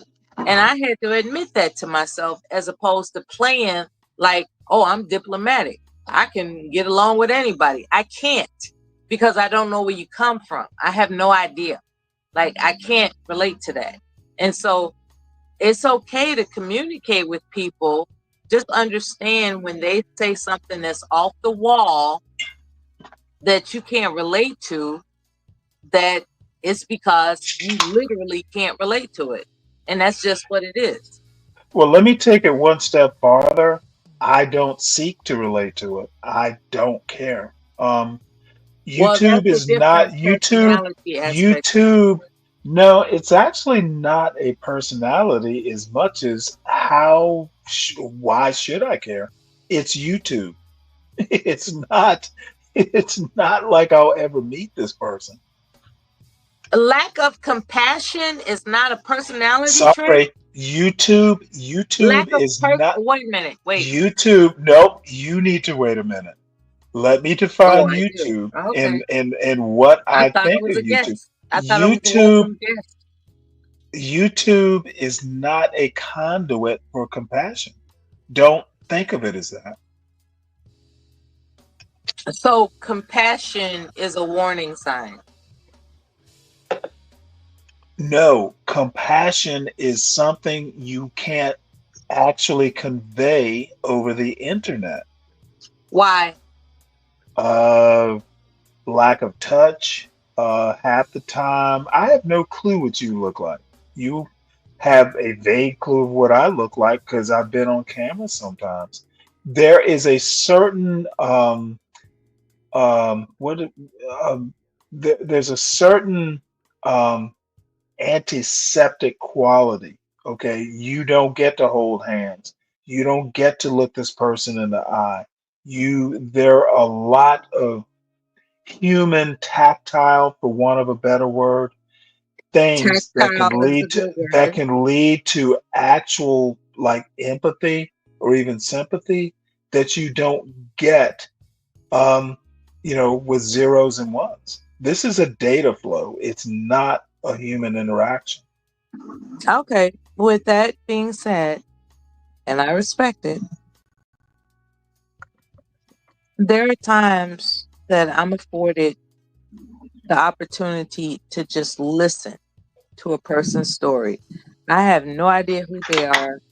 They could be AI, okay? I have no idea who they are, but I'm listening to a story and it pulls my heartstrings. So are you, and I appreciate you as an educator, right?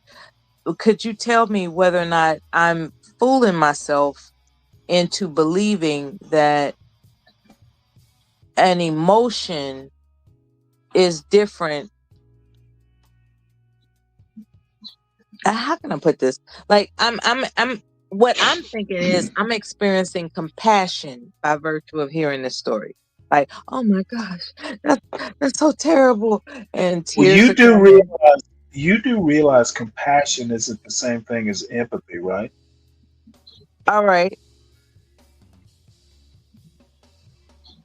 it's different. You can feel compassion for a character in a novel, a fiction. Uh, Correct. so empathy is not. Now, this is me.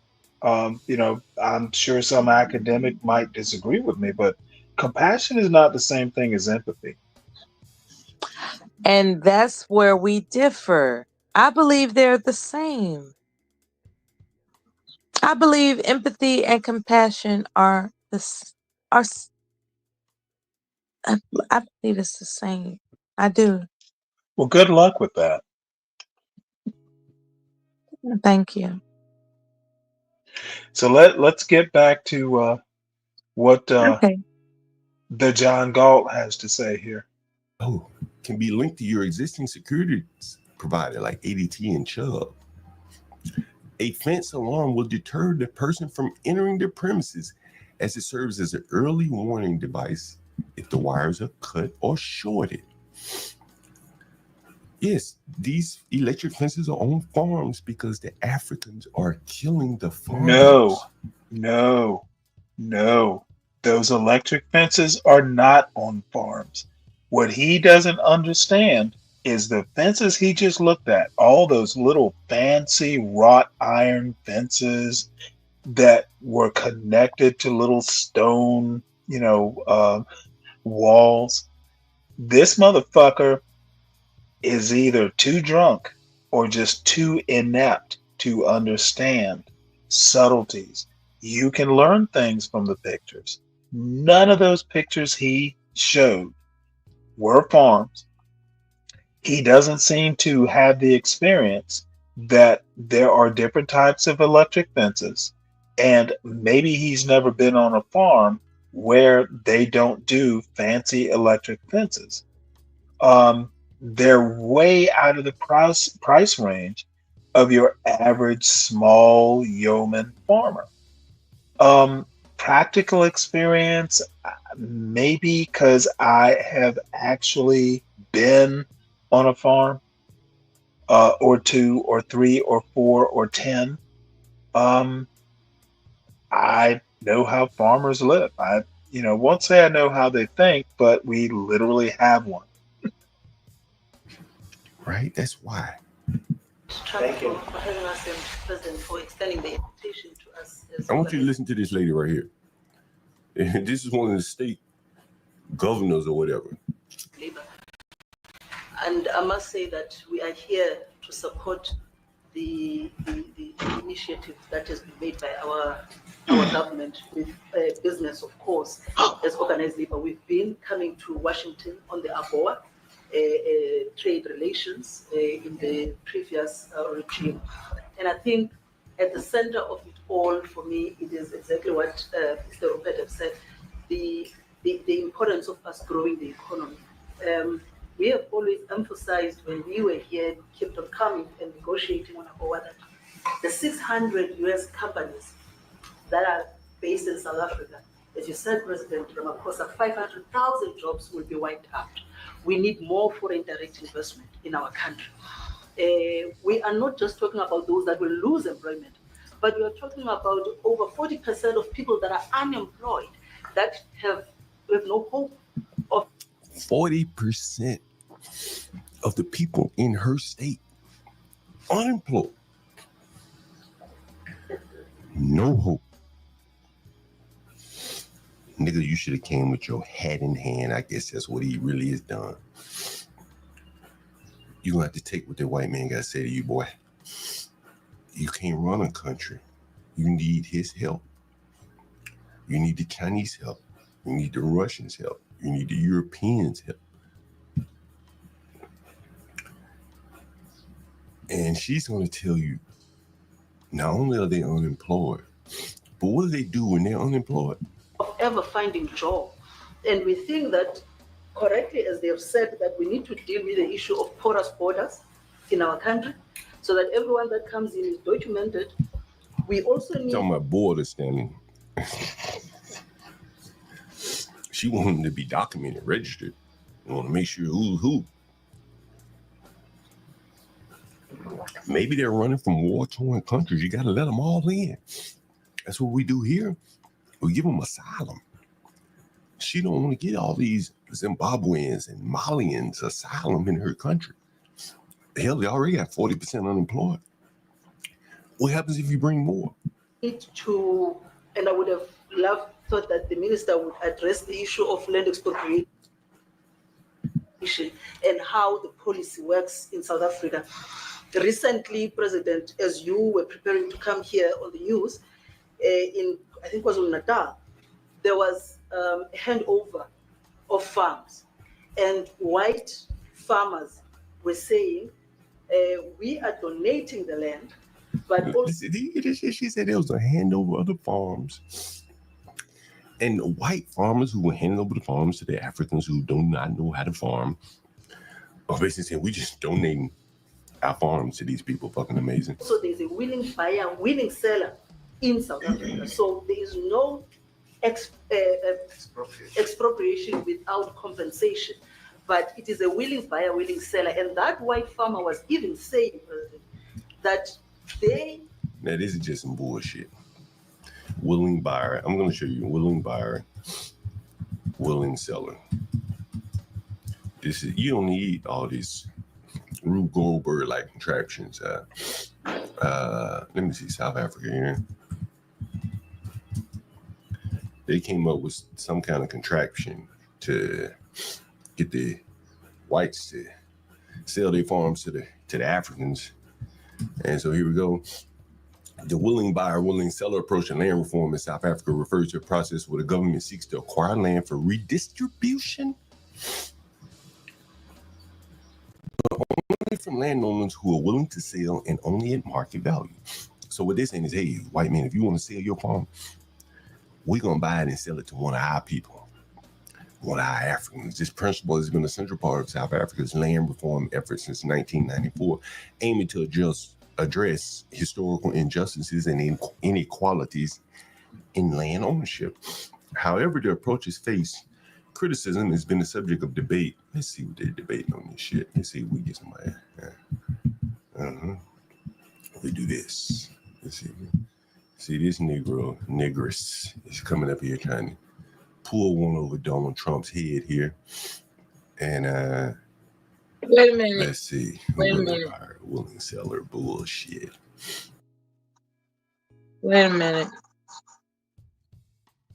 He went out of his way to call her a negress. Oh, he does that all the time. You don't listen much anymore, do you? Yeah, I have not known him to use that term. Okay. Oh, he's been using it, well, since I've known it.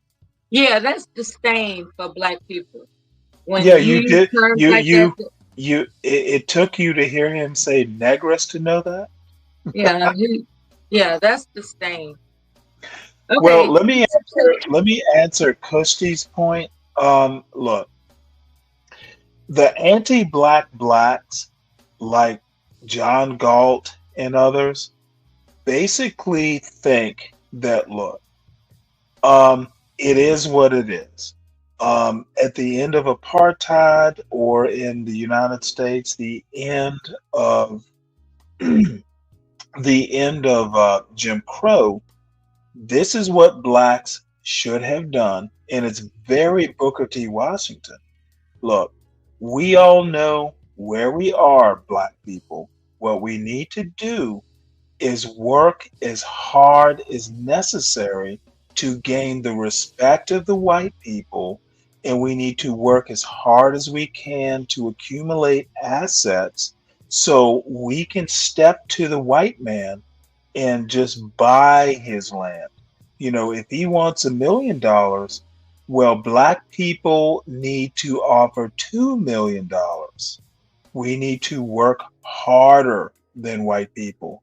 We need to earn their respect by making them want to envy our work ethic.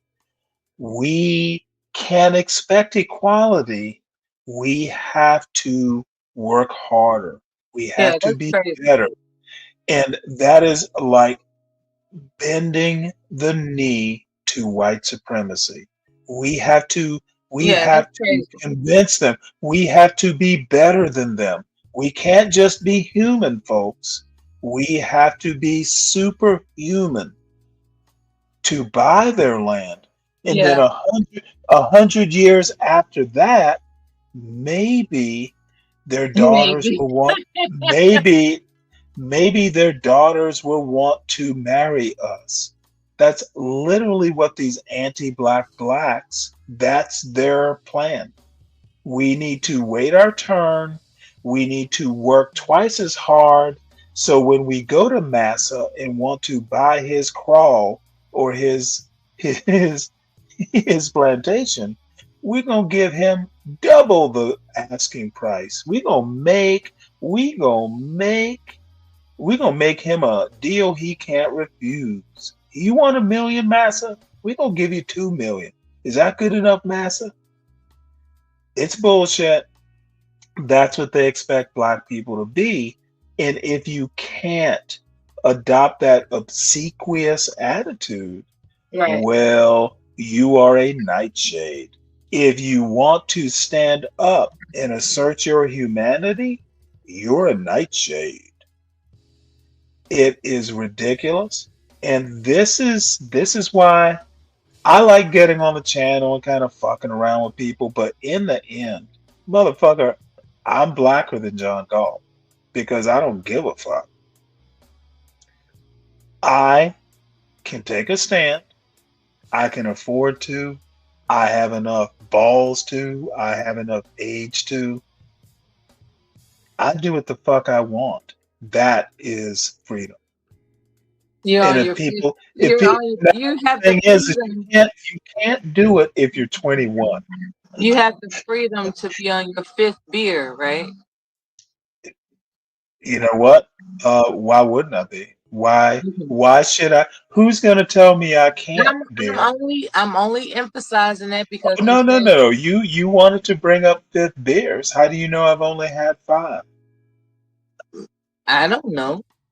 I'm only Look, referencing what you had the bottom mentioned. line, the bottom line is until I have a wife here saying that, hey, you can't have 5 beers, and I don't really care. No one is I don't really. denying. Hey, let me put it to you this way. I'm not counting. Yeah, no one's denying. I'll leave it. I'll leave it to you to count my No beers. one's denying the privilege that exists Okay, to go in your back realm. to bring it back to where I was what I was talking about. Okay. I can pretty much do what I want to do. And that is the definition of black. Now, there will always be limitations based on wife or, family obligations. There will always be limits imposed. But by and large, I don't have a white man telling me what I need to do. And I have in the past. Some were good, some were bad. Some I married. But you know what? The white people I married, they literally were okay with it.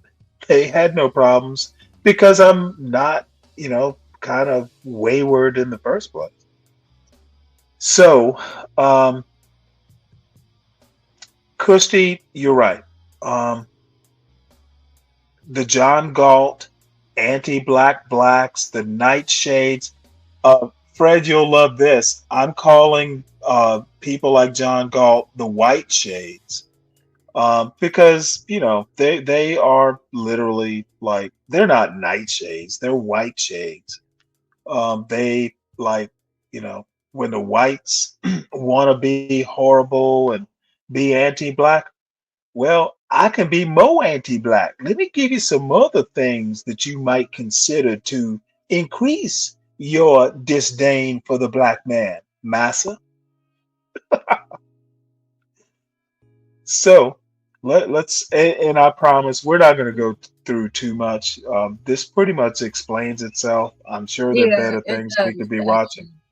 Well, Christy, I don't think Christy, I will stop playing this when you say, "Hey, you get the idea and you believe me." Christy, Nightshade came about. It's a John Galtism. Well, nightshades are poisonous plants, but potatoes, tomatoes, and several other vegetables are in the nightshade family. But John came up with nightshade as a poisonous plant.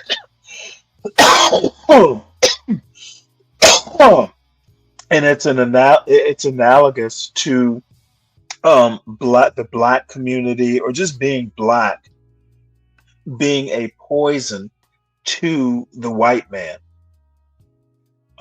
Black culture, for instance, is a poison to American culture. So nightshades is what he calls blacks who just don't meet his expectations, except he doesn't realize that, sitting around drinking beer, smoking weed is nightshade behavior. He hasn't figured that part out yet.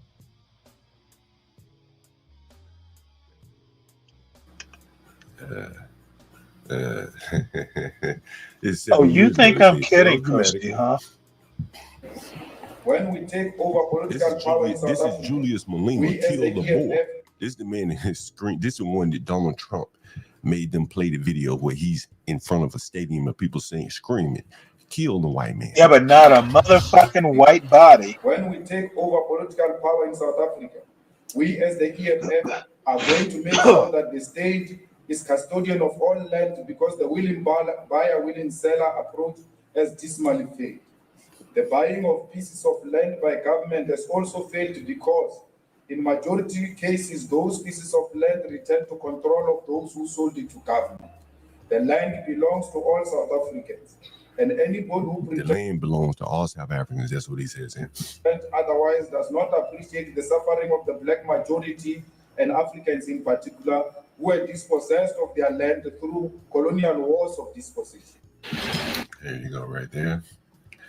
And looks like the Orania. They said it with their chests. Orania, a self-declared whites-only enclave in democratic South Africa, has just looked Julius Malema and the entire EFF movement in the eye and said, "We don't need your permission to exist." We do not need or seek permission to exist. And it's not for the EFF or any other government to tell this community it may not exist or they don't like our existence. Let that sink in. A town built on the ideology of apartheid's leftovers is now publicly flexing its defiance and doing it with the language of democracy, coexistence, and community. And yes, you heard that right. This isn't 1985. This is April 2025. Let's get into it. We are not a political party. We do not march for our existence. We do not depend on the attention of media. We are a community of living people, of mothers and children and schools and roads. Christy, you're going to have to come back to John Galt channel. Generators and this is home. We don't march there. But as a community, we do not know, we do not need or seek permission to exist. And it's not for the EF or any other government to tell this community it may not exist or they don't like our existence. That's just not how it works. It doesn't work for any community in South Africa on that basis. Saying, look, man, I don't want to be a part of what y'all got going on. Shit, let's just go live separately from you all. We'll take some barren land and make it productive. We don't want any part of you. We don't want to take anything from you. We don't want any fertile land that you might feel like you can do better with. Just leave us the fuck alone, man. Just let us live in peace away from you. And the blacks will not allow them to do. They won't allow them. And you have to ask yourself, why not? Right? Why won't they allow these people to live in peace? You have to ask yourself. These Africans. Tell the Zulus they may not exist. They may not have a kingdom. They may not have land. There's not such a thing. So that's not part of the discussion. The discussion of how we coexist, how we engage, what we discuss with each other, that is something that may take us forward if we really apply our minds to that. Yeah, the difference is that telling the Zulus what you've just said, myself as a Xitsonga speaking woman, I am allowed to be in KZN. I am allowed to interact with the Zulus and be with them as a Xitsonga woman. Now pause, because here's the uncomfortable truth that few want to say out loud. Orania is working. This small town built by Afrikaners has created its own economy, infrastructure, and governance. Without corruption, without chaos, without crime. They're farming, building, trading, even running a digital currency. They're doing, in many ways, what we wish more communities could do. Stand on their own feet. But here's the tension. The EFF, arguably the most dynamic and visionary political force in South Africa today, sees Orania as an insult, a leftover from apartheid, a denial of the inclusive society that 1994 promised. And yet, both these forces want the same thing: power to the people, dignity for the marginalized, a future that's not written by colonizers or capitalists, but by us. So how did these two end up clashing? Orania was founded in 1991, in the twilight of apartheid, by Karel Boshoff Sr., the son-in-law of Hendrik Verwoerd. That alone paints a certain picture, but... Well, I think we pretty much get the idea. Unless there is a special request. Let's see. Go back to I didn't, I don't know that I've ever heard an anti-black tell someone to go back to Africa unless they were from Africa. Never heard them say, hey, you're from Georgia, but go back to Africa. But I wouldn't put it past them.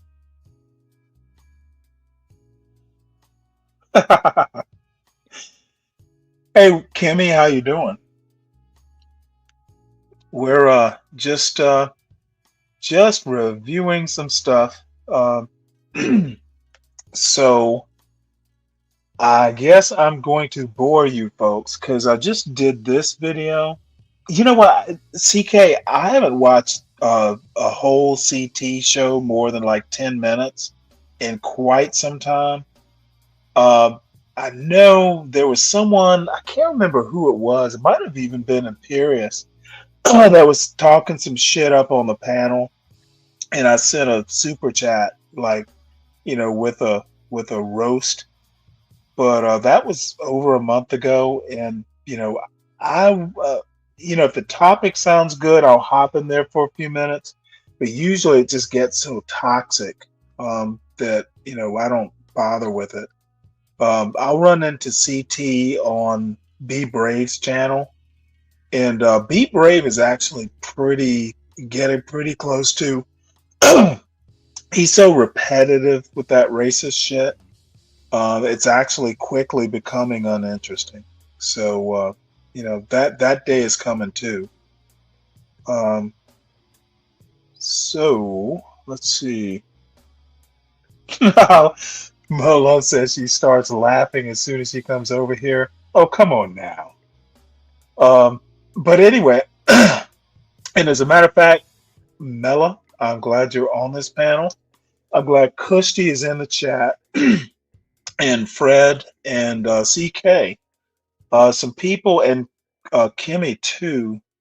This is a video that I just did today, and I want to look at it because I think the editing is okay, but the topic is actually much more interesting, and it covers some of the stuff you and I were just talking about, Noah, about the black experience and all this stuff. So I Yeah. would definitely be interested. Well, just you'll see where I'm going with this, I think. Um, and again, I hate editing stuff. So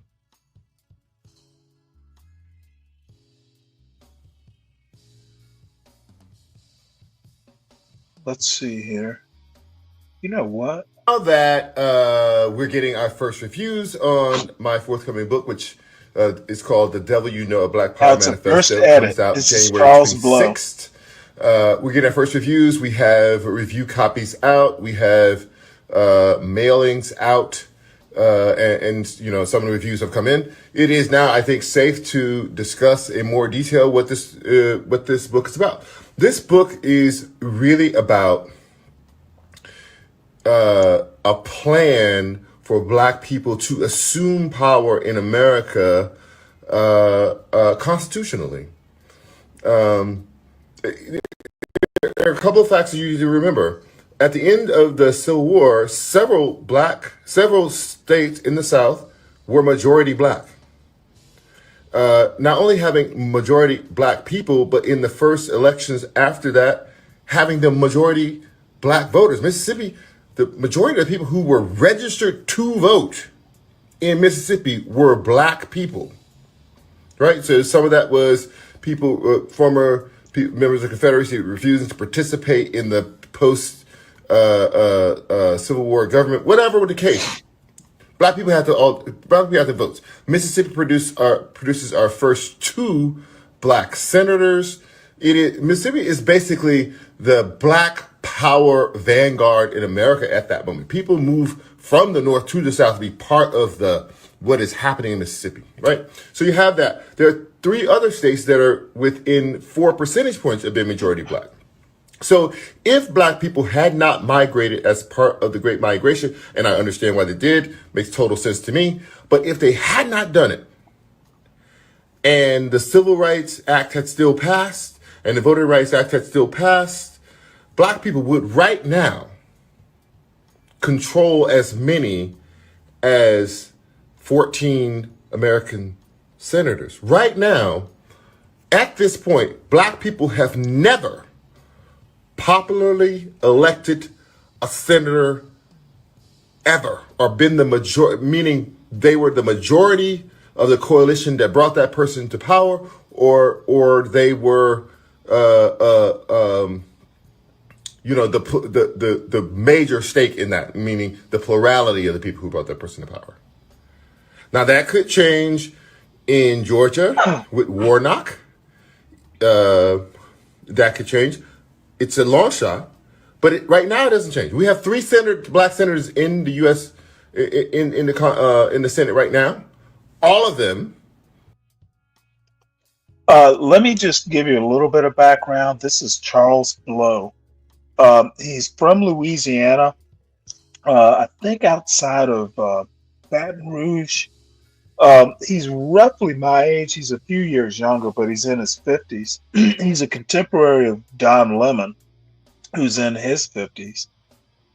He spent years, he's a journalist, spent years as a New York Times opinion columnist. He wrote a book called The Devil You Know, a Black Power Manifesto, which is nominally what this video is about. It's a very good book that I think it's 5 years old, but I just got around to reading it. I've actually owned it for a couple years, but just never got around to reading it. And I recently did. So that's setting the stage.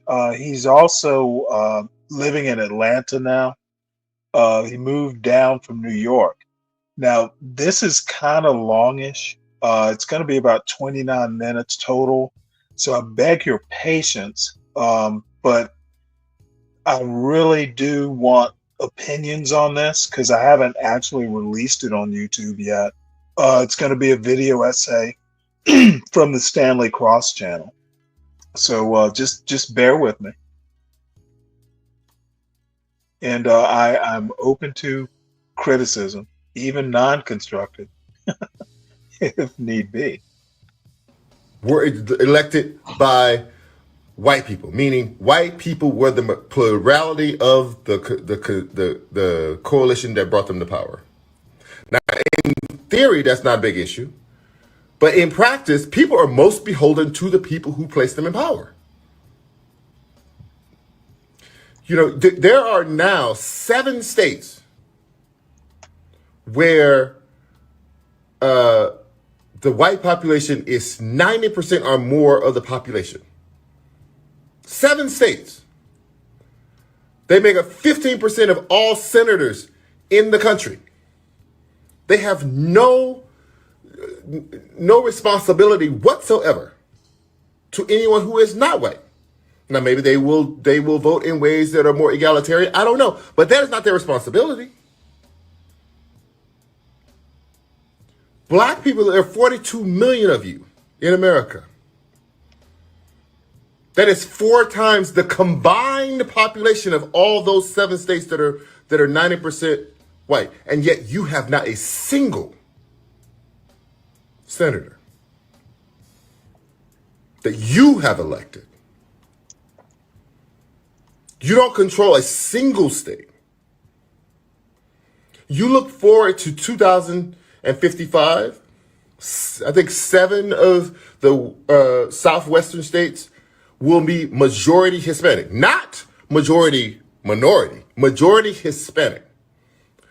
If they choose, they will have a region of the country that they can literally control, sending senators that are beholden to their interests, as they should.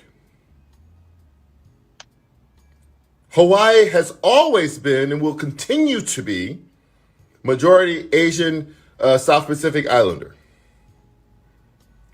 The region from Washington and Oregon down into the Rocky Mountain states will continue to be majority white. Many of the states on the east coast and east of the country, including the Midwest, will be some variation of maybe majority minority, but a plurality white. Not a single state is projected to be majority black. Black people have to decide whether you want power or not. I've listened to my entire life when people talk about black power and assumption of black power and what we're going to do and the revolution is coming without an actual plan other than to pressure white people to recognize your humanity or beg them to recognize your humanity. And I am saying, skip all that. Stop pleading. Stop begging.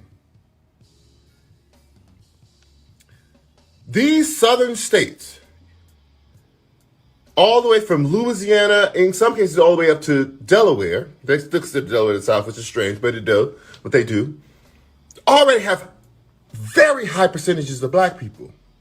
And those southern states are is where the black middle class is actually thriving. And in many of the states that black people fled to during the Great Migration are experiencing some of the worst of the racial problems around police killings of unarmed black people. If black people really want power, they can just choose to do what Frederick Douglass says and pray with your legs. Decide if you really want it. Decide if you really want it. I think in 1970s, a writer writes in Playboy magazine under a title saying "Take Over Vermont," and he's writing about an obscure article in the Yale Law Review by 2 students at Yale, which said to young white hippies, If you really want power, you have to engage in this thing called radical federalism. Take over a state. Take over Vermont. And you know what those young white hippies did? They grabbed their stuff by the tens of thousands and they moved to Vermont, sometimes sleeping in fields and communes and whatever. And they changed Vermont from one of the most conservative states in the Union to now it is literally one of the most liberal states in the Union. And they did that by colonization. They did that by voting with. Well, let me answer that. Freddie says this clown is 60 and still wondering whether or not black people want power. My answer is do we? Again, if you'll be patient through it, because I have a comment right after, well, between this video and another one he did with Don Lemon. But I think a lot of black people wonder, and we all have different formulas about whether we want power or control. So just be patient, Fred. And yeah, I appreciate the comments, but again,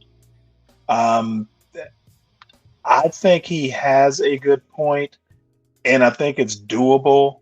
But in the end, I think that the way white supremacy works in the United States, wanting power if you are not Donald Trump plus white, it's probably a fool's errand. I think wondering whether you can have power is a better question. And being the Afro pessimist leaning person, my answer is why bother? So complicated answer, but it's how I think. Their bodies. This is not without precedent. Some of the early reviews have said, it's a great thought experiment. Great food for thought. It's not That's food for his thought. point, Fred. I did not move from New York to Atlanta because I was some food for thought. I had a great life in New York, but I believe so completely in this idea that you can change your reality by taking power in states. Most of the things that you care about, if you are part of the people who are marching for Black Lives Matter, is controlled primarily on a state level. Criminal justice is primarily a state issue. Mass incarceration is primarily a state issue. Health care and health concerns are primarily a state issue.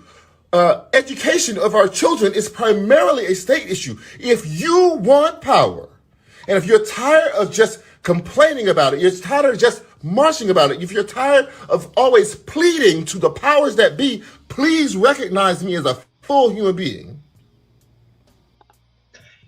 Well, Fred, this is actually similar to an argument that Aramiose Frimpong makes. If you want power, and I don't know that I agree that blacks are afraid of power. Maybe you're right. I can see your point. I'm just not sure I agree with it. However, the problem with the 60s and the problem with civil rights, and it's Monday morning quarterbacking, but we accepted integration on our knees. That there is a question still in 2025 whether we should have power or can we handle power. The anti-black blacks will talk about, well, Detroit and New York and Chicago are all black-run cities and they are abject failures. Atlanta is another example they bring up. So I would like your response to that. Detroit has been a problem. Chicago has been a problem. But my argument to that is, they are black, it's window dressing. I still think that, these are, if the argument that so many anti-black blacks make and the racist whites is that America is a white country. It really doesn't matter if you have a city government, um, a big city government. It's still a white country. A city is not a country. So I'd be curious to know what your response to that is. I think that, if the argument that Martin Luther King and the civil rights movement in general really were approaching power on their knees, I would agree with that too. I don't, but I think desperate times call for desperate measures. We have the benefit of hindsight. So I kind of don't. Fred, I know you and I tend to, disagree on these sort of matters, but I think, the Martin Luther King generation did the best they could. They were just looking to get somewhere. They were just looking to advance the ball. Um, you know, um, you refine your argument or you get better. I actually think the problem is we believed people like Lyndon Johnson. Those motherfuckers, it was a lot of American politics throughout history has been making sure you don't have mass uprisings from the grassroots. I think President Johnson, who knows, he might have genuinely felt, well, hey, if we give them this, maybe that will satisfy them and we'll have peace in the hinterlands. That's what American government and a white country will think. Give them a bit, pacify them. We don't have to give them everything they want. We just have to give them enough to, kick the can down the road. And that has been American politics literally since the Constitutional Convention. This African slave trade, kick it down the road 80 years. America has kicked the race question down the road even after the Civil War. Things were good for 10 years, but you know what? We're going to compromise. Compromise of 1876. We are going to things will get better. Slavery will go away. Blacks will be a Booker T. Washington project where if blacks work hard, they will earn the respect of the white man. Which that same argument is what John Galt is saying. If we could just stop shooting up the streets in the hood, the white man might respect us. And I think that's absolutely ridiculous. The white man it's literally a Roger B. Taney argument. The white man, blacks don't have any rights that the white man needs to respect, even in 2025, unless you become obsequious. Okay, again, this is a Amy Wax sort of argument. When the whites become when the blacks become a bunch of Thomas Sowells and Glenn Lowrys, then we might just kind of, give them a little bit more than they have now. But seriously, listen to an Amy Wax. They don't want anything but bourgeois values and Northern European blondness. So I'm a little pessimistic. I think we're fooling ourselves. And you know what? We might as well just go and be ourselves and, of course, get along. Don't start a race war. But the bottom line is if you are caring what a motherfucking Jason Kessler or Richard Spencer or Jared Taylor, if you are paying attention to what they think about black people, you are goddamn fooling yourself. They don't care. If race and just kind of like bad behavior or prejudice is genetic, those white boys have bad genes.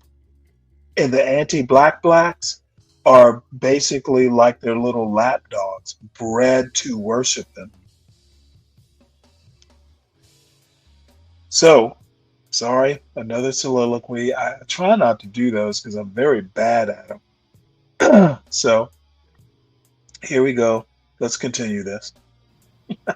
You have the power in you to change that dynamic. I'm going to have several conversations like this with you in the days leading up to the publication of this book and probably after. There's a lot of architecture around publishing books and a lot of events you can go to and sign up to go to. I'm going to talk directly to you.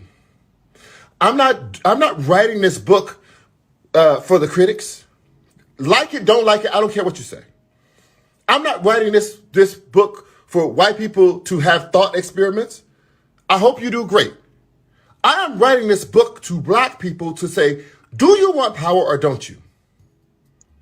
Do you want to keep begging or don't you? And if you do not, there is a way around that. And that is what I am now committing my life to illustrating for black people.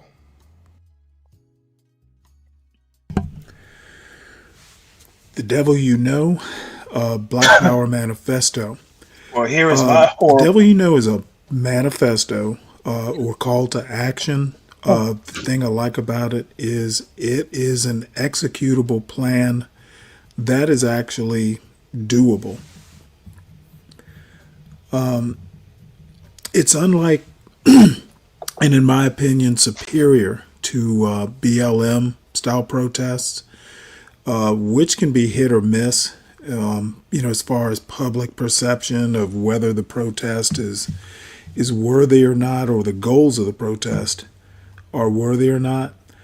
BLM, and other protests, actual street protests, tend to be driven by youthful exuberance, which can be volatile due to lack of discipline and or decentralized leadership.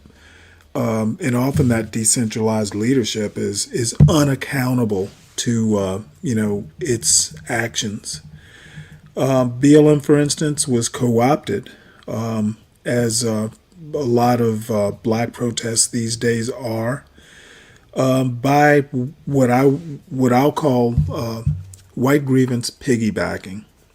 Antifa specifically in the case of BLM, but other examples of are civil rights co-option by groups that are feminist or LGBTQ. A lot of the reverse racism, the white fragility sort of arguments. I consider them white and fragile, and black-brown coalition building. A lot of times building coalitions can wind up, compromising, some goals that might prove, kind of vital to, the overall purpose of the protest.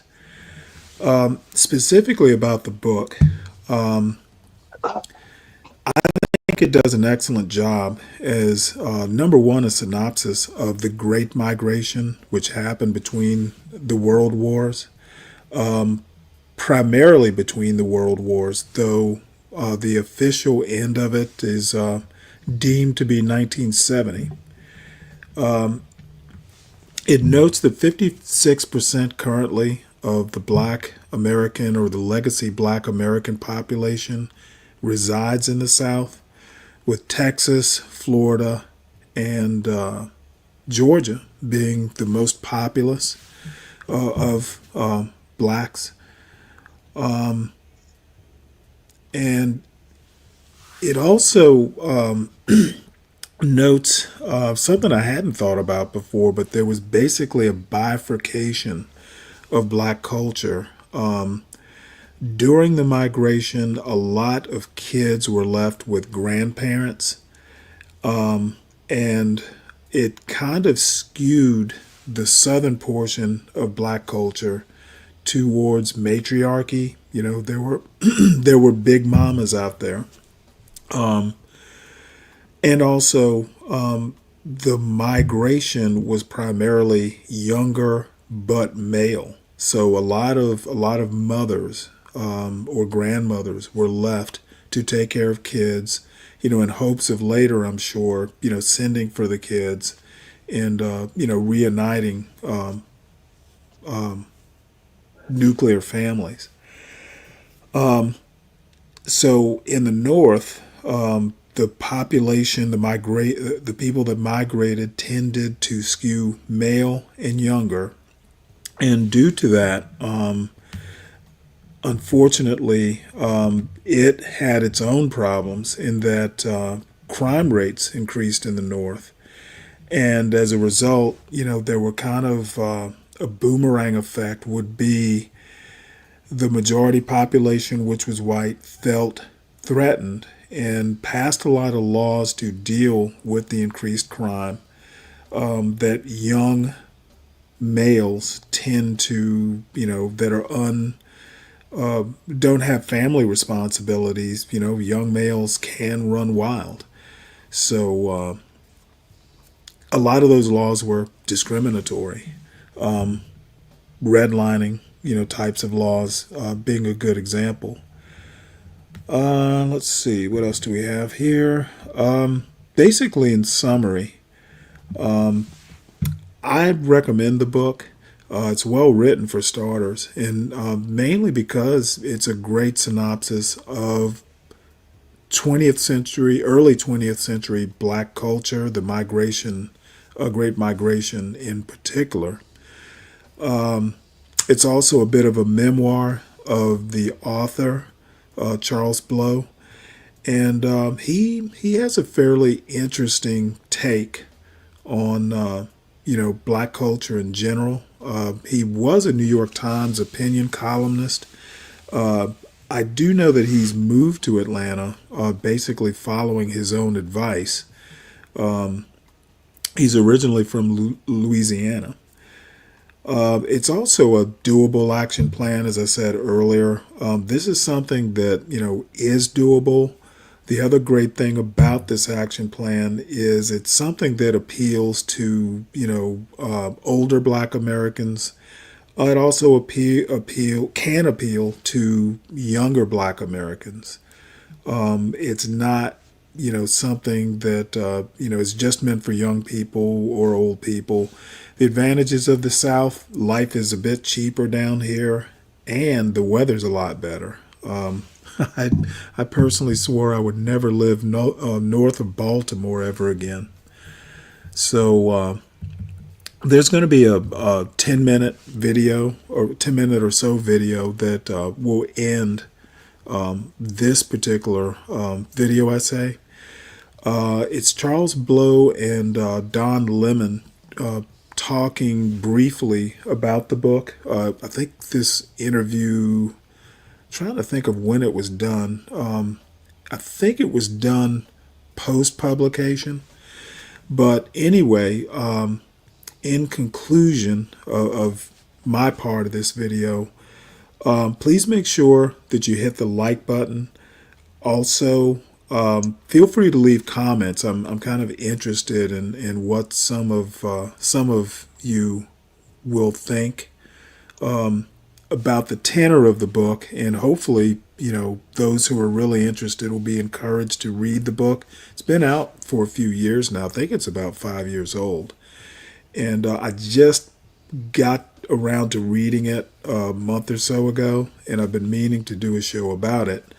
Also, make sure that you are subscribed to the John Galt Urban Landlord channel.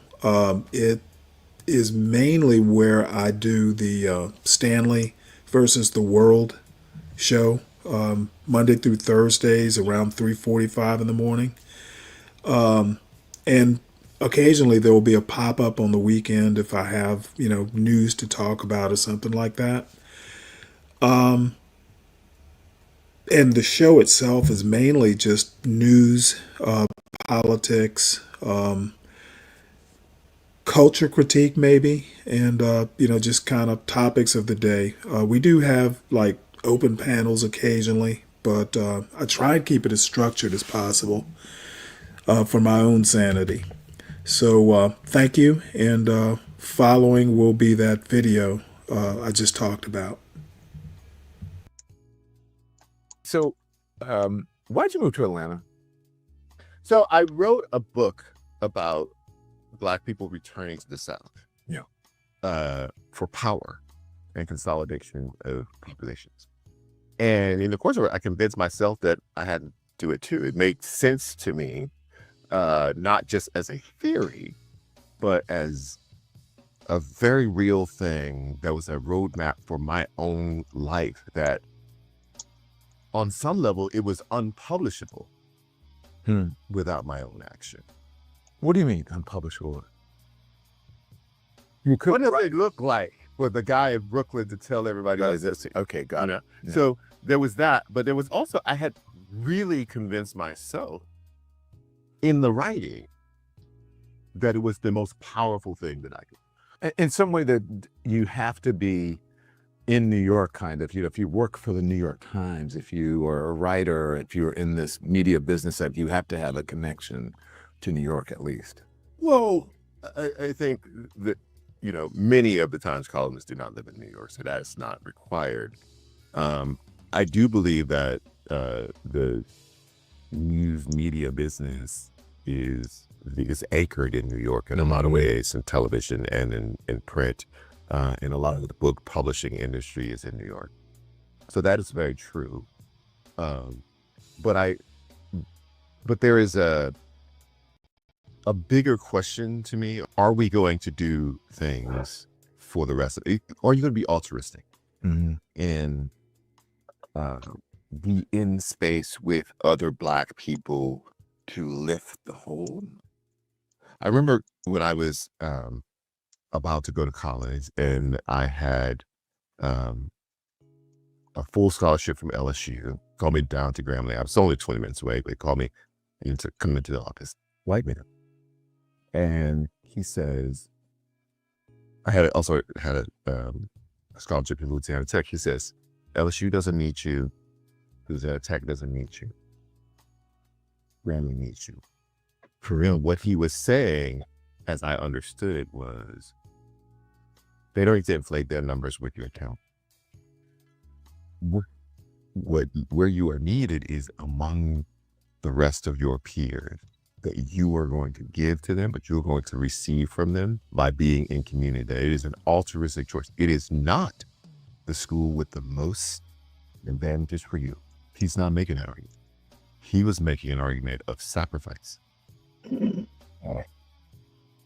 need to come here because we need your intellectual power in this community. I took him up on. In Grambling. Yes, at Grambling. And it was exactly what he said.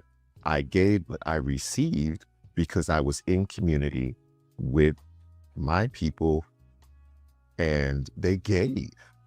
I learned culturally things that I would never have learned about Blackness, and it wasn't in a Black studies class. Ironically, very few HBCUs have Black studies majors or even tracks because you're living the experience. You're right about that. There was a different sort of reasoning when I went to college. It's that my sisters, and my sister, one went to Grambling, one went to Southern rivals. My mom went to Southern, my uncle went to Grambling, so there was always this rivalry. But it's like, we wanted you, my dad went to Southern, but then got his law degree, I believe, this is way back in the day, from LSU. We want you to go to an integrated place. Yes, I understand that. But I kind of regret that sometimes, because I missed out on the experience that you had. But there are pros and cons to everything. Yeah. Right?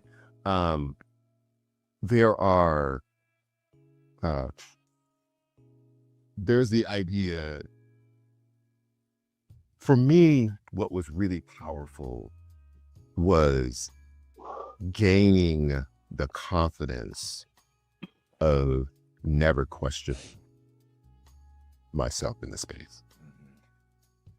I grew up in a majority Black town, went to an all Black high school, all Black HBCU, all Black college.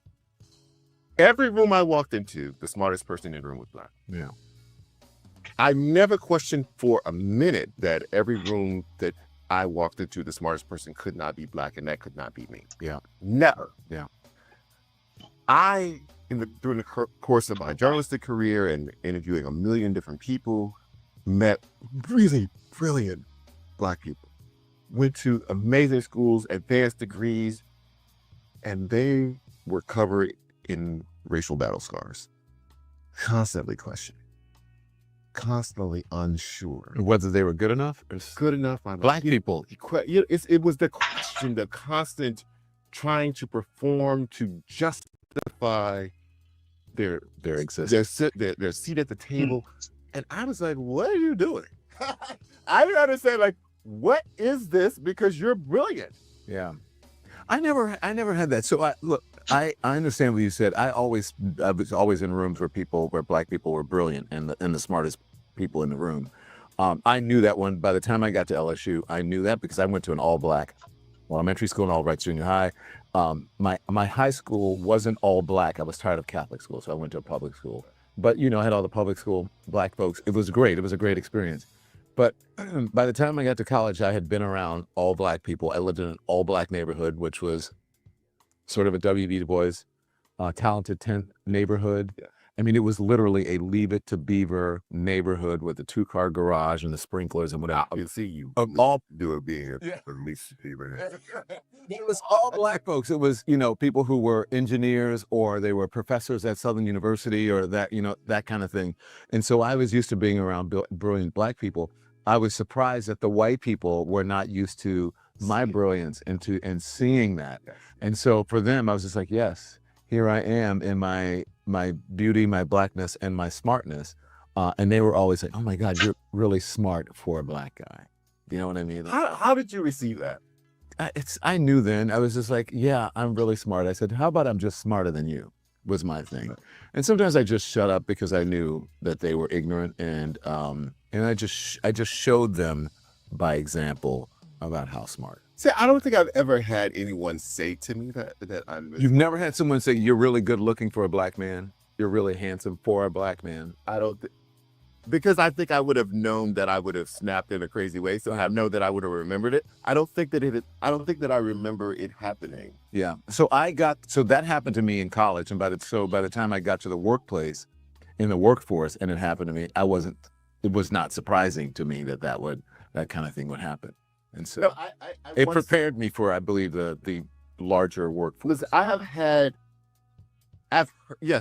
heard it insinuated in a way, yeah, by a TV producer. He was like, basically saying that I was part of the handsome Black person, quotient, of the show. And I was like, what? Or when I was younger and, would go out, and I was going out with a friend who also worked at the Times, and we'd go out to club, and the promoter would say, oh yes, you're part of my beautiful Black people group. And I was like, what? So a white promoter? A Black promoter. Russian. He's Russian. Really? And? Yes. And so I was like, what? Like, it's shocking to hear that you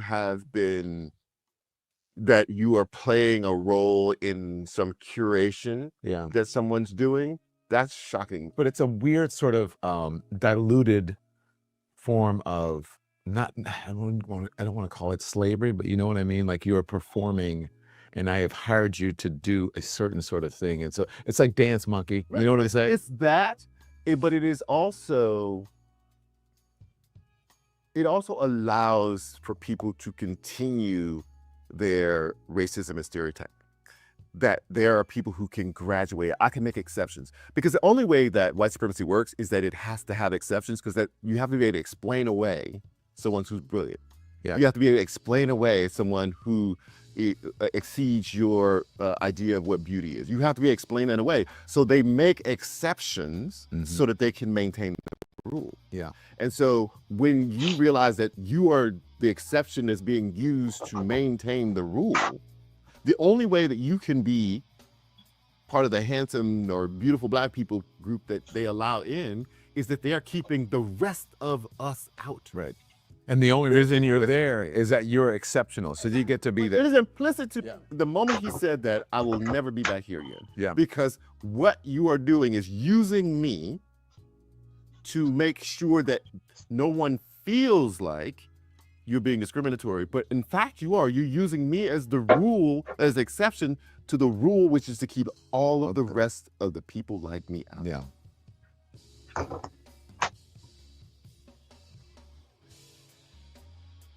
Oops.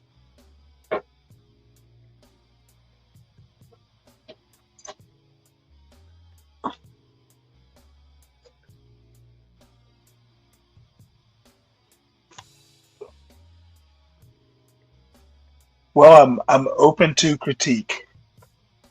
Let's see, we're down to 7 total people. Wow. People just got totally bored. Mello, you still there?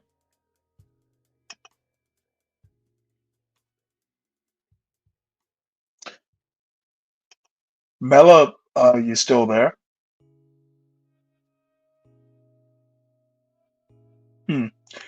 Well, we will move on. CKJ asked about smokers, and kind of curious about that myself.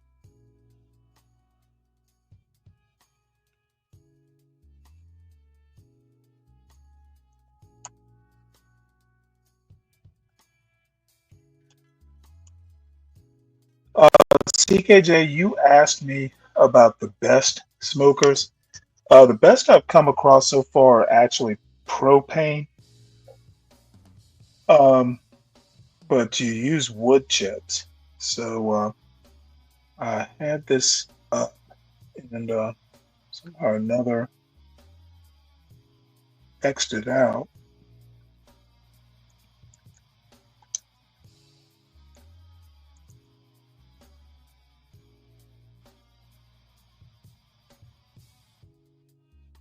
You know what? Let's just do this. Let's just do best smokers.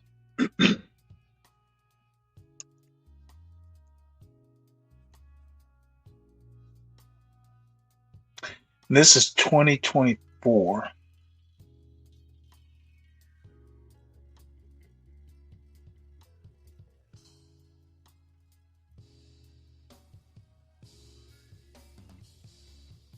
Uh-oh.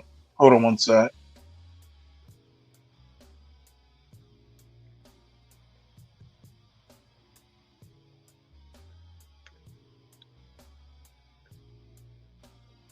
There we go.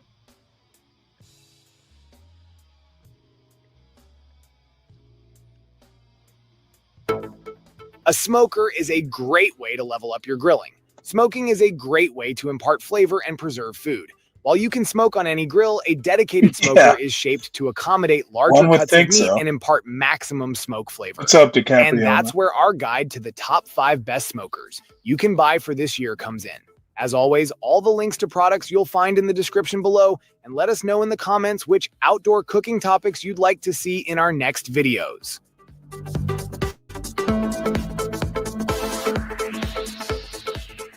The Connected Joe is an exceptional Kamado grill, enhanced with modern digital features. Its thick ceramic construction not only heats up quickly, but also retains heat efficiently. What sets it apart is the digital control panel, Bluetooth, and wireless app connectivity, which allow for precise temperature regulation via a fan and provide instructions for damper adjustments. This technology ensures a steady temperature throughout long smoking sessions using minimal fuel. Man. The fuel efficiency is a major plus, especially since adding more charcoal can be cumbersome. Remarkably, the Connected Joe can smoke pork butts for 10 hours without needing a charcoal refill. This grill is versatile and capable of high heat grilling and baking, though its prowess shines in smoking. A standout feature is the seal around the lid, which traps heat and moisture. maintaining high ambient humidity and reducing the stall effect during smoking. While it functions excellently as a set-it-and-forget-it smoker, it also offers the flexibility to go fully analogous for those who enjoy a hands-on cooking experience. The Connected Joe is both robust and sizable, with dimensions of 47 by 48 inches, weighing 216 pounds and offering a 255 square inch cooking area. This advanced grill is priced at $16.99 US. $1,600 US. Holy shit. The Master-Built Gravity Series 800 is an exceptional smoker, ranking as the 4th best on the market. This versatile smoker is designed for both novice and experienced grill enthusiasts, offering remarkable performance and convenience. It can reach 225 degrees Fahrenheit in just 8 minutes, 450 degrees Fahrenheit in 10 minutes, and an impressive 700 degrees Fahrenheit in only 14 minutes, making it ideal for a variety of cooking styles. One of its standout features is the inclusion of a flat-top griddle insert and cast iron grill grates, providing a generous 800 square inches of cooking area. This includes 2 porcelain-coated smoking racks, offering ample space for any culinary endeavor. The digital fan technology ensures consistent temperatures, minimizing heat fluctuations and guaranteeing evenly cooked food. Users can easily control the temperature and cook time via the digital control panel or remotely through smart device control using Wi-Fi or Bluetooth. This smoker also boasts a built-in temperature gauge and a meat probe thermometer, ensuring perfect results every time. With its combination of advanced features and user-friendly design, the Master-Built Gravity Series 800 is priced at $697 US, offering excellent value for those seeking a high-quality smoking experience.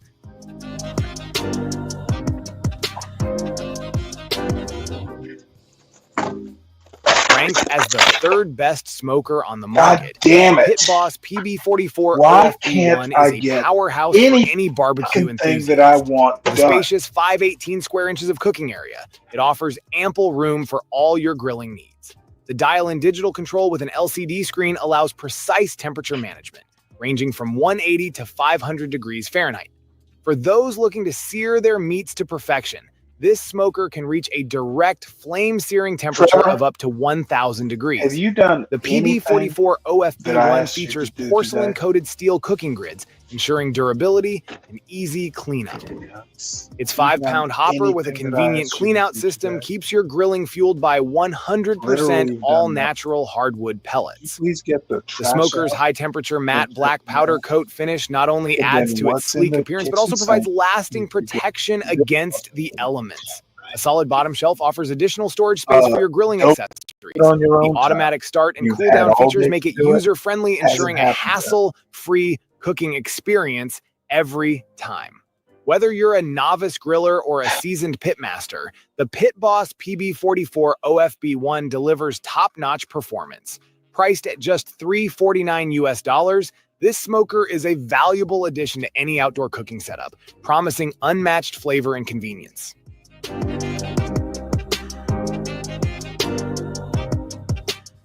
Since pioneering the wood pellet smoker grill in 1988, Traeger has consistently set the industry standard. The Pro 780 exemplifies this legacy, balancing cost with impressive features and performance. Priced at $799 US, it offers excellent value for money. Key to its functionality is the auger-driven pellet hopper, which ensures precise regulation of fuel and temperature. This model also boasts modern connectivity, including Bluetooth, Wi-Fi, and Alexa integration, complemented by Traeger's proprietary app. During our extensive testing, the Pro 780 delivered a slightly subdued smoke flavor compared to Traeger's pricier models. It also tended to run 10 to 15 degrees hotter than the set temperature. Despite these minor issues, it produced a beautifully barked pork butt with a distinct smoke ring. Beyond smoking, the Pro 780's versatility shines as it also grills and bakes, catering to those who prefer a multi-purpose appliance. With dimensions of 55 by 27 by 49 inches and a weight of 150 pounds, it provides a substantial cooking area of 780 square inches, making it a robust addition to any outdoor cooking setup.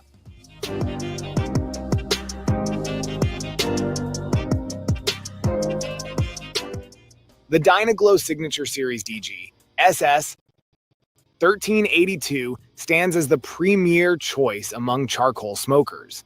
Its size may intimidate novices, but with a bit of assembly help, the learning curve proves gentle. Heat regulation is straightforward, requiring minimal vent adjustments due to its efficient top and side dampers. We only needed to remove a few coals to manage the temperature effectively, showcasing its responsive heat control. Our tests revealed that the Dynaglow excels in producing succulent ribs with an impressive smoke ring and a perfect balance of tenderness and smoky flavor. While the charcoal imparted a mild smokiness to the wings, a slightly bitter aftertaste emerged, though it didn't detract from the juicy chicken. For both seasoned Well, smokers go ahead and and do beginners, that. the Please Dynaglow check Signature the Series mail, delivers and then exceptional we need to results figure without out what we're overwhelming going to the do with user. all these boxes. Measuring 46 by Do you 25 need by an 59 app for inches my? and weighing 124 pounds, it offers a Can't hear you. substantial 1382 square inches of cooking Sorry, space, what? priced at $450 US. Okay, well, don't keep them out here. Find a place that's better.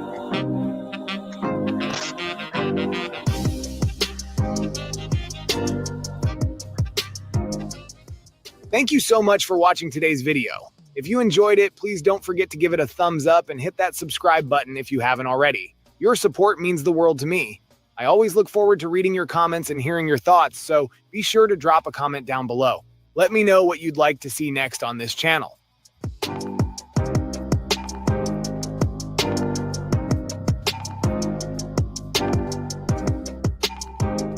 Okay. CKJ3, if you're still there, this is the smoker I have.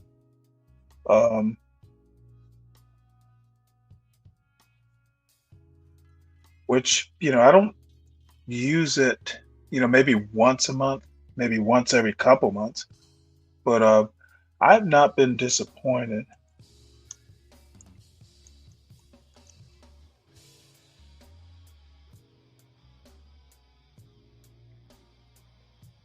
So this is a company called Bradley, and I have one of these refrigerator looking things. I would recommend it, but it is kind of different. You've got the little hockey pucks, but you can get different types of wood, and they're two different units. One attaches to the other, but this is like a digital thing that controls temperature, and it lowers these pellets in like one at a time on a timer thing. And then not their electric elements inside the actual cabinet here. It works well. And you can time it. You can smoke it for a certain amount of time. You can it's the wood burning and the actual temperature, the oven temperature, is two separate operations. So now this isn't exactly the one I have. Let's see. This is actually, yeah, it's a 6-rack. So this sucker works. It's not it's what, I don't know, $800, something like that, which ain't cheap, but it works. Thank you.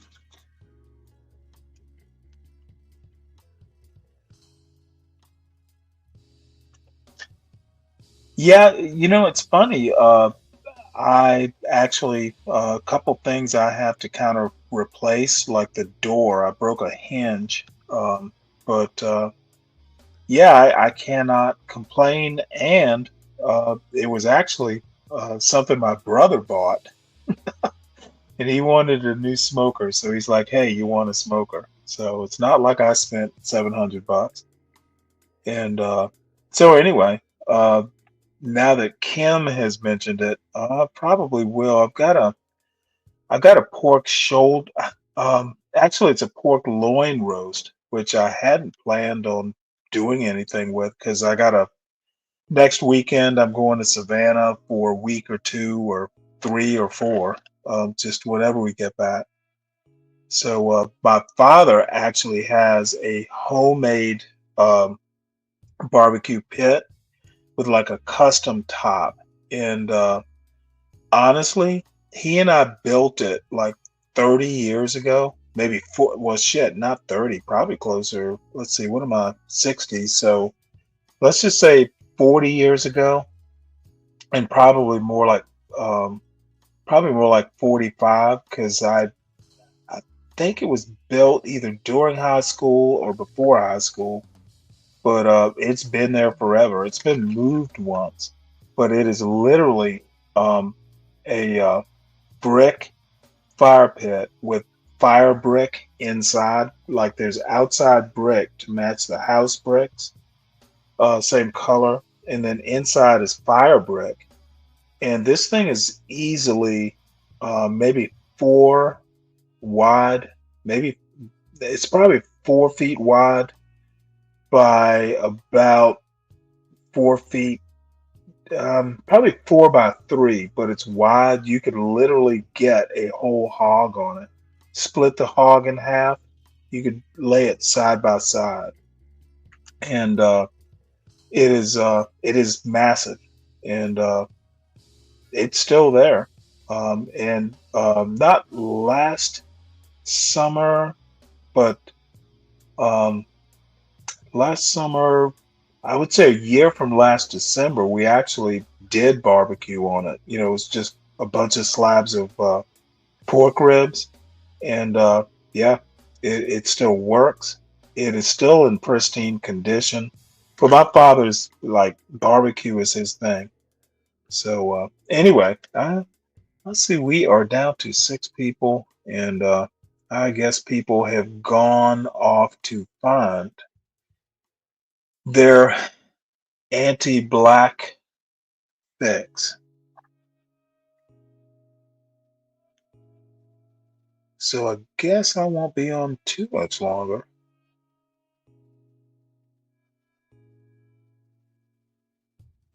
Let me hit YouTube here just to see if there are any videos that are still watchable.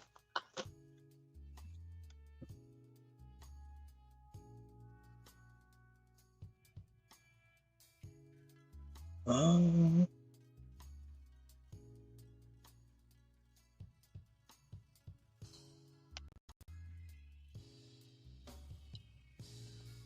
Hey, 12 man. Hey, Stanley, how's it going, man? Pretty good. I had a little something I wasn't sure if you was in the mood for it, but is that I think her name's Tiffany Silver. Yeah, I know who she is. Played some of her videos before. I wasn't sure if you've seen the one yet that I just sent you, but I thought it was. No, I actually haven't watched her in quite some time.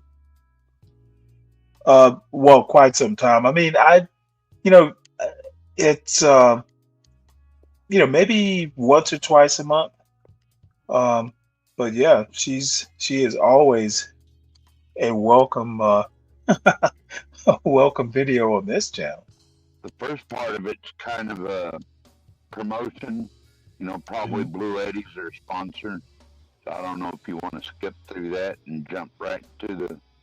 Well, you know what? She's been on, I've been watching her for like 5 years, some ungodly number. So I'm glad to see people like her be successful because she is nothing but positive.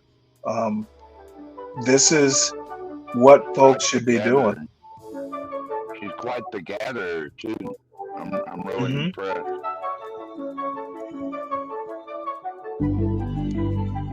Welcome guys, welcome back to my channel. So we're back at my favorite camping spot. We're going to be doing some camping for 24 hours. We're going to be cooking, catching food. It's going to be a More vibe like today. glamping. We are currently off the grid right now. So big up today's sponsor of this video, Bluety. All right, so Bluety sent me a brand new power station. It's literally going to be powering us to the next 24 Oh, this hours. is I interesting. can't wait to test this bad boy out. So let's turn it on right now. All right, guys, so as you can see, it's at 89%. It was at 100% earlier when I left home, but because I had to charge my battery for my electric chainsaw to clear the campsite, and it actually took a couple times for me to charge it too. So in the meantime, while we're getting prepared for the adventure, let me tell you about Bluety. This is the Bluety AC180. One of the best power stations I've ever used. Now, having an essential power station is super important, especially for what I do, which is camping, outdoor cooking, and video equipment that needs charging. This has 1800 watts of total output and 1152 watt hours. Now, that means you're going to be running a lot of your high quality electrical items like my electrical power saw and my portable stove. Now, most power stations that are up to 2000 watts Now, of output are very I'm gonna say this. I understand. However, that's not fucking camping. Motherfucker, build a fire. And I'm sorry, this is glamping, not camping. Yeah. Nothing wrong with a little convenience while you're camping. Fuck that. Just stay home and do it in the backyard. and heavy. And this is something that you can easily prepare and you can still run a lot of your items on it. It's so perfect in power, size, and also affordable. It has 4 AC outputs, Now, multiple. if she said, Stanley, this is what we're going to do on our camping trip, it's not like I would say no, but still.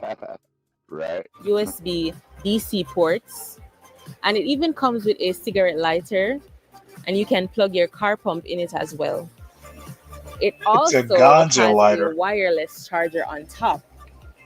To easily switch from AC to DC, one go, one click. You see? AC off, DC off. AC on, DC on. My advice is always keep them off whenever you're not using it because it tends to drain the battery. We have the AC input here where you charge the power station. All right, guys, so now that we know a little bit more about Bluety Power Station, if you are an adventurer like myself, go ahead and secure your very own power station. The link is in my description. Let's jump right into the adventure. Really? All right, guys, so I got my pole spear, I got my mask. The target today is crayfish. I am starving.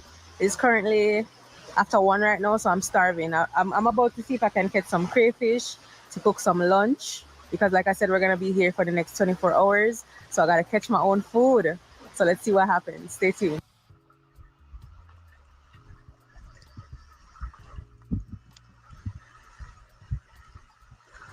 I don't know where she's at, but those are some huge crawfish, dude. I've never seen one that. I'm sure she's in Jamaica.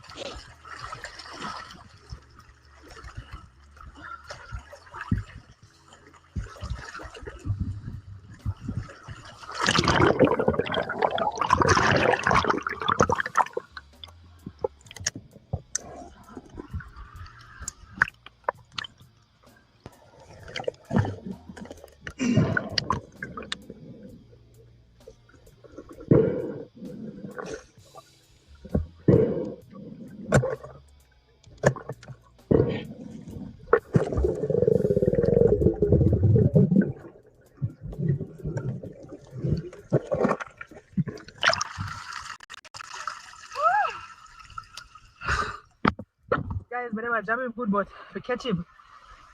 Ah, nice.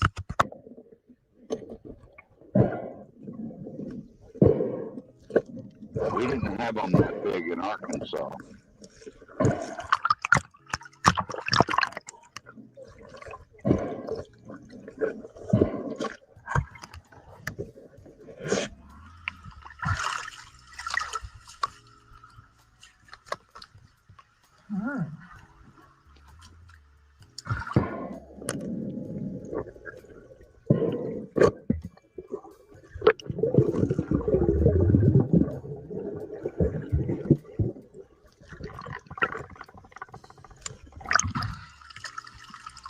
Good.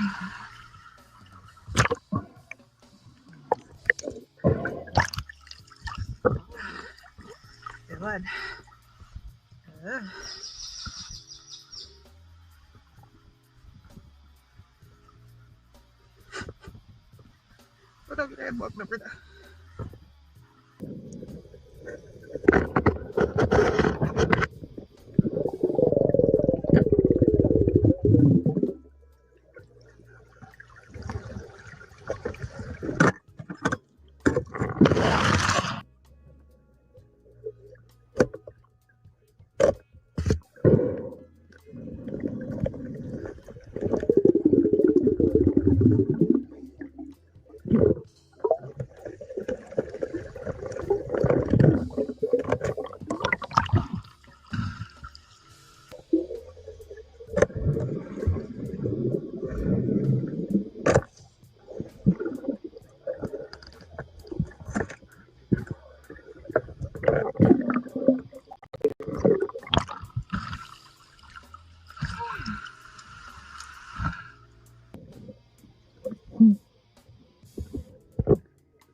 Guys, look at how big the car is.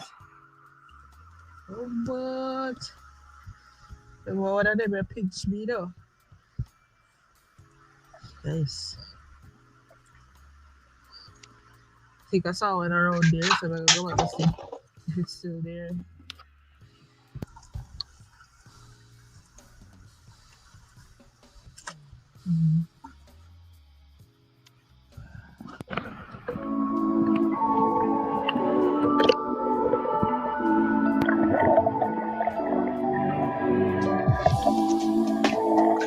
Now, I do have to say that she tends to be, it tends to be the same thing over and over.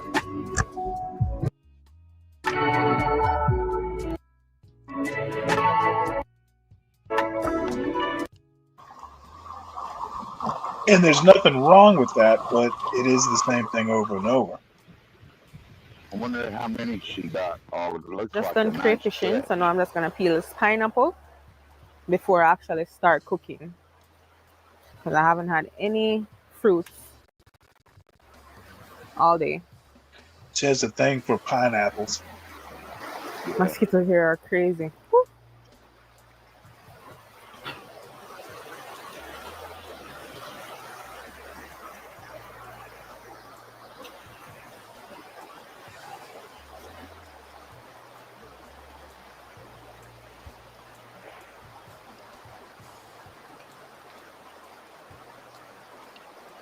Yeah, I love me some crawfish myself. Look, she's gonna have pretty good dinner.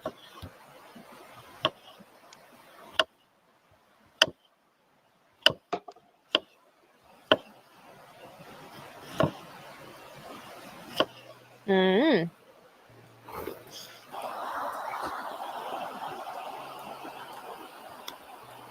Nice. All right, guys, so it's time for cooking. I have here my very own portable stove that I'll be using with Bloety Power Station. I didn't bring any coal stove, nothing like that. So we're gonna do everything with Bloety Power Station. Let's see how it goes. I'm gonna turn it on. I'm gonna press AC because I'm gonna be using the AC output units here. Plug it in and then turn this on. Yes. So I'm gonna turn it on the highest one, which is 5. And see what going on. So it's showing how much watts it's using. So it's 960, 61. It's not bad. Fire to cook on. And we have 87% right now. So we're on good time. We're going good. I brought my mosquito zapper because the mosquito them down here crazy. So, and it wants to charge because I've been using it all day.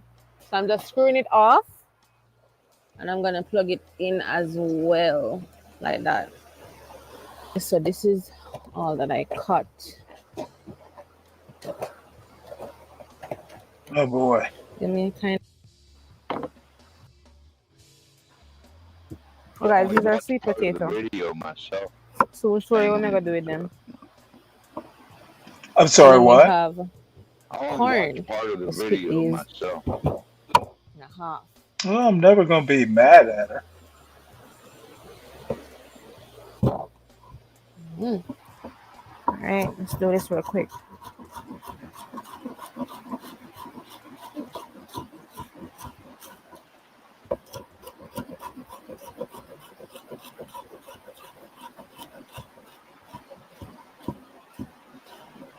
Bet you that hot plate drains that fluid pretty fast.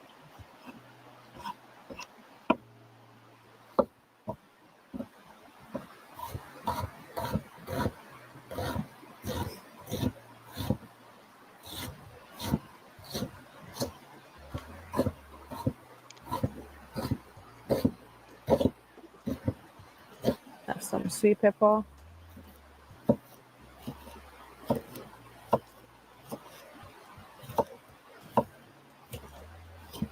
We have the thyme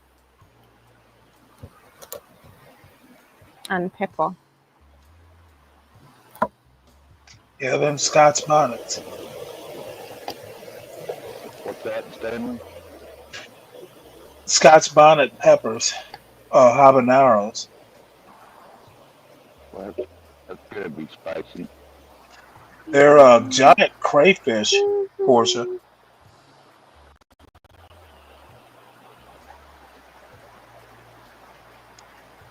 One of them had claws on it, so big you could Freshwater eat out of those. crayfish.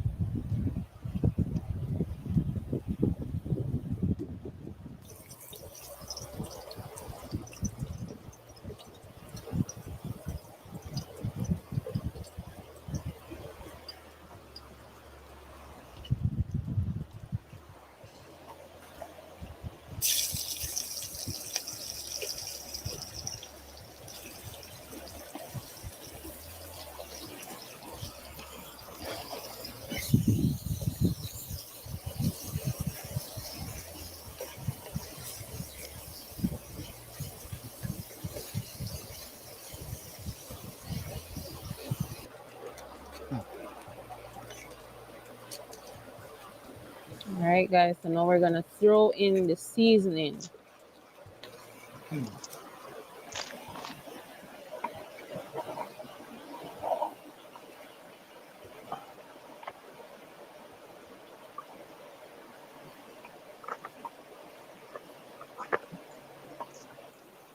Just gonna add in some all-purpose.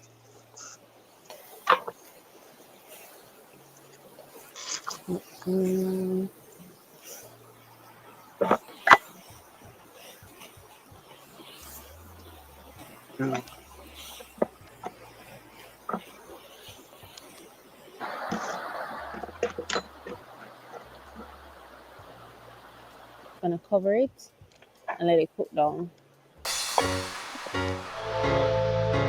Actually, doesn't look too bad.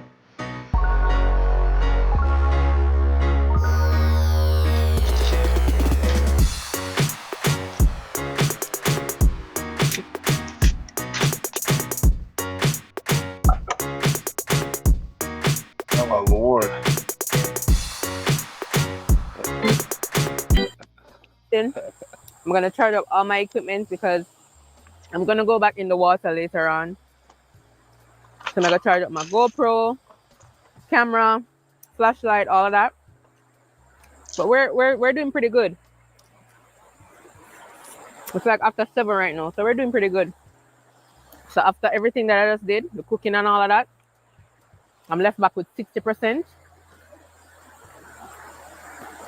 And like I said, we're gonna be here for 24 hours. So we're gonna be here tomorrow morning, and we're gonna see how much percent is left. But for now, just stay tuned. So I currently have my GoPro battery on charge and my 2 batteries from a flashlight. And clearly you can see that there are lights here that are assisting me because I charged these earlier on the power station. Yeah.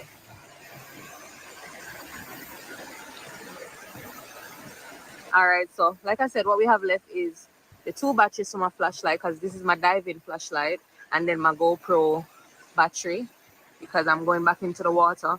I'm gonna charge these for 2 hours because I'm not gonna stay long, so it doesn't need much charge. But yeah, we're going good, man.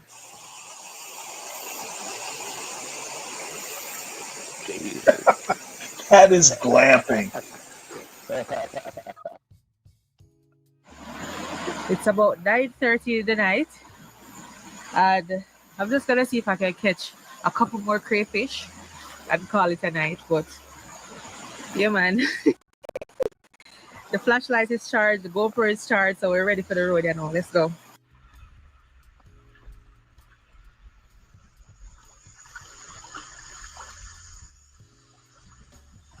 Whew.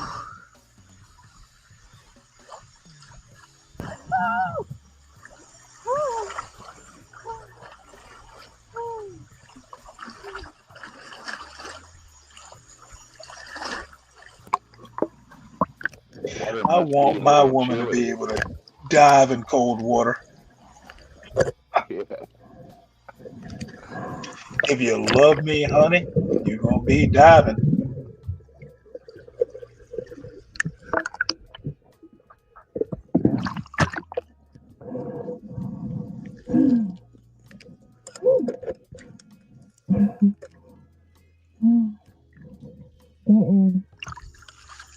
First one. First one for the night. Coach, I know you're hungry.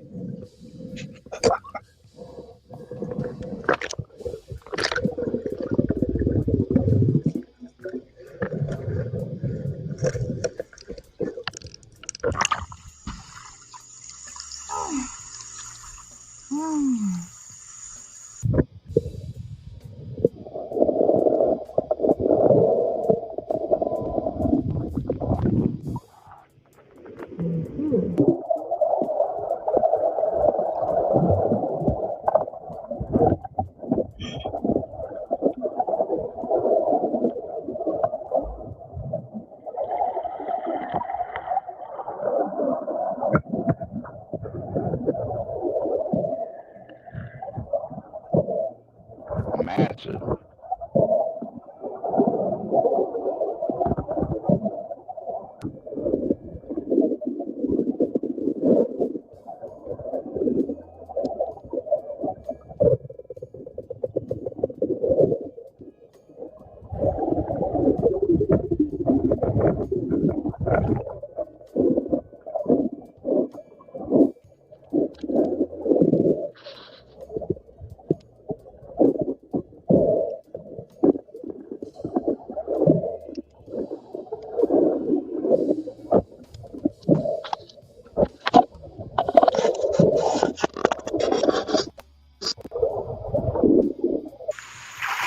I just finished catching a few crayfish. I didn't want to stay too long. There's a bag. Can see it. Yeah, just a few. But I'm gonna get some sleep. It's getting pretty late, so I'll see you guys tomorrow.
Good morning, guys. Like these mosquitoes, as I wake and get out the tent, they're attacking me. That's how they are down here. Because nobody's really down here. Like I said, it's a private property. So, you hear that?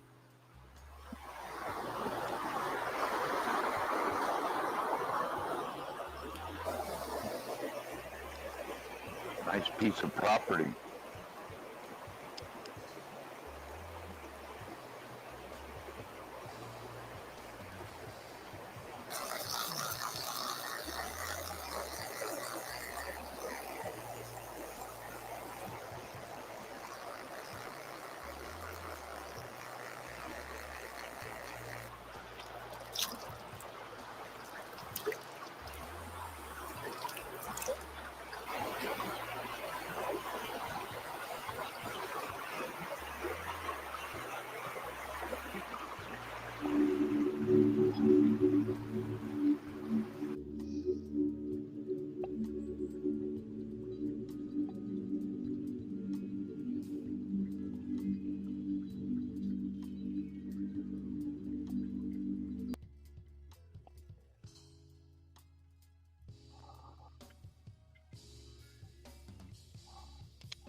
You.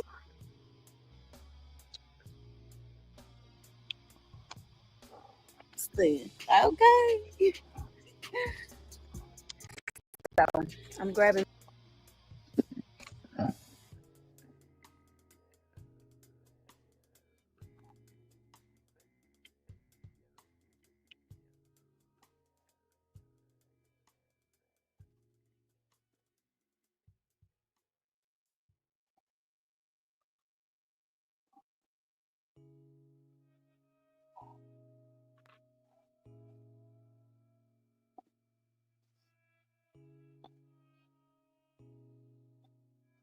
Uh-oh, where'd Stanley go?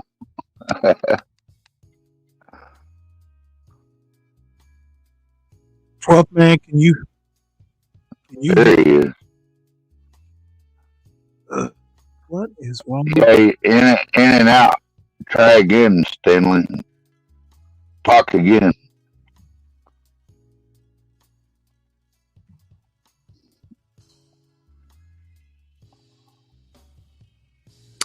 Wow, what is going Yeah, on?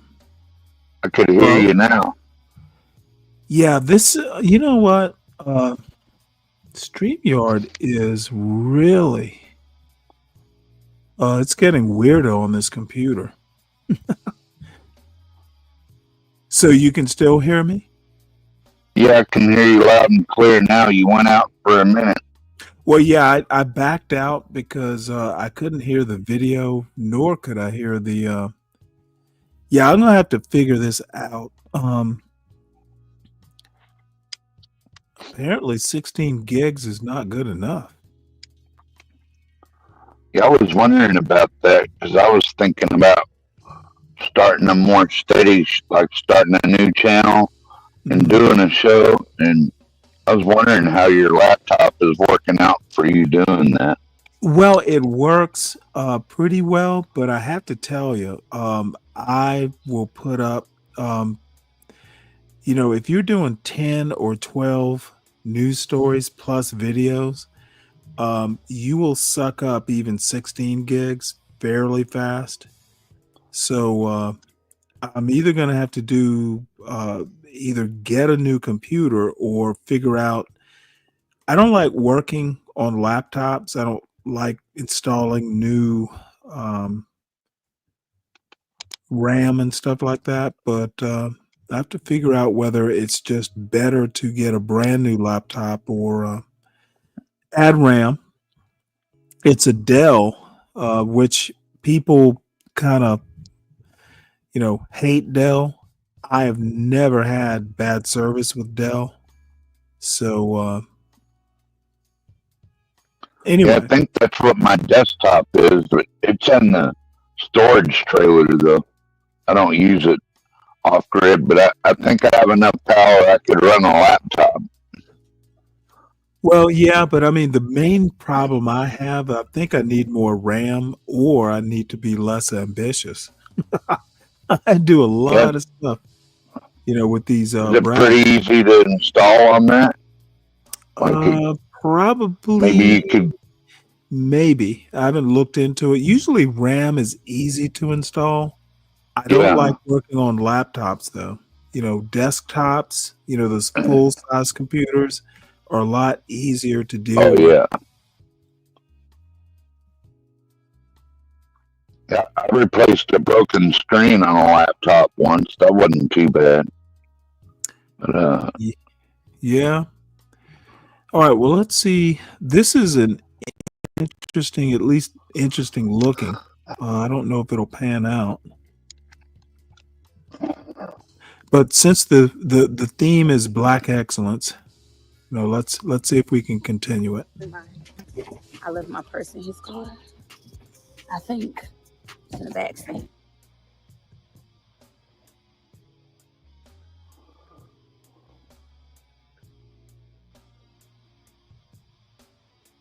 Uncle, come on.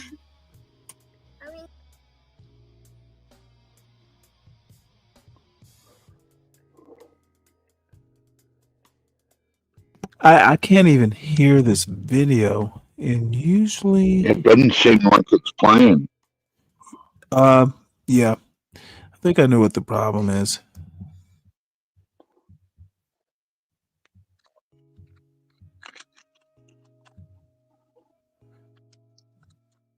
Let's do this.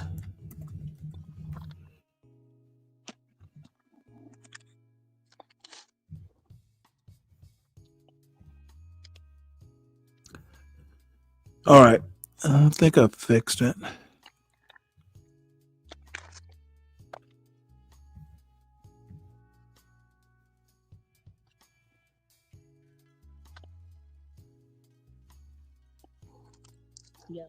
Back with another video.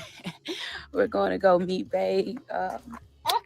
He is going to fly us to Houston. Okay.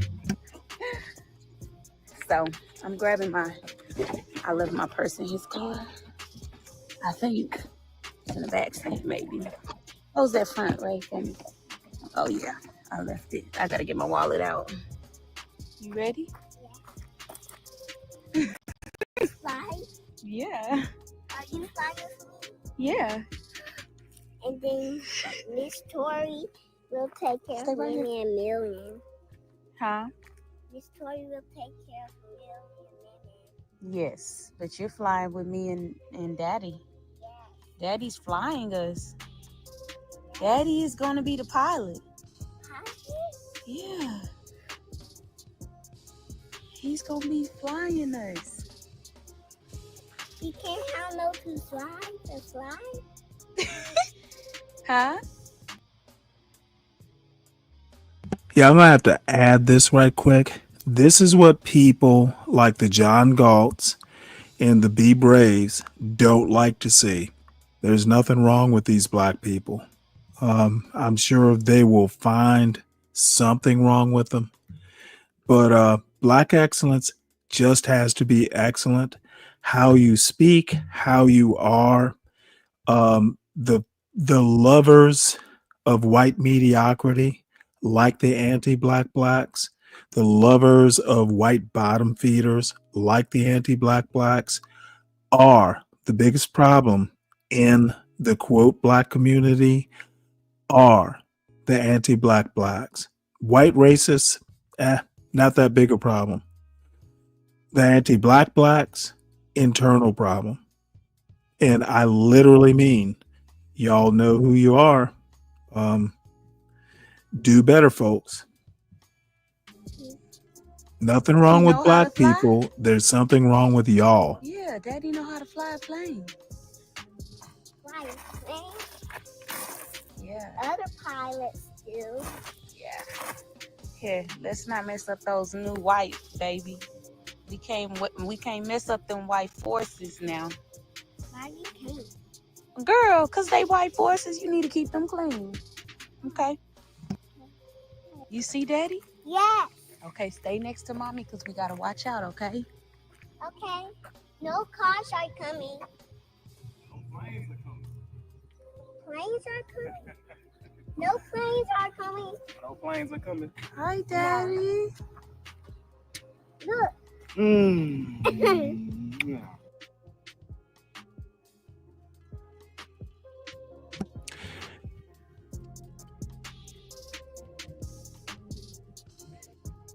Good one, season. What it means, Samuel, Sam I am, is don't be a nightshade and criticize nightshades. Hopefully that clears it up for you. Don't be behaving badly and then turn around and behave badly. Describing bad behavior while doing bad behavior is not Black excellence. If you have more questions, let me drop the link because I haven't talked with you in a while. How you been there, Sam? But I'm kind of tired of nightshades criticizing nightshades. It gets boring.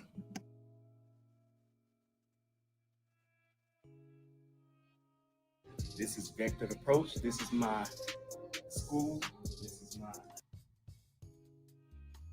A motherfucker who owns a flying school. Last I checked, he was Black. I don't see anything wrong with this.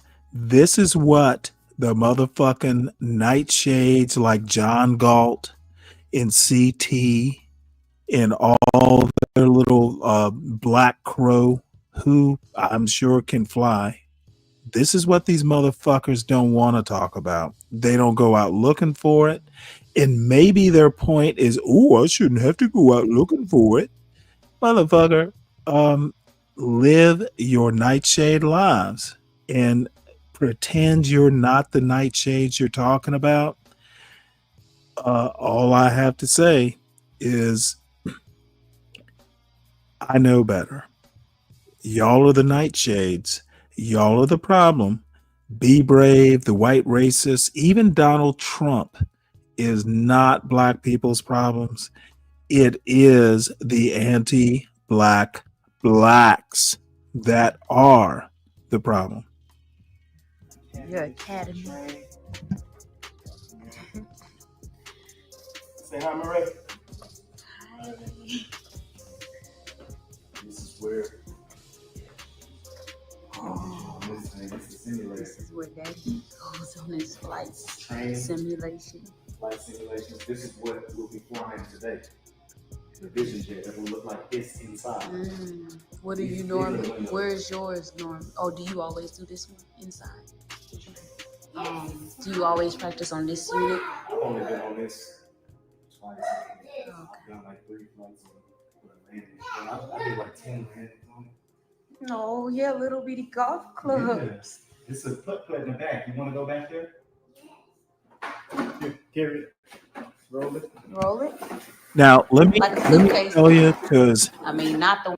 I'm thinking like a anti-Black right now.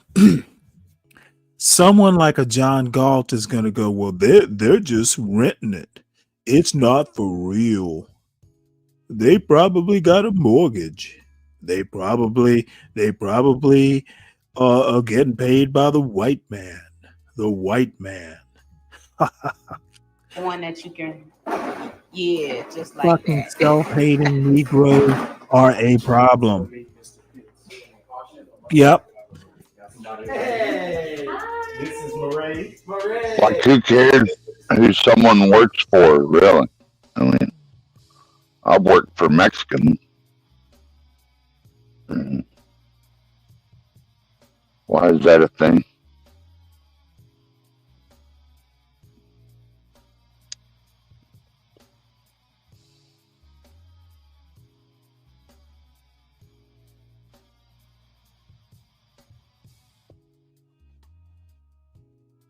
Also worked for a Navajo rancher once. Grew those hatch green chili peppers. I'd help them roast them. We'd sell them by the 5-pound bag on the side of the Right. road, Hold on. Let me roasting, answer chilling. this right quick.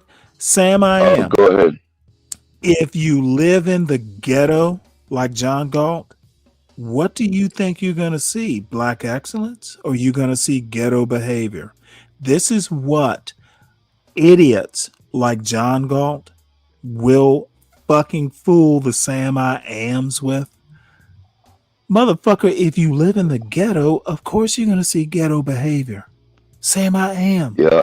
If you don't get out and meet black people, if you live in the hood, if you live a hood life, of course it's going to be occurring more frequently and easily observable. Motherfucker, I'm 60 years old and I haven't seen half the shit that John Galt has seen because I don't have to. I Yeah. don't think my reality is any less real than a motherfucker who spends 35 years or whatever the ungodly number that he quotes. If you live in the hood, motherfucker, you're going to see hood behavior. The hell? You must think that I'm Garian for somebody. Motherfucker, I know what I'm talking about, Sam, and I am. I think I know what I'm talking about more so than you or John Galt for that matter. Same Y'all, can be. if you live in the Sorry, mud, Stanley. you're gonna get motherfucking muddy, son. Motherfucker, see, and this is the other thing. Sam I Am says, you moved away from black people though, right? No, Sam I Am. Once again, you're listening to the nightshade, John Galt. Nope. Black people live in my neighborhood. I still go back home to the home I grew up in. My father still lives in the black neighborhood I grew up in. Sammy Miami. Motherfucker, keep listening to the John Galts when I say the fucking anti-black blacks are the biggest problem. And the second biggest problem is the Sam I Ams listening to the John Galts about where they live. All them blacks that he lives around act like where they live, Sam I Am. Motherfucker, if you live in the ghetto, don't expect people not to act like they live in the ghetto. The silliest fucking Negroes are the ones who want to criticize other Negroes instead of fucking either be happy where the fuck you live or move. It is some of the dumbest shit I hear from the Sam I Ams and the John Galts. Ridiculous bullshit. Let me go back because John Galt likes to repeat shit over and over and over ad nauseum. Does that mean bad behavior can't be criticized or pointed out? Of course, bad behavior can. And then he says, you're doing the typical black thing. Motherfucker, where you live, the typical blacks do typical black things. Where I live, the typical blacks do the typical black thing. See, this is the retardation that living in the hood, pursuing the hood, and then being the hood produces. It's that you think everything is hood, and then, hey, all blacks have to be like Sam I Am. All blacks have to be like John Galt, or they're not really black. All blacks have to be like Solid Snake, or they're not really black. All blacks behave badly like me and the other blacks in my hood. That is some fucking weak motherfucking bullshit. And anti-blacks like Solid Snake, Sam I Am, and John Galt are the problem with the black community.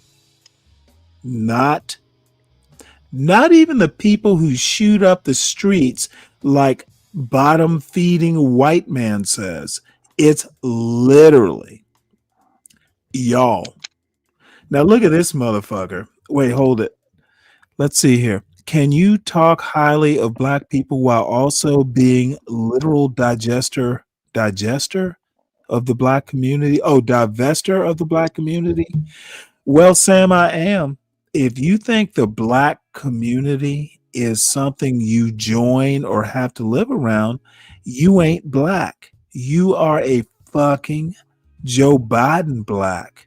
Joe Biden told dumbasses like you and John Galt, if you don't vote for me, I ain't black. Well, motherfucker, like Joe Biden can tell y'all what black is. Y'all dumb fucks actually think a white man defines blackness. And to a certain extent, you're right, but y'all don't know that. Motherfucker, you can't divest yourself. I am black. I am more black than you and John Galt and Solid Snake and Sam I Am combined. Cause I don't have to motherfucking wonder if I'm black. I don't have to live in the hood to be black. See, that's the problem with y'all motherfuckers. Y'all can't divest.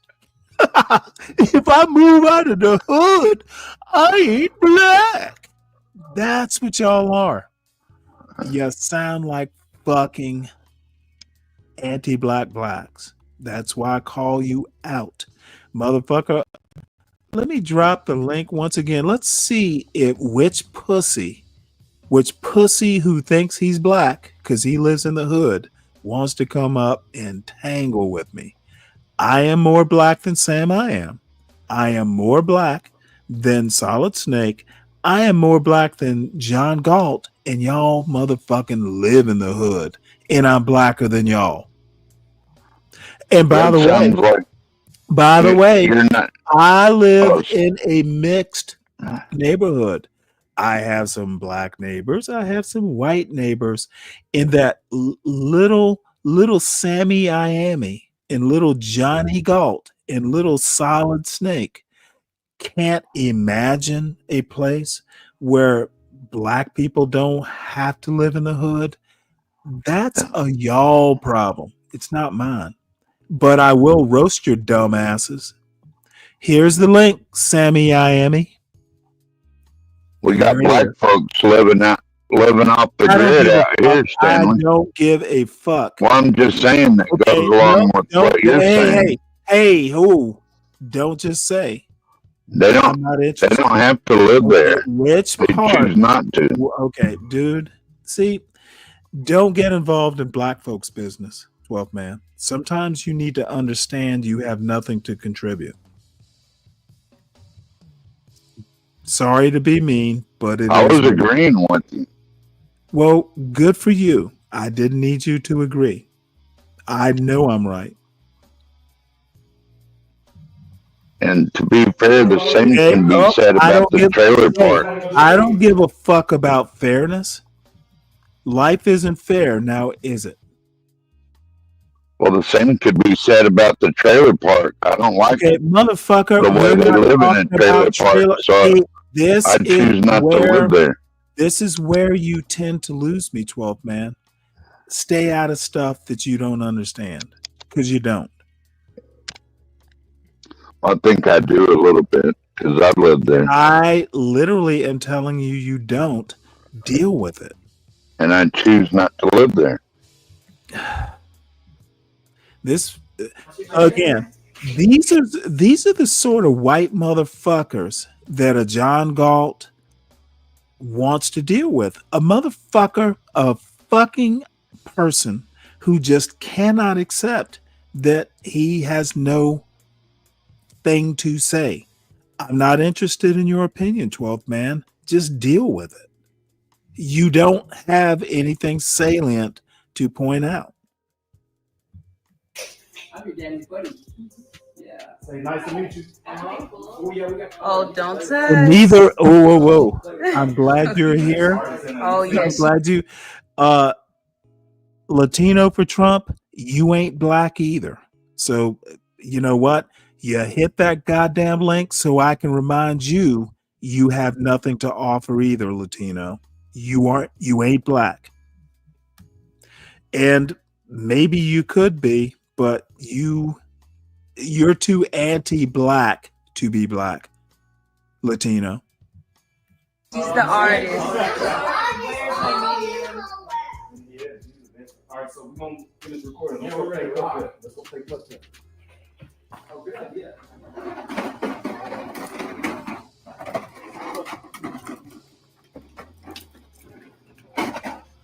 Practice hitting it on the course. Look, but you don't do it too hard, okay? Oh. Ah. Wow. Oh, Ray, you gotta hit it into the hole. Hit it into the hole, mama. Into the hole. Both hands, both hands. Good. Real steady and control. Steady and in control. Good job. Okay. We'll stay out here. So, you guys, what do y'all think? We crazy or no? No, he's really serious about getting his pilot license so that he can. Oh, I've said more than you are white, Latino. As far as I know, you are white. I don't really care that much about whether you're white or whatever. So please don't think I get wrapped around your axle. I can say that you're an anti-black. So white, anti-black can be black. It can be white. It can be Latino. I know you're anti-black. That's really that's all I need to know. Fly, and he wants to be a pilot, but not commercial. At least not right now, but he definitely wants to do private. And you know what? I've never watched the whole thing. I just assume Sam I am.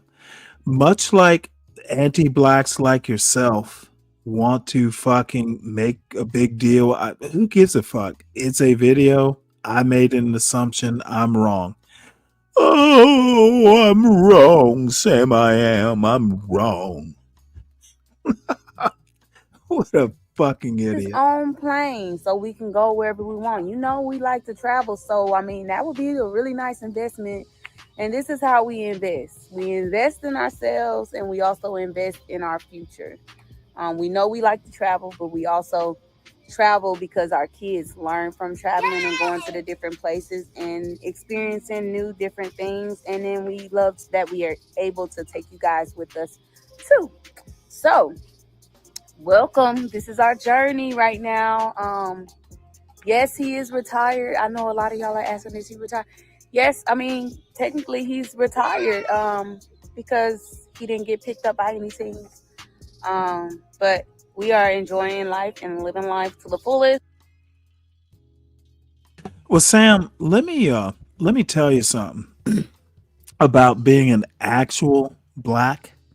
And I know sometimes you kind of have that imposter syndrome, for whatever reason that might be. I can admit I'm wrong, but you know what? I'm black enough to make an assumption, and then if I'm wrong, I admit it. You and the John Galts and the other anti-blacks fucking y'all get your thrills from body cam videos. Y'all assume all blacks are like the body cam videos, and then when a motherfucking bottom feeding white comes up here, you shuck and jive, bow and talk all Uncle Tom to make that white man feel accommodated.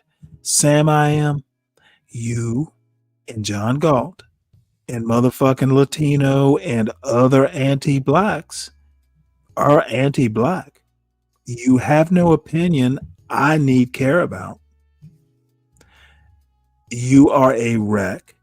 Anti-black blacks, like John Galt, are a bigger problem to the legacy black community than motherfucking white racists are. Jared Thomas ain't got nothing on John Galt.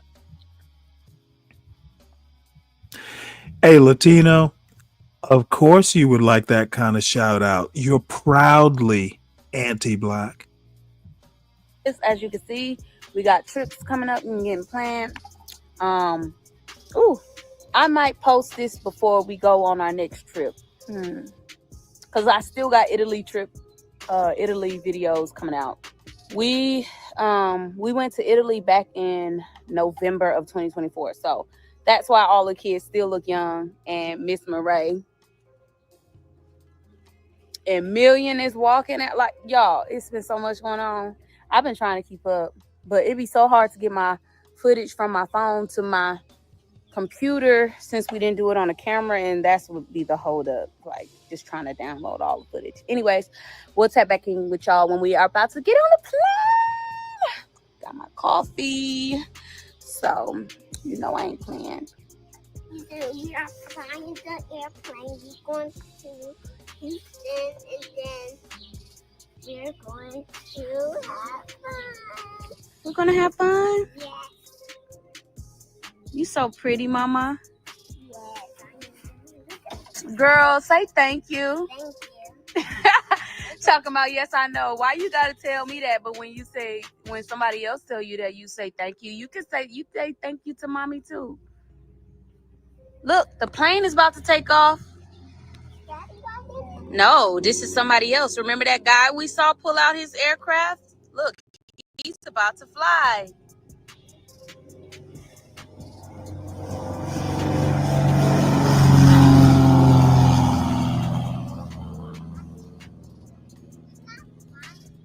Not yet.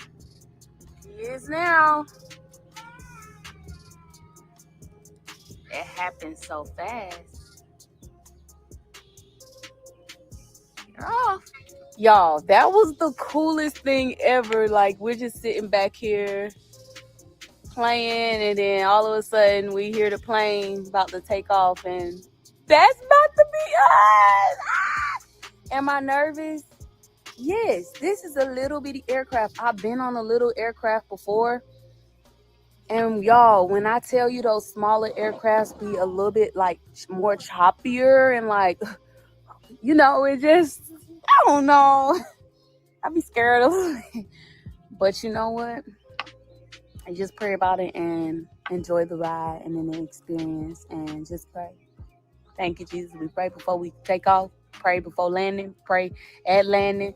And thank Jesus when you land and kiss that ground, baby. Okay? That part. I love small aircraft myself. Oh, I hate more them. Fun. No. A lot more fun. I hate helicopters even more.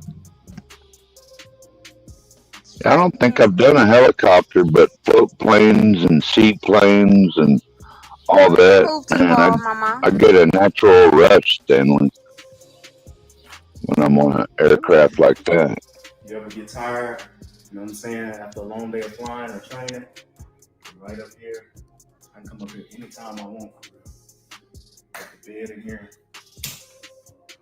fully furnished. It's got bathroom, walk-in shower.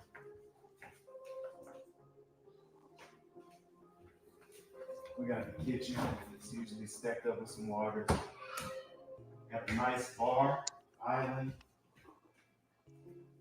We got views Nice crib. so we can see other planes land. I'm jealous, Stanley. Shit.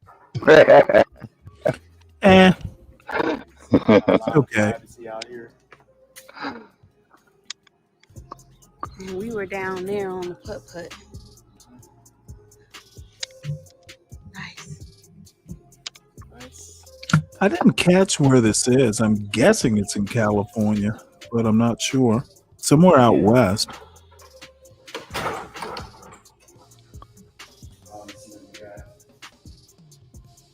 He's out here on the plains, the desert plains. Of course, I'd like something a little more mountainy and away from people, but You can go directly from which is what I got. Just Fuck. not nice a pad This as guy that. has a plane in his garage. Let's check this the fuck out. So we're back downstairs Awesome. and we're getting ready to watch the jet land, the There's one a that we're about to plane take to community? Houston. I didn't know that. I'm ready. You We ready? have those here too, Stanley. Really? You know Yeah. what? I think I knew they existed, but I've actually never seen one. Fuck. My other car is a plane. Your plane. That's where we about to fly, Mama. We have, I think, 3 dedicated small plane airports, as a matter of fact. Download his data. Check him out. Yes. Here it is. Look at that V-tail. Check it out. Okay, Texas then. Is that a drum? God damn, no, it's a jet. Oh, Oh, shit. I thought it was a big ass drum for a minute.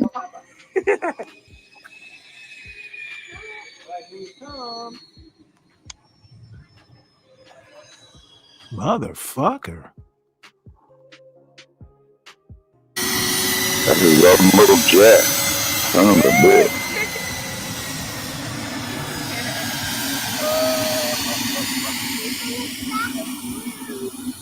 You know, this is not a life I would want to live, You ready, baby? but fuck. Oh, Lord.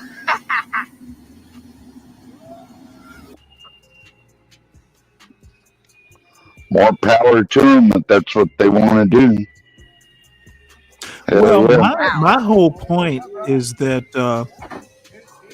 you know, these anti-blacks like Sam I Am and John Galt, they'll just call him an N-word. Wow. He's just a rich N-word. No plane. This is the Batmobile.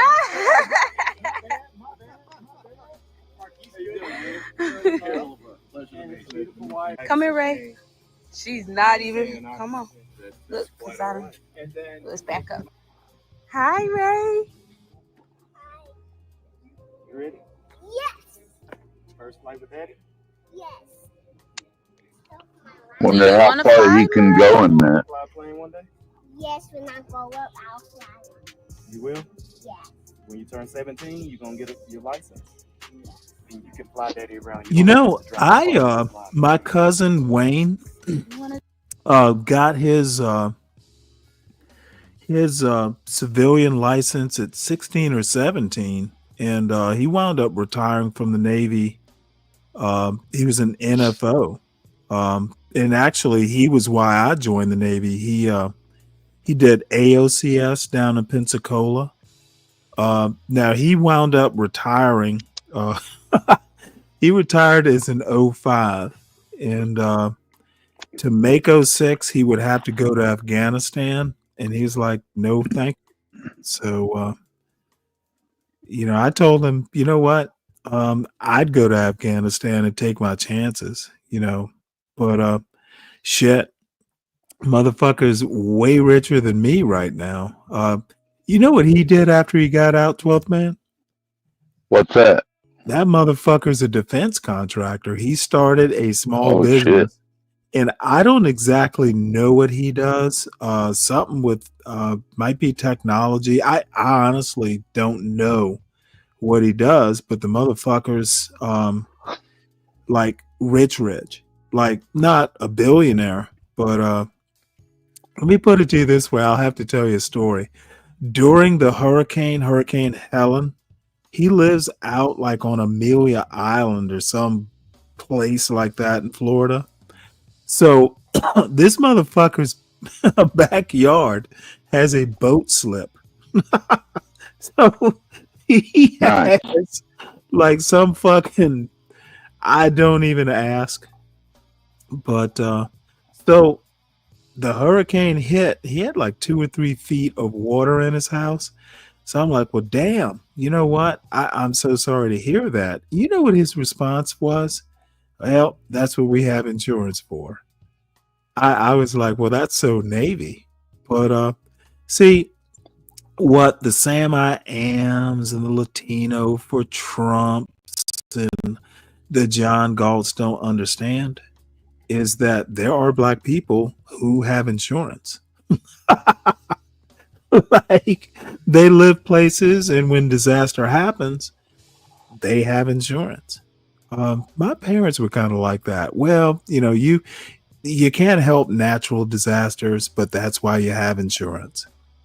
So these little motherfuckers who choose to live in the hood and choose to live a hood life and can't think outside of their little hoods, I don't have any mercy for them. They sound like fucking morons.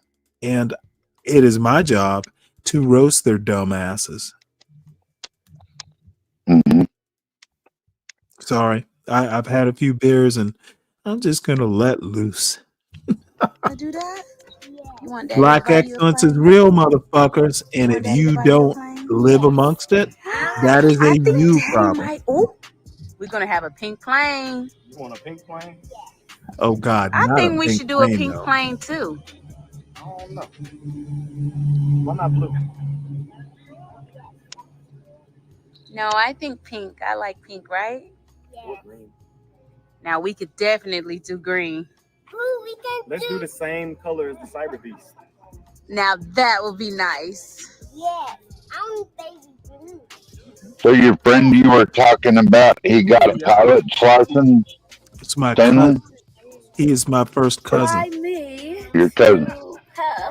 Hey, y'all. I'm You sorry, got a what? pilot's I love license? it. Yes, sir. You, I Not thought you were only saying that, earlier you well, got a he got pilot's it. license or something. My first cousin. Is that who you're talking about? Yeah. Yeah, he's literally like my first cousin. He was in the Navy too. Well, he got me interested in the Navy because I was just like, you know what?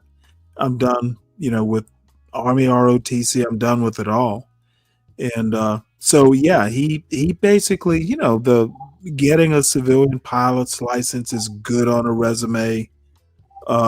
When you apply for AOCS, saying, "Hey, I'm serious enough to have a pilot's license," at like 17 or 18, sure, looks good. Wow. 18 However, years old with a pilot's license. my point That's is, impressive. well, my point is he was serious enough to retire as a naval aviator.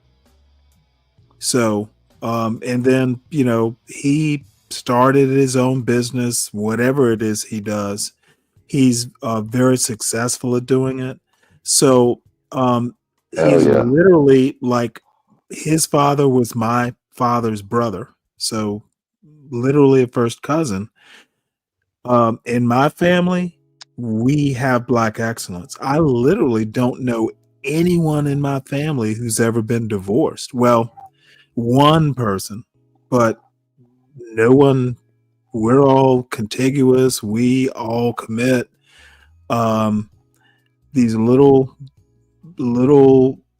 nightshades like John Galt and Latino for Trump and Solid Snake. They love to fucking drag me, but I don't get deterred because I know they're not black excellence. John Galt isn't black excellence. This is Good One Season, y'all, on our YouTube channel. This is Steven. That motherfucker thinks that farmers have electric fences on their farms that repel humans. Chain link fences, yeah, like in the city. Motherfucker, if you are out in the rural, you can barely generate electricity. And if you're a small farmer, you're not going to be able to afford that electric bill. Keeping a fence electrified 24 hours a day, motherfucker, no one does it, even in the United States. What the fuck is that nightshade talking about? He literally has no clue what the fuck is going on sometimes. So let me Kelly. rewind this because I missed it. Yeah. I think we should do a pink plane too. I don't know. Why not blue? No, I think pink. I like pink, right? Yeah. Now we could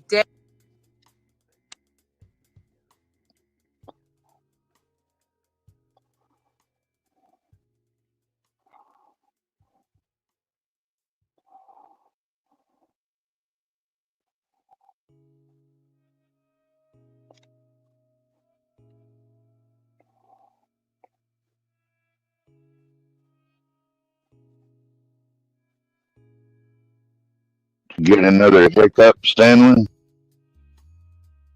Oh no, I'm sorry. Latino for Trump, I don't give a fuck. Okay, this is what he's saying. We got people lighting up blunts in the movie theaters, subways, disrupting public thinking, whatever that means, that the world revolves around them. This is real. It's your reality, Latino for Trump. I don't give a fuck. See, this is what the Be Brave anti-blacks and the black anti-blacks, and apparently there's a Latino for Trump anti-black. I don't give a fuck. That's a them problem. I don't have to live around them, especially not voluntarily. I live around black people who don't do that, Latino for Trump. And honestly, that you believe that all blacks do this is why I don't consider you a brown ally. Motherfucker, if that is what you think all blacks do, or even most of them, most blacks don't do that shit. Most blacks don't even live in the hood, but the the anti-blacks want to worry about South Africans and their electrified fences. That's why y'all are fucked up.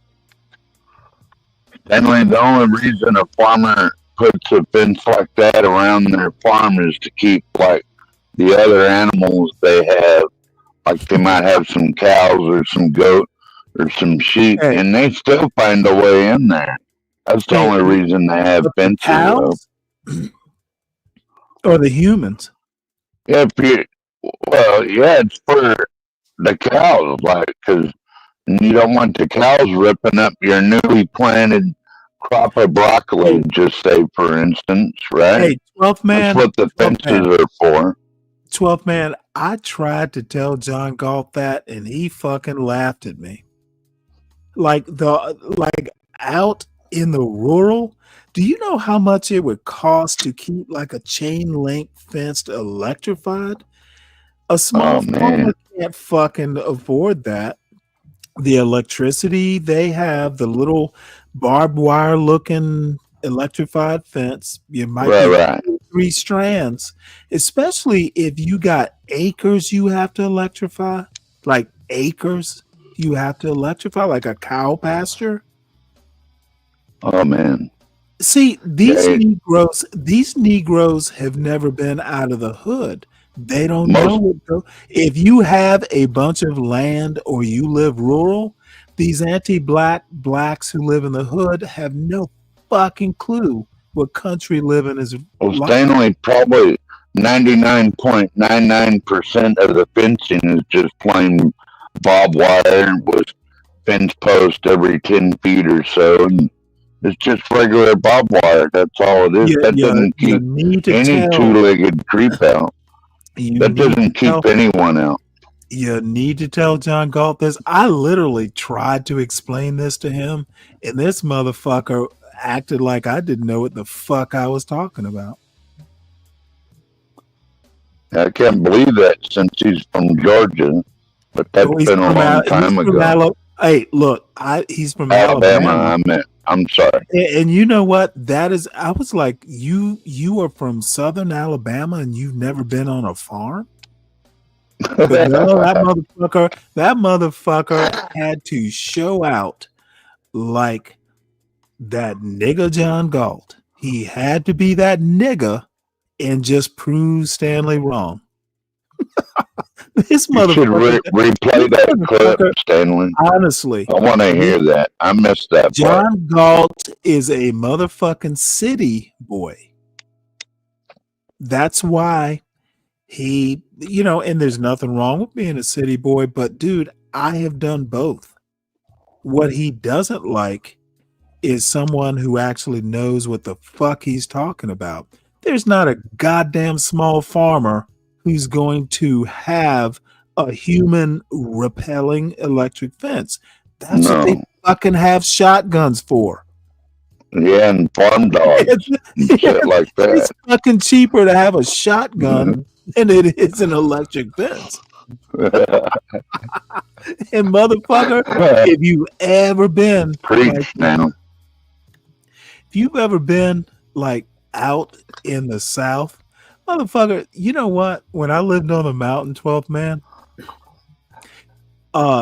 if I couldn't call, because sometimes you just walk the road and just drop in. You fucking have a few beers on your porch. Hey, I wonder what Irv is doing. Fucking walk up there. But I tell you what, if you are fucking gonna visit someone and you don't know if they're home or not, motherfucker, you don't even knock on the door. You fucking like yell before you get there. Yeah. Fucking go. I'll try it. It's common sense stuff for country boys, but hell yeah. And you know what? I'm a city boy, but I've lived there long enough to know you just don't fucking walk up on somebody's porch. And you know what? 9 times out of 10, it'll be okay, but you just don't do it. It's not etiquette. Definitely do green. Let's do the same color as the Cyber Beast. Now that would be nice. Yeah, I'm baby blue. Yeah. Ooh, y'all. Fly me to Paris. Hey, y'all.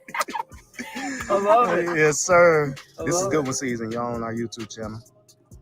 This is Steven. Hi there. And Kelly. Subscribe. Yeah. Make sure you hit that subscribe button. Y'all ready?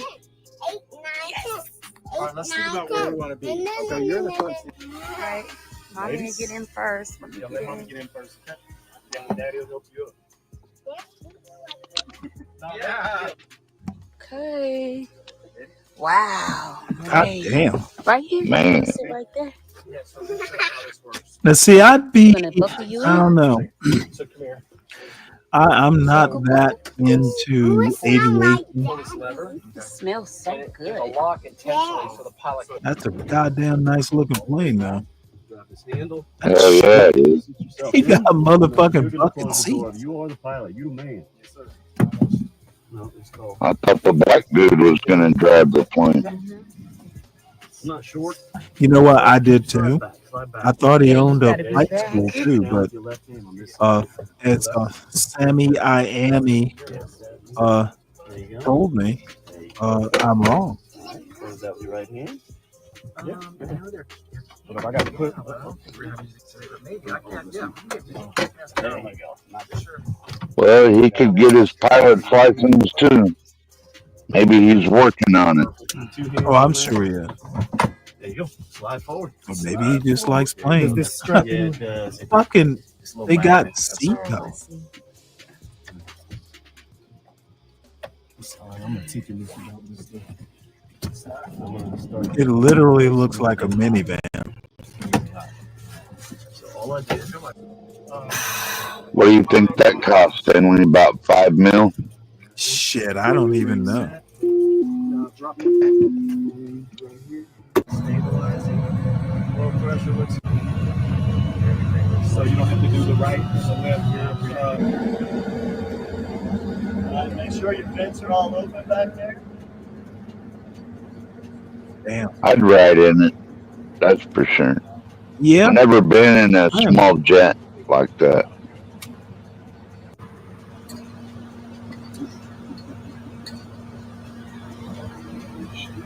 way we get back and forth to Anchorage if we want to fly is like a little prop propeller plane. Holds about 10 people, probably about that size, maybe. But it's run by propellers, not a jet engine. You know what? I'm almost certain I'd be okay with the props. There's only one engine on that fucking thing.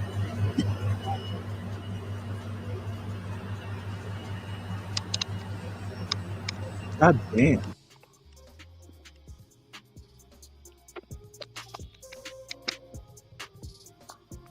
Matter of fact, those are single prop, not even double. Yeah, this is a jet.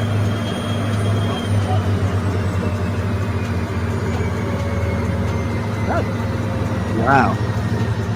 I'd pay Shit, I for a wonder how flight much on it if I really had business to do in Anchorage. Definitely pay a few $100 round trip.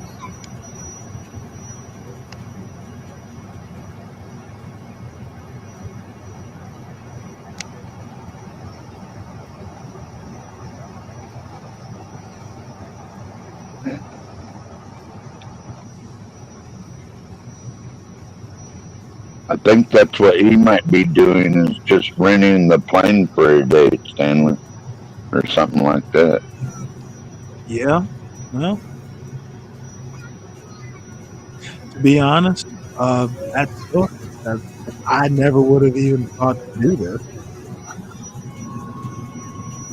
I only take planes if I have somewhere to go. I don't do it for fun. Yeah, right. Just fly around for the heck of it, I right? hate flying.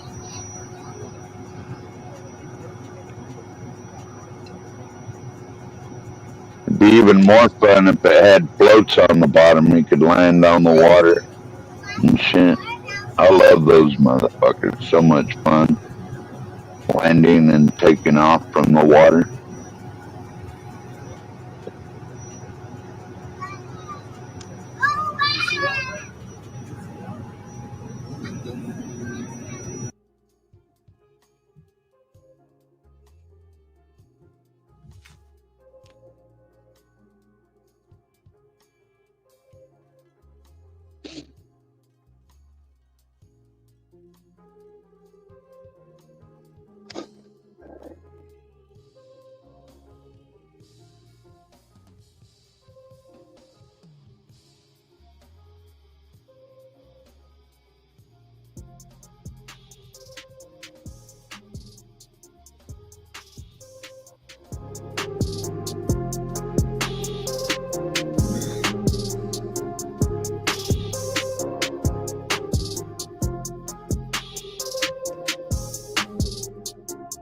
Gotta say, she seems pretty happy.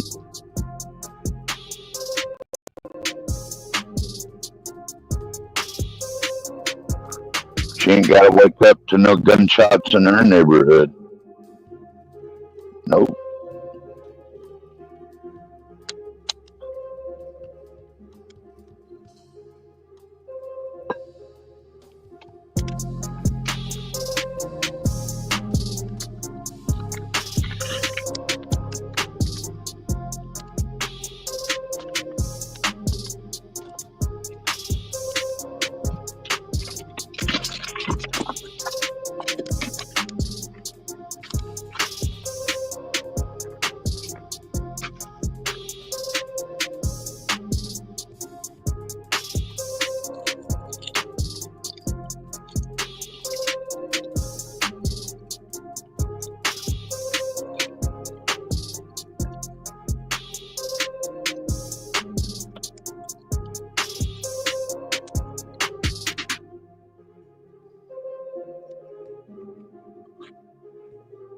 Yeah, that almost looks like a fucking flight simulator.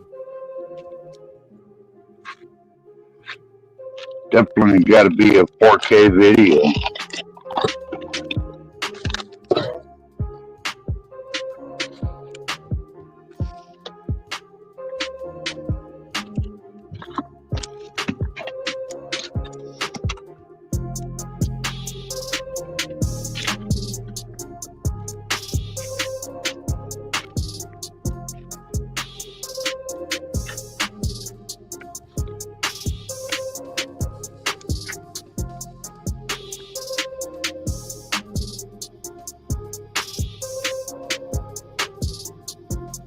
I can't. This is some sort of flight instruction. I'm surprised they have that many people on board.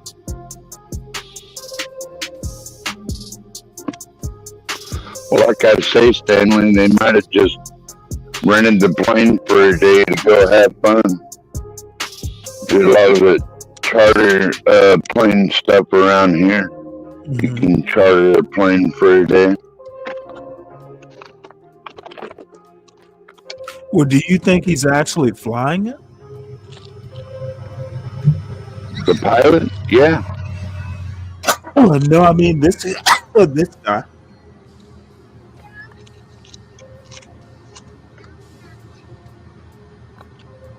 Well, looks like a pretty advanced piece of aircraft where once he gets up there, he doesn't have to do a whole lot. Yeah, I see where he takes his hand off like that. Now, if it's windy out, which I've been in some turbulent winds in a small aircraft, then he'd have his hands on the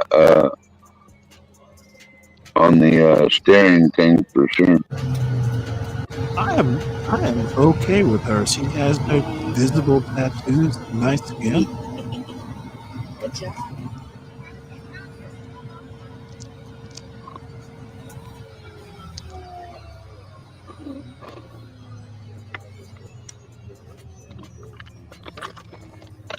Could just be renting out that whole place. Boom. Good job. Not like you have to own something like that to take your family on a nice outing. Seriously. The flowers. Look at the flowers. Baby, how was your flight? Flying and taking off and landing? It was nice. It was awesome. It was like bumpy during a certain part, but once we, how'd I fly? I mean, you flew well. I still was a little nervous in the beginning, but when we got up above the clouds, it was like a breeze. Just Yeah, because when you get up high, it's smooth air. yeah, it was nice. It's pressurization where you don't have My pilot. any sense of anything with your ear. You're like, Did you have fun? yes. Did you enjoy being in the air? Yeah. You like Look to at the talk on airplane. the Look at the Yeah, airplane. I see. You like to talk Yes. on the airplane and the microphone? Yes. Or what else did you like on the flight? I like talking to Daddy. You like talking to Daddy while he was flying? Yeah. You know Daddy was flying the airplane? Yes. Ooh, he did good, didn't he? He did good, didn't he? Yes. Yeah. He's like, I didn't see him. All right, you guys. Did they switch seats somewhere, Stanley? Did I miss that? No. Well, you can fly a plane Catch y'all on from both next. sides. Can't even talk. Catch y'all on the next one. You know, like in commercial flights, they Yeah, I thought he was sitting. No, I thought he was sitting behind the pilot, though, not next to him. No, he's sitting next to him. Oh, Well, this is even better. Let's see if this causes the Sam I Ams and the Latinos for Trump to have a conniption.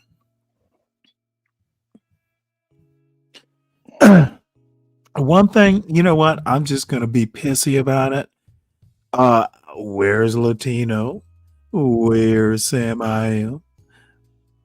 These motherfuckers are basically basing all Negroes on their own personal experiences, and I'm in the mood to mock the dumb son of a bitches. Not all Negroes are y'all Negroes. See New York in a whole different way. Let's go, baby! Well, I don't know. Let's see if Russ can fly. Let's see if Russ can fly. All right, so I got some work to do here. We're in the airplane, but of course, since we are going to be flying this New York Hudson corridor, I definitely want to make sure that I am dialed in and everything is good to go. So definitely going to get this engine started, and then we are going to make magic. It actually sounds All right, like so let's make it happen. Universal Engine Jump. off. circuit breaker, so watch yourself. There you go. I didn't watch myself. Watch yourself. You watching? All right, battery master is gonna go on. No, I hear. Is it John Galt? Is it John Galt? Is it John Galt or Latino for Trump that's going? Niggers can't fly. It's these fucking anti-black blacks. They are hilarious. All right, so we've got this airplane started. I turned on the heat. Yeah, so heat is up top, and it's so all the way over is on. Okay. Northeast ground. Archer 3576 Mike at Legacy, ready to taxi for Northeast. Yeah, CFR Bob's a Archer. motherfucking Uncle Tom anti-black too, and I'll tell Bob to his face, and he would probably nod and go, "I am." All right, so we're Latino, taxiing on I don't know who the Alpha fuck. Northeast Tower. Let me Archer. bring this little boy up here. Motherfucker, yeah, Bob is a goddamn Uncle Tom. Any problems with that? I don't think Bob would have a problem with me telling him that because he embraces it. At least that motherfucker knows who he is. So, Latino, you are, motherfucker, you're anti-black. Deal with it, god damn it. And I'm fucking saying it. You can't stop me from saying it. We know who you are. You know who you are. So fucking deal with it. And if you don't like it, fuck you. You am who you am. Archer 3576 Mike, holding short of runway 33. Wait, hold it. Let me even go farther. About 90 motherfucking 8 of the black people in this John Gall Urban Landlord YouTube space are fucking Uncle Toms. So they know what I think, and I know what they think of me. So this is no surprise, son. The answer is Bob, the pilot, isn't Uncle Tom, you dumb fuck. Do I have to say it in Spanish? Now I'm confused, Stanley. About what? Because, like, here is Bob, a successful black person like you're talking about. Wait, hold it. Successful black men can't be Uncle Toms? I'm just saying you're promoting successful black people. That's why I keep telling you to stay out of shit you don't understand. If you're promoting successful black people, Stanley. If you're confused, deal with someone who has this that kind of patience. Is the question, is it Bob a pilot? I'm sure he meant, isn't Bob a pilot is anti-black? Yes. Bob the pilot is anti-black. Motherfucker, do you think I'm scared to say that? Why? Because he's an Uncle Tom. Why is he an Uncle Tom? The motherfucker does not like black people enough to date black women. That is Uncle Tom. If you don't like black people, I'm going to call you an Uncle Tom. You married a black woman or a white woman. Once again, you don't get to be an expert. I'm not interested in your opinion. I'm not trying to be an expert, bro. 12 man, motherfucker. I'm literally not interested in your opinion. Why offer it? Why would you offer? I didn't come up here to argue with you, Stanley. Leave. I just asked a question, man. Okay, let me answer your question. I don't care about your question enough to answer it. Okay. I don't care about your questions or your opinions. Stay out of shit you don't understand. Which part of this can't you get? Well, I don't get how you can be promoting like successful black people and then calling a successful black man like an Uncle Tom. Whoa. you don't seem to also understand that Bob is not, you can be excellent in one area and not excellent in another. Humans are multifaceted. He might be Fair a enough. good, he might be a good pilot and still anti-black. Do you understand how that could be? You can Yeah, I be do. an Uncle Tom who can fly a plane. And I don't like Uncle Tom's. But hey, he's still a great pilot. I don't mind Uncle Tom's getting me safely from point A to point B. So Seems like a nice enough I guy to am me, not Stanley. negating his excellence. I'm saying he's anti-black. You can do both. He seems like a nice enough guy to me. I don't I give a don't. fuck if he's nice or not. I don't care how he seems. I'm giving an opinion. I don't Yeah. even know if he's a good pilot. I just know he is a pilot. But I do know he's anti-black based on what I've seen on YouTube. Any Thank other you. dumb questions? I did send you a link in the back about a I saw propane the link. I'm not pilot. done with this yet. Would you mind if we just finish No, no, this? no. I just I thought saw the link. you already Let's seen it. see. Let's see It's what all the good. other anti-blacks have to say. Wasn't Uncle Tom a great person that helped free blacks? Latino, let me ask you a question. Have you ever read Uncle Tom's Cabin? If the answer is yes, then you shouldn't be asking this question. No, he did not help free blacks, motherfucker. How about read a goddamn book before you ask me stupid questions?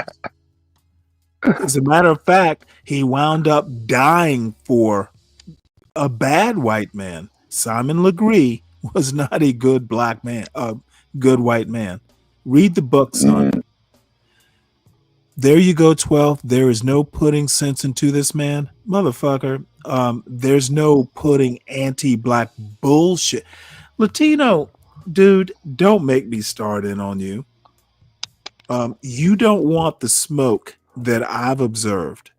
You are on this channel all times of the day, and that's your warning. Don't make me start asking you questions, son.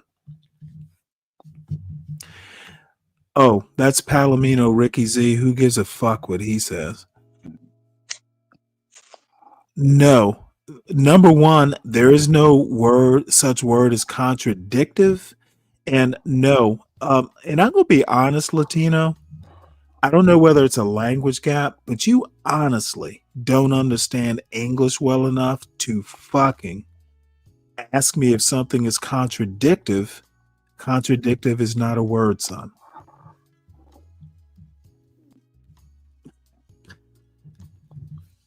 I'm sure you meant contradictory. departure. 2576 Mike, still on ground, contact tower 126.9. Affirm, roger for that. Sorry about that.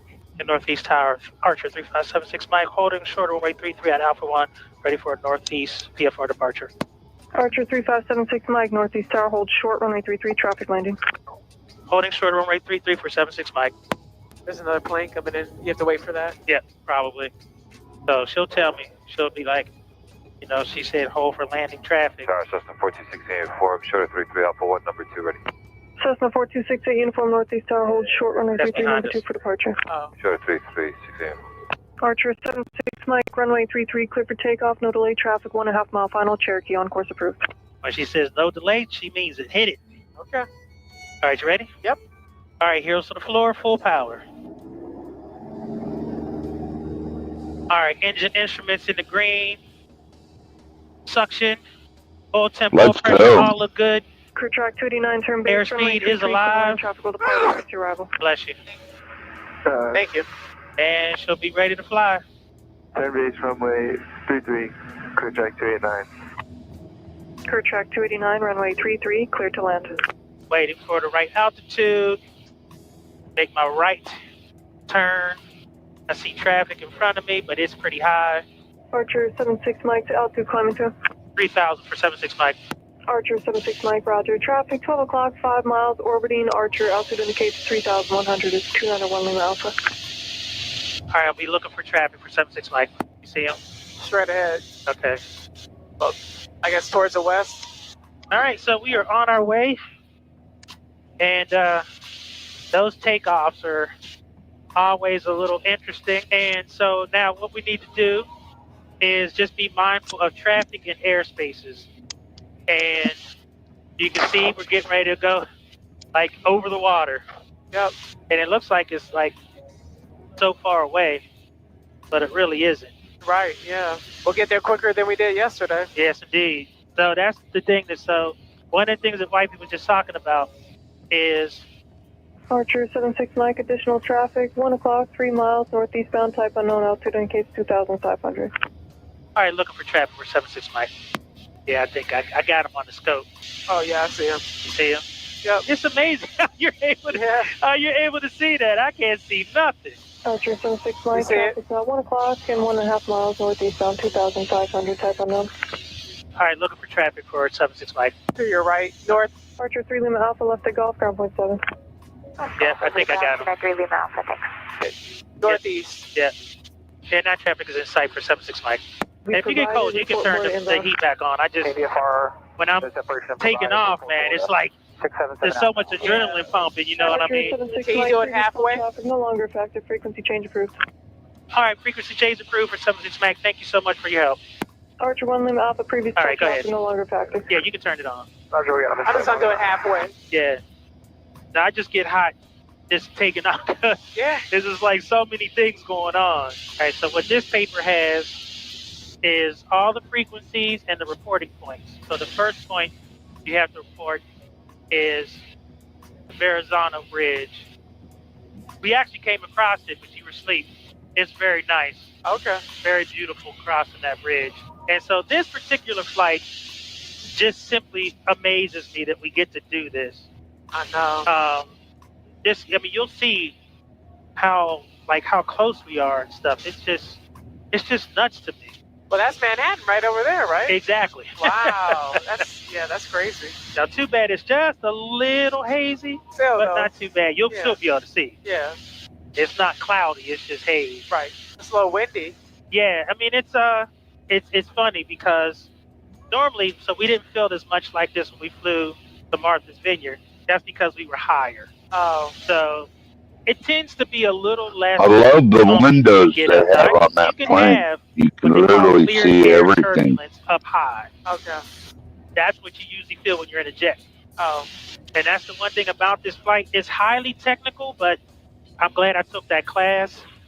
Yeah. And this FAA training. Okay. It definitely prepared you for this flight. Oh, okay. What to expect, what your airspaces are, okay, what the requirements are, all that good stuff. All right, so now I am descending. You see anybody? I see somebody who's kind of like... I just see that 12 o'clock, he's circling. Okay. All right, so we're just flying out. You can look out front there, people. You can see, I guess this is called Raritan Bay out here. And they just kind of go up the bay. And then eventually we'll be up the Hudson. And I forget the other river. All right, now I got to start cheating over this way a little bit because people are going to be coming southbound. Okay. All right, so we are at 1,000 feet, and we're ready to enter the corridor. There's a little island right there. Yeah, ain't that crazy? Yeah, it's just random. So I got to kind of keep going this direction. Okay. Because I got to go over the bridge to the right. Oh, what bridge is that? The Verrazano. Oh. And that's one of the reporting points. Oh. So I believe off to the right here is Governor's Island. Okay. It looks like there's actually a beach on that joint. Yeah. Wow, that's nuts. Yeah, that's real nuts. Just preparing for my next frequency. All right, so we're about to go over our first reporting point. It never ceases to amaze me that we get to do this, and I get to fly this close to the bridge. My wife was like amazed that we were so close, and she kept remarking like, wow, we're really close to this bridge. River traffic, Archer VZ Bridge, 1,100 feet, northbound. All right, next we're going to is the Statue of Liberty. And see, you're out to the front there. We're going to descend down to 1,500 Oh, yeah. north. Well, we get to go close? So I have to stay over this way. Oh, okay. So she'll be to our left? She'll be to our left, yep. Because I got to stay to the right. Gotcha. This is so exciting. So there's Liberty Tower or Freedom Tower. Right, yep. I did see that. Hearing my wife say that this was so exciting was like music to my ears. And this is the reason why I tell anyone who's watching this video right now, if you are just contemplating doing aviation, do it. It just opens up such amazing opportunities for fantastic experience. So yeah, isn't this crazy? Yeah, this is real crazy. Wow. So I think this is like Brooklyn over here. Okay. And Well, man, I missed your last comment. I was talking to my son. If this camera wasn't here, Oh, I my could take bad. a picture. That's okay. You'll be Wasn't able to nothing get it right important. alongside it. Okay. This is where you start to feel a little bit from the building. Wow, look. I'll wait till the... No. Oh, yeah. Let me deal with little Palladino Zeta. No, I've literally never heard the word contradictive Palomino Ricky Zeta. What does it mean? What does contradictive mean? You dumb fuck. 11 o'clock. Yep, I got them. Hudson River traffic departure. Statue of Liberty, 1100 feet, northbound. I got it. Got it? Yep. Yep, she's facing us. Oh, yeah, it's a little blurry, but... Yeah. All right, so we're going to be going past all the major buildings. Okay. That's incredible. Isn't that crazy? Wow.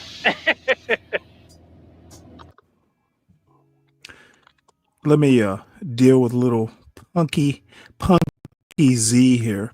I guess Pastor Manning is right. Well, apparently you talk to Pastor Manning all the time. He's never fucking who knows? Pastor Manning is right, okay. Contradictive is literally a made-up word. You can Google this shit. Contradictive is not a motherfucking word. There are all kinds of words in the modern dictionary that aren't really words. It's just because a lot of ignorant motherfuckers make up words. Palomino, you're not in my league. Stop pretending you are. Sounds like making up another word for contradicting. Well, which is a word. Contradictory is actually the right word. Contradictive is just fucking like be brave level English. And motherfucker, just because it's in a dictionary does not mean it is a correct word. The fucking dictionary is full of words that are just kind of made up and or vernacular. You know, ain't is in the goddamn dictionary too, moron. Not you. Palomino Zeta.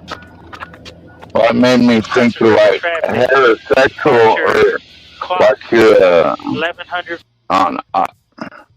Like you're a heterophobe or a bisophobe. They make up all these different phobias that do not exist in the DSM or the APA. So, well, you know, and then people make up words all the time. The contradiction in terms like Palomino Ricky Z is a member of the human species, let alone a male. So, hey, you know, when I say masculine and, and Palomino Ricky Z, that's contradictive. Dumb fuck. That's like Islamophobia. That doesn't exist. Homophobia, none of that shit. Well, it does. It does in That building like Palomino the the Legos is Man. crazy over there. Yeah. His Oh, brick wow. mill. Guess that's an apartment building. Yeah, I guess so. There's somebody down there saying shh down here, in the white. Oh. She's doing like this. But we go around that way? So we've come back this way on the way back. Hudson River traffic, Archer, Intrepid, 1,100 feet northbound. This is the flight that truly makes me so thankful for being part of the aviation community, and I never want to take it for granted. The most important thing is I got to share this amazing flight with my wife and take you all along for the ride with us. Thank you for flying with us, and thank you so much for supporting the Russ Can Fly efforts. It really means a lot to me. Yeah, I hope you got all of the good shots, though. Yeah, I did. I just said video. Okay. Yep. So did you see? So there's the stadium there. I don't say. Oh, yeah. Yep. And did you see Central Park? So once Central Park was up, then you were in Harlem. Oh, okay. So that space, that blank space in the middle was Central Park. Oh. And I think that's the Henry Hudson Highway over there. Okay. And this is all Upper Manhattan. Okay. Look how close you are to the bridge. I know, I told you, it's crazy, isn't it? That's insane. It's the GW. Is there a bunch of traffic on it? Yeah. Yeah, it's pretty. Yeah, it's heavy. God damn, that's Hudson River too close traffic. for me. Archer, GW Bridge, That's 1,100 feet way too northbound. close for me. Look at that. I'd be having a blast on that, Stanley. Man, Crazy, motherfucker, I love I'd be that shit. pulling up. I want Right, more distance. GW, and then the tower. I want And more then it's going to distance keep on and to those, into Connecticut. to those Yeah, towers. one more reporting point. So, see this, I don't know. like I a don't like antenna flying. sticking up over there, that red and white? So, Yep. That's called Alpine Tower. Why? I don't know. Oh. But that's just the name of it. I'm really surprised there weren't too many people out Well, here it's today. not for everybody, I But isn't guess. it crazy? So, well, I mean, I've what we been can in do on the way planes. back, You know, I will fly I if wasn't I going to have come to. down the corridor, but we can. Okay. Well, Stanley, I feel safer in a Same plane thing. like But that I than was I going to do one of these Connecticut. I was just great going to fly big out jumbo jets. and then just do an L. I'd rather be on a plane like that. Yeah, so that we can see it's on the right side. Yeah. And Yeah, that wall okay. is crazy.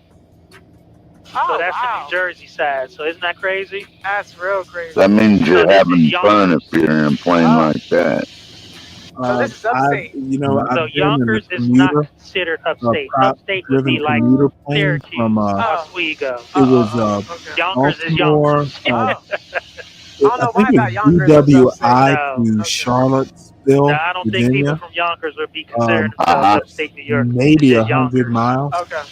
I think And things like, and no, I'm sure there's I somebody in the don't like comments small that'll, planes. I've been in flame me if I'm wrong. C-130s. Bigger But planes I work for believe me. But I have you're a talking thing. about more like I don't like height. Oswego and Cortland and Being in a plane Syracuse, is actually easier for me Rochester. than like standing on the edge, like on a cliff. Yeah, same here, Stanley. I'm just like that, man. But I'm way up there on a mountain cliff looking thousands and thousands of feet down. It's scared as shit. It makes my nuts go up in my stomach, right? But if I'm in a plane like that, it's like, oh, it's cool, beautiful, man. Right. You know, I can But, see everything. I've never been in a plane this small. You know, like maybe a 10-passenger commuter. I've done, but helicopters. I've been in helos a few times. I don't like helos either. Was that in the Navy? Yeah. And I've been right on. when I was in Army ROTC, I've done helos then too. But the thing is you get used to it. It's not like Isn't that mandatory that you have helicopter experience in the military in general? No. Like, you're gonna be on one eventually. No. Right. I mean, I'm trying to think. I don't think I was ever Army ROTC, but no, it's not necessarily a requirement. It's just, if you go from point A to point B at some point in time, you're going to need, some sort of aircraft to get there.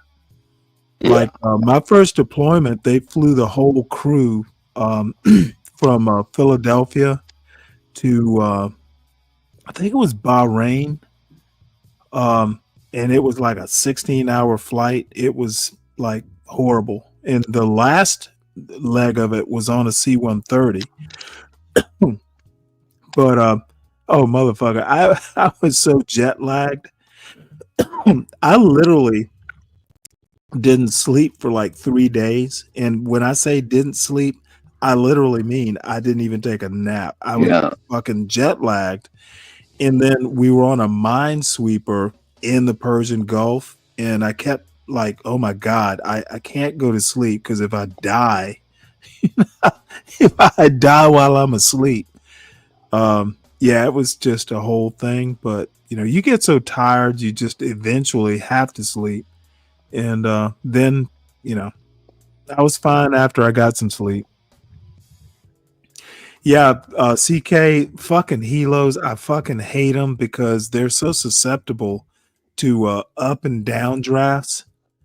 They're so they're just like shaky, you know. And then you've got the blades. I mean, it's inherently, you know, there's a mini vibration all the time. However, you know, you're not going to tell your shipmates you're fucking scared. So then there's that. Yeah, there's a couple of times taking off in a prop plane from Anchorage that the downdraft was so heavy I didn't think the plane would, and it would just drop like 30 feet in midair, like whoa! Oh Jesus! And that definitely makes your fucking balls go up to your stomach, dude. Yeah, and helos are weird. Oh, fuck that. I've never done the carrier landing. Don't even want to think about it, CK. You have, I have not. And it's not like I wouldn't do it. You know, you have to trust the equipment. You have to trust the pilot. But, you know, actually. We got top notch. I'm just going to say, Stanley, we have top notch air mechanics up here, and there's rarely an accident. But usually when there is, it's some self-operating bush pilot. But we did have one go down in Seldovia just a few weeks ago from the air service that delivers everything from groceries to whatever hardware you might need on the farm, right? And like just one person got away. So I mean, I don't know if it really makes a big difference if you're in like a great big jumbo jet versus one of these planes. I mean, as far as if you go down, it's a good chance everyone board is gonna die. That's the gamble you take when you fly. So. I remember coming in, I think it was to Raleigh, Durham, and it was kind of rainy the whole time. And then when it was a big plane, it wasn't a 747, but we took a bank down into the cloud cover, and I swear to God, once we got into the clouds, and I knew we were banking because we were banking when we went into the cloud cover. I didn't even know we were banking. It was so weird because it felt level, but I knew we were banking. And you know what? The fucking runway didn't even appear. Like most of the way through that. Oh, it fucking freaked me out. I was mid-plane. It was a commercial flight, but I was like, holy. Why wasn't the goddamn runway lit? Huh? Why wasn't the goddamn runway lit? What the hell? Because there was cloud cover all the way to the, the ceiling was low. It was that thick. Oh, hell yeah. And I literally, like, no, it was just I knew where we were conceptually, but if you were just doing visual, you wouldn't have fucking even known. The only thing you would know is you were level. It So basically, freaked me the hell out. And you know, again, I'm a passenger, so I'm not going to get that yeah, rep. But I'm like, God damn, you know, thank God these pilots know what the hell they're doing. yeah, and I guess they know how to go by all the compasses and shit too if they have to, but Well, they yeah, also have that. it had to They be. have that GPS, and Yeah, they got that GPS. They can get right on point, right in Stanley. They were doing instruments. That's the Longitude and latitude. The instruments Yeah, yeah. would have been the only way, because even in a bank, it felt level. But you know, it was my mind telling me it was level. So, yeah, those pilots, you know. So here we go. Yeah, I always thank my pilot too, But of course, if Stanley. I'm wrong, you guys can let me Like know in the after comments. I'm each sure you flight. will. Gosh, you have no idea what you're talking about. It's like, you know, guess what? You are correct. But for me, it's kind of hard geographically. Plain, I'm just all thrown off. Yo, absolutely. Hudson River traffic. Archer. Alpine Tower, 1100 northbound. All right, that's it. And this is That's funny. Tappan Z. Oh. I don't even Oh, want to yeah, think remember about that. Okay. the way it was designed? Yeah, exactly. Are we going to be above it the whole time? No, we're going to fly over it. Just so I can go like how I did the GW? Yeah, we're going to go. So we're going to be a little higher because I'm climbing up. Okay. So as we fly out over the Tappan Zee Bridge, we spend a lot of time on that bridge when we take our daughter to summer camp at Mount Holyoke College up in Massachusetts. This flight continued. I mean, I use this as like, you know, a double whammy. We were able to do the corridor, but we also ended up flying to the Tweed New Haven airport. I had never been there because, you know, I always want to add a new airport. And we spent some time around the Yale area, Yale University. So let's get on with that part of the flight. Yeah, I'm always floored by the fact that you get to fly that like that. You know what I mean? Yeah. It's just crazy. Absolutely nuts to me. Yep. Be that close to like the buildings and stuff. I know. So yeah, we're on our way. So that was a great flight through the corridor. Yep. And I'm glad I had a chance to share that with wifey. It still amazes me. I mean, that was only my second time flying it, but my fourth time doing that corridor. Oh. Yeah, that would the freak first me out time there. I flew it, I flew it with my CF5, so he really kind of flew it. And the first time was with Derek from BPA, and so that's only my second time, and it still trips me out. 11 o'clock below. Yeah, got him. All right, so once we get over, so basically, this is my route here. So this is us. This is the line. And so you see how I kind of got waypoints. So what I'm doing is I'm avoiding these different airports. Okay. So yeah, that was one of the things that I wanted to share with you before the end of the year. You know what I mean? Yeah, no, it's perfect. Just share that. I mean, and that's the thing about this aviation stuff. It's just a whole different world. I mean, you can see when even when we flew to Lancaster. You know what I mean? Yeah. You know, but definitely, I mean, flying to Martha's Vineyard. I mean, that was just, but even stuff like that, that's sightseeing stuff. Crazy. Yeah, that was incredible. Yeah. So you can see when you're flying that corridor, a little bit of turbulence. Below 368, it's on visual for rolling. And so, as you can imagine, like with the wind being calm, and you still feel like, imagine what it's like when it's windy. You just get these rotors. Yeah, I can't imagine. And it's just not enjoyable. That's why, like, kind of pick a day. And believe it or not, it's better to do it when it's cooler. Because the airplane behaves better in cooler air because the air is more dense. See, is when it just gets peaceful. Yeah, very peaceful. Yep. You know, you just watch the ground go by. Yep. And then, of course, the hum of that engine doesn't help. No. It feels like I'm ready to take a nap. CKJ3, I'm going to tell you right now, However, the 12 the 12 on 12 off, or the rotating fours, which I did a lot in the Navy.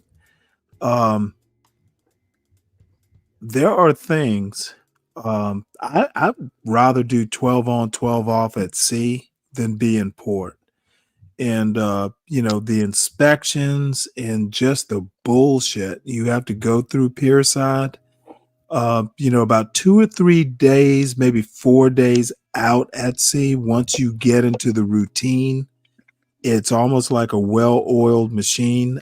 I to this day, if you said, "Hey, Stanley, we're going to we're going to cross the Atlantic, do a 6-month deployment," you know when to do stuff, you know when not to do stuff. It's just so organized that those I would rather be deployed sometimes than be home ported in at the pier. Just so many goddamn inspections and just bullshit, from the shore folks. But when we start doing our longer cross countries in our own airplane, I'll be fully expecting you to release that seatbelt and climb into the back seat. I'll put something up because you're gonna be filming. I did. I guess it was 120 days. Literally, it was. You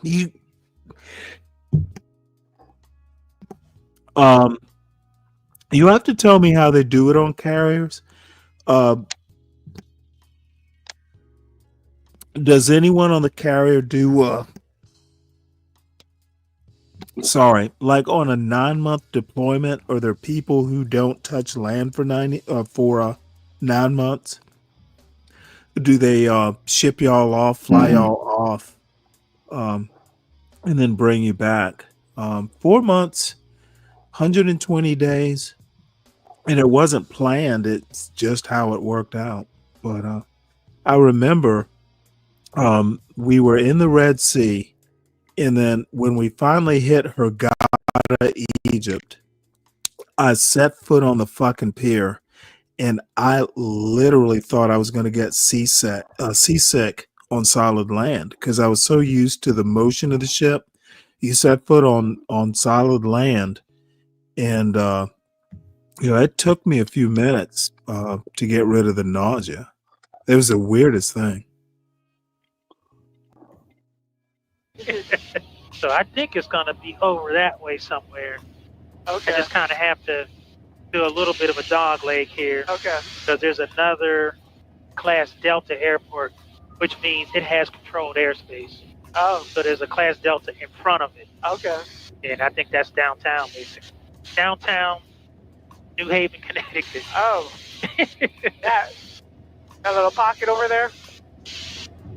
Oh, gotcha. All right, starting our descent down into New Haven, Connecticut. And good afternoon, New Haven Tower, Archer 3576 Mike. Archer 3576 Mike, New Haven Tower. New Haven Tower, Archer 3576 Mike, about 12 northwest of the field. Information Sierra, inbound for full stop landing. Archer 76 Mike. Altimeter 3039er, enter left downwind for runway 2, report midfield. Left downward, runway 2, report midfield, and altimeter 3039er for 76 Mike. So it should be right off our nose here. Is that? No, I don't think that's it. Now, airport spotting is difficult. And New Haven Tower, Archer 76 Mike, midfield, runway 2. Archer 76 Mike, runway 2, clear to land. Runway 2, clear land, 76 Mike. Okay, so it's time to get on the ground and land at Tweed, New Haven Airport. Let's make it happen.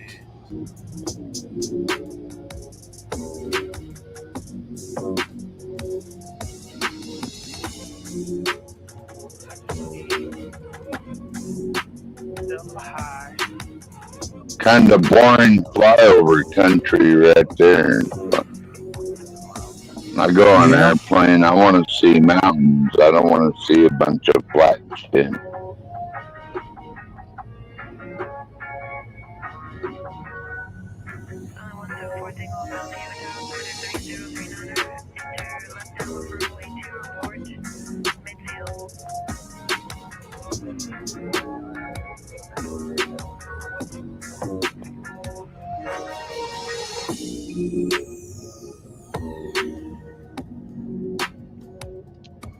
I guess most airports are Tower flat 76 for Mike, a clear reason. runway 2 at Bravo, going to Robinson Aviation. 76 Mike, remain at 60, taxi park via Yeah. Bravo, Charlie, Alpha Hotel. Bravo, Charlie, Echo Hotel for 76 Mike. Alpha Hotel. Alpha Hotel, 76 Mike. All right. Nice plane. All right, we made Love it, that good prop people. jet. Welcome to New Haven, Connecticut. So we're gonna come here, get some lunch, and let it do what it do. All right, we're Got here the at Robinson overhead window Aviation. too. Wifey's in there. That's an incredible We actually have a airplane. crew car, so it's gonna be awesome. And so we're gonna go to this place called The Place to Be. So definitely excited. So let's go on in, get the crew car, and go get some grub. So we're in the crew car. Little Mazda. I haven't driven one of these joints in a minute. Yo, check this out. Wait a minute. What is that? Crazy. All right, I got some driving to do, so wait for us to get to the place to be, New Haven, Connecticut, Robinson Aviation. These people are awesome. So we're gonna go ahead and make it do what it do. What All right, so landing we're on going into the the place to be. You know what? Gonna go Actually, CK, gonna funny go you grab a mention grub. that. And this was recommended to us from the people at the airport. You can see we're just kind of a little bit of downtown New Haven, Connecticut. And so we're gonna go on in, see what the place to be is all about.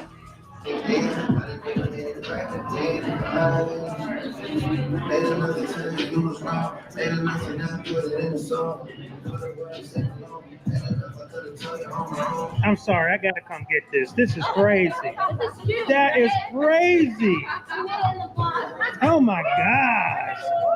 You see this? This is crazy. Oh my lord!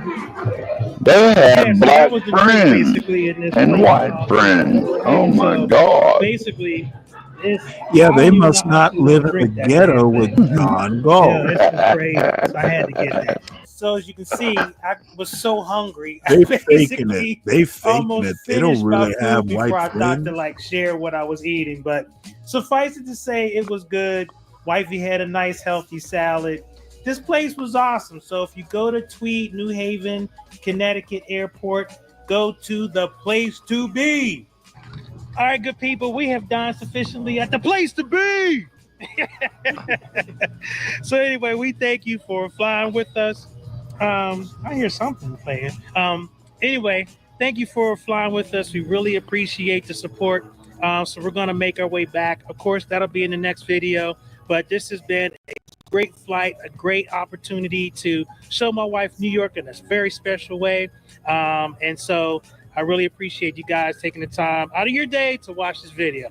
All right, we're out. Russ Kid, Caroline, we can fly. See ya. Hey. Well, And I he just want black. to. Oh my bad, Stanley. Oh no, that's all right.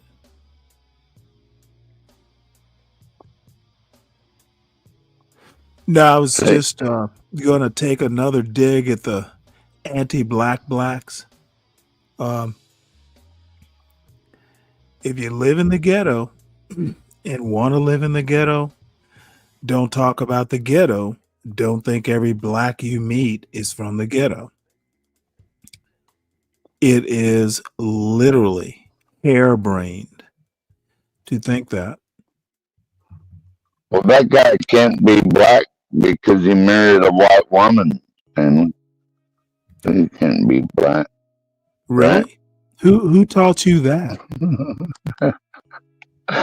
So you're talking about, or somebody was on one of these Black Conspiracy family Well, shows shit. that was saying John that. Galt. John Galt himself. If you marry a white woman, you can't be black. I'm like, what? Let me point something out to you. John Galt himself pretty much thinks that, and every other anti-black motherfucker on this John Galt channel pretty much thinks that. HB thinks that. So it wasn't an anomaly. Your little black buddies on this channel think that. You ain't seen HB around in a while. Hope he's doing all right.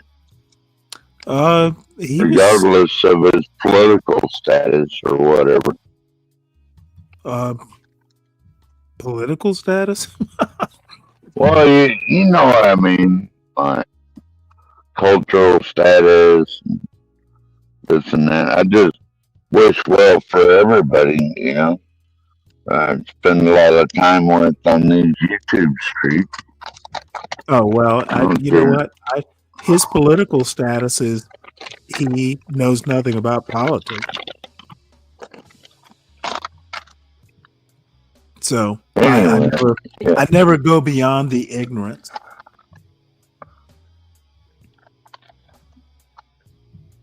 Yeah, I wonder why he ain't been coming around so much, Stanley. I think he changed jobs. He'll be back. He was in the chat last weekend. I think it was last Saturday. Oh, so he is alive. Yeah, that new job he's got hauling cars. Yeah, well, not everybody can haul cars like that. He will figure it out.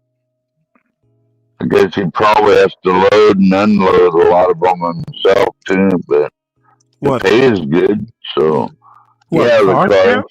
Wait, hold it. He gets to drive the cars off the car carrier? Yeah, on and off. Oh, that's fucking awesome. I wish I could do that. Hell yeah. Not always, but sometimes he has to do that.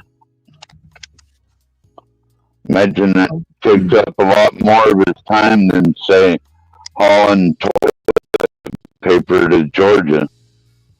Well, that's why he gets paid so much then. They have to It takes an incredible amount of skill to land a plane on an aircraft carrier. Today, we're doing the top 5 amazing aircraft carrier landings.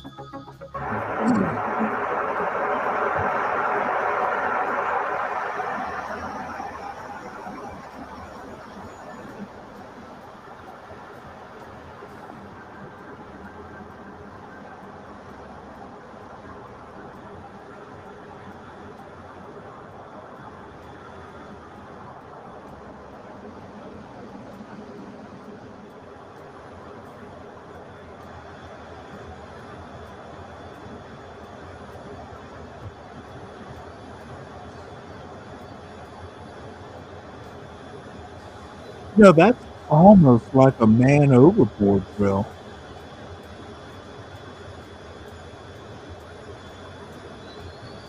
Go back and find the wake. Did you miss that floodplain video, Stanley? I thought you might be interested in that. Yeah, I'll get to it.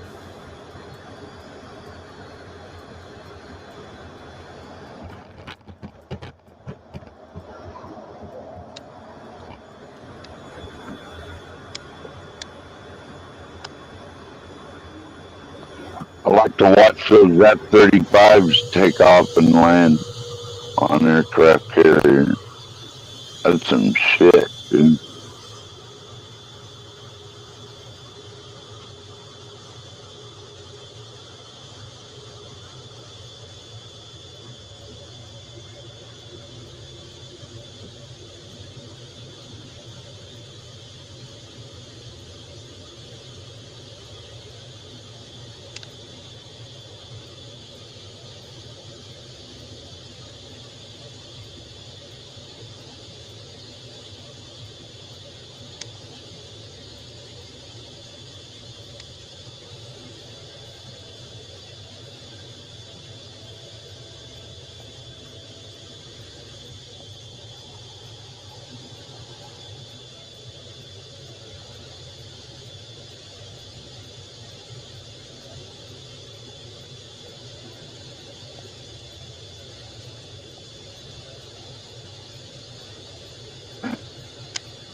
Be right back.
It was a normal flight day. We were going out to repunch currency for landing at the ship in the evening. There was nothing crazy about it. I took off, and as I was climbing away from the deck, I put my gear up, realized I had a gear malfunction, so I immediately pulled the power back, slowed the aircraft down so I wouldn't overspeed the landing gear, and then went just above the ship at about 2,000 feet and started talking to Paddles, who is another jet pilot in the tower that controls us when we land. They're also up there if we have a problem. They have their book readers that help us walk through the situation since we're a single piloted aircraft. For a while, I flew by the ship. I did an approach at 300 feet so he could see my landing gear and give me an idea of what was going on, and determined that my nose gear did not come back down. At this point, it's time to figure out how do I get the jet back on the deck safely with only 3 landing gear. So eventually Major Murphy came over the radio and told me that the ship had this amazing invention that was like basically a stool that was built specifically for this reason.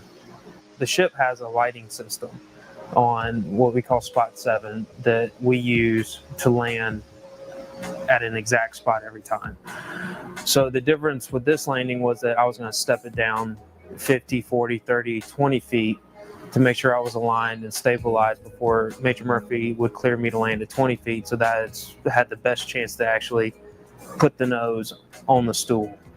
So I come in, and at this point, I've kind of forgotten that I don't have a nose gear. I'm just focused on landing. That's what I decided I had to do. So I'm at 20 feet stabilized, and I can't see the stool. I don't even know it's there. I didn't see it coming over the end of the ship. I looked for it. I remember looking for it and thinking, oh boy, this is going to get interesting. So I never saw the stool. So I go to idle. I remember my main gear hitting, and all of a sudden my nose dropping, and it dropped more than I expected. But at that point, I was along for the ride. I don't remember feeling it bounce like it did on the videotape. I remember feeling it just kind of hit, and that was it. But then I had to sit there for a minute and remember how to shut the jet off and everything. It was a pretty big relief. I didn't realize how much I was shaking until I got out of the aircraft. The most interesting part, looking back at the video and watching the video, was I didn't realize that nobody was on the flight deck when I came over to land in case something went bad. That was neat having everyone come out and congratulating me and stuff. It was a little overwhelming at first. For a moment, I just wanted to catch my breath. We pride ourselves at landing on the ship perfectly like this, in the same spot every time, and doing the same thing over and over again. Here's a few more that didn't quite make the list. The missing left wheel and makes a safe landing. The plane handling crews take every precaution.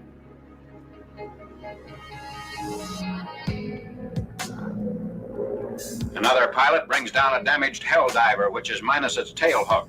As the plane can't be stopped by the arresting gear, the pilot must rely on his brakes.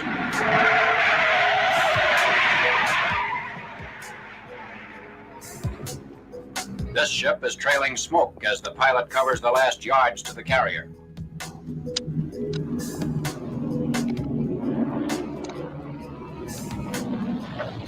Are you back, Stanley? Yeah.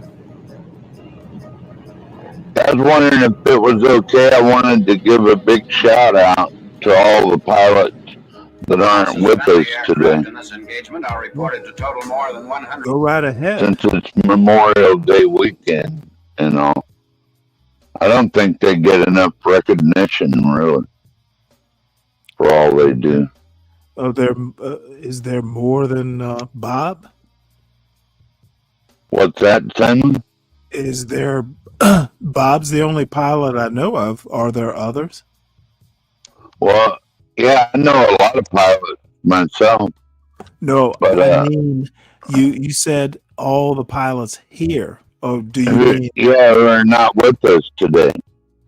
Oh. I wanted to salute the ones that are not with us since it's Memorial Day, both, in the military and civilian. Oh, I'm sorry. I'm thinking like a nightshade. I was thinking only in the John Galt urban landlord ghetto. I forget. No, I forget there. We got to remember what Memorial Day is. Memorial Day is, and okay. Well, if you actually want to know what Memorial Day is, thank Black women. Okay. So that's what Memorial Day is. I just wanted to thank all the pilots that aren't with us. I don't. Yeah. Okay. But you need to understand that Memorial Day is not what a lot of Americans think it is. It's a Confederate holiday, mostly, that's been adopted, co-opted, however you want to put it. Kind of like Easter and Christmas, Columbus Day, and all that other shit. I get you. Well, Columbus Day is for the people who think Columbus was a hero.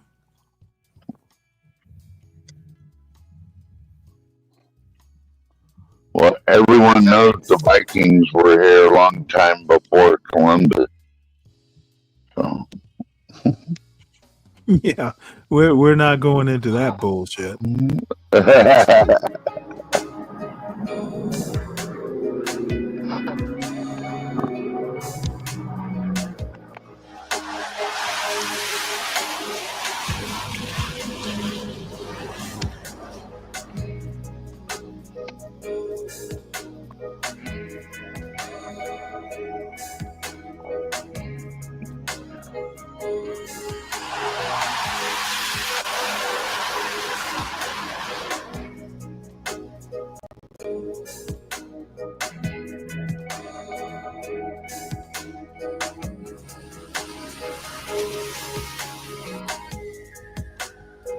Subscribe for more Top 5 videos, and check out my previous upload on the Top 5 amazing Well, all right. We'll play your video, then I think I am done for the day. It's starting to get late out there, Stanley, about 8 o'clock at night. No, it's about 16 after 7. And Oh, I it's only could 4 go. hours. I could go longer, but I'm out of beer. So Yeah, right. yeah, Time for a nap when you run out of beer. yeah. You know what? Honestly, I don't even know that I'm going to do that. Let's see, need.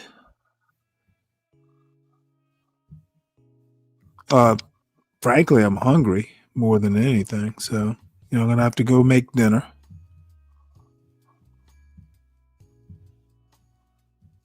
You having a ribeye and some pizza?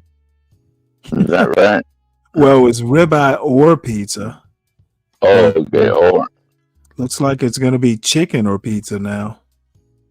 oh, My steak was absconded with. That was what does that mean? that was the discussion I was having. Someone ate your steak? Yep. Absconded. Yeah. That's going to be the kind word I'm going to use.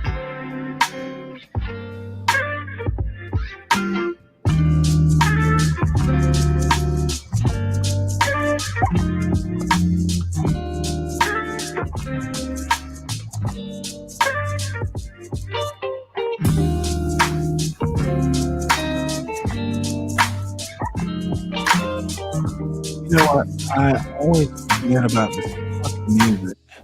So, and I left super early this morning. Usually do a little intro video, but it was too dark. We're getting at that time of year. Is this in Alaska? More and more daylight. So yeah. Obviously it is if you got a link guy. When we left this morning. Right here where I'm at, as a matter of fact. We're on site. On the Kenai. Sure if we're gonna didn't show them flying in and landing on the floodplain. But we will be taking. Did you skip through that? Yeah, because there was music and sure to try to get some good footage for I you get guys. fussed at. Hopefully we visit some All right. areas and see some good wildlife and whatnot.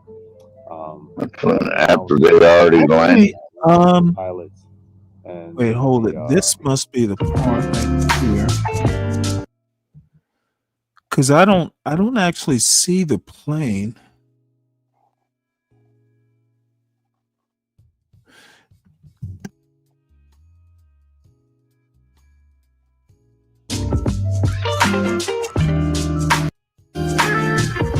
Usually do a little intro video, but it was too dark.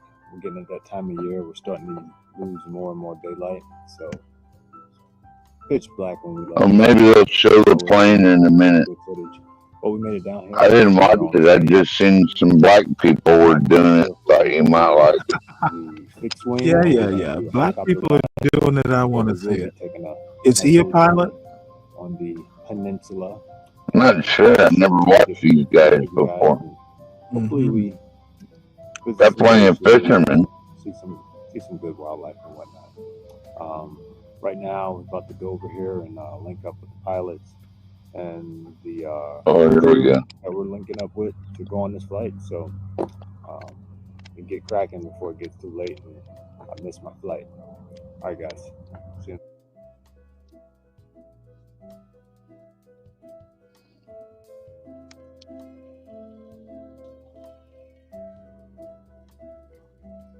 A little airstrip right there on the beach.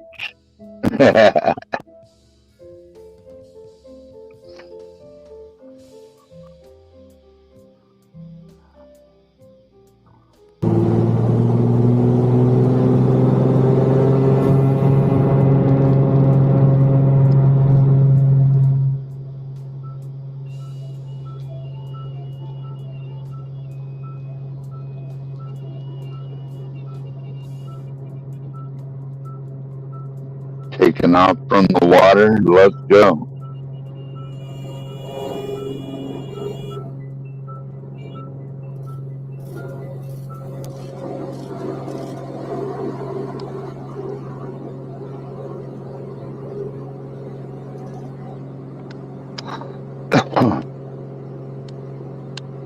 I swear, Stanley, these cameras make those planes look a lot bigger than they are.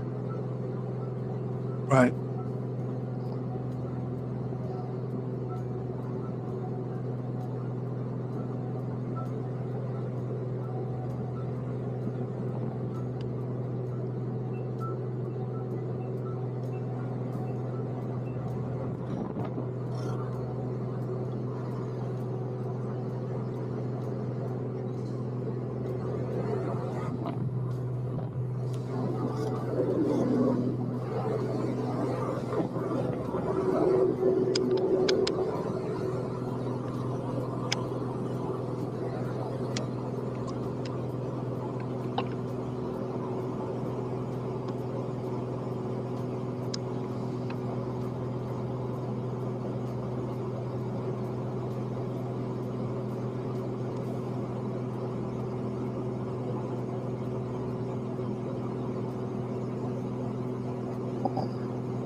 Kind of hate the way they block out the noise from the prop engine.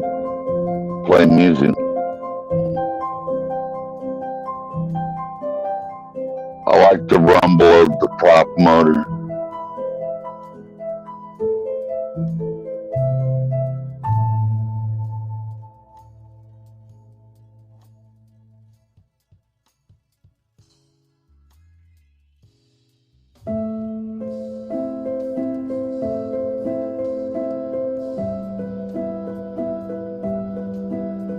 Probably can't tell it from the video, but the mountains are so gorgeous in the. Oh, I think I know where they're landing. That's a wicked airport. There was a crash there recently.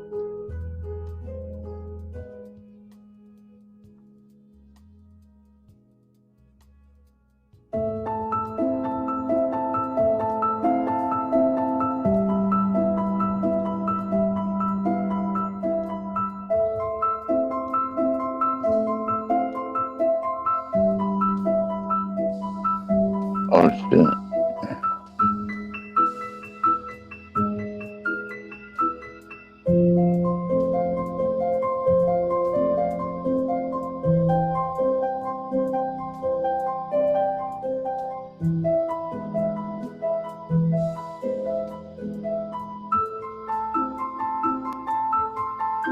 Yeah.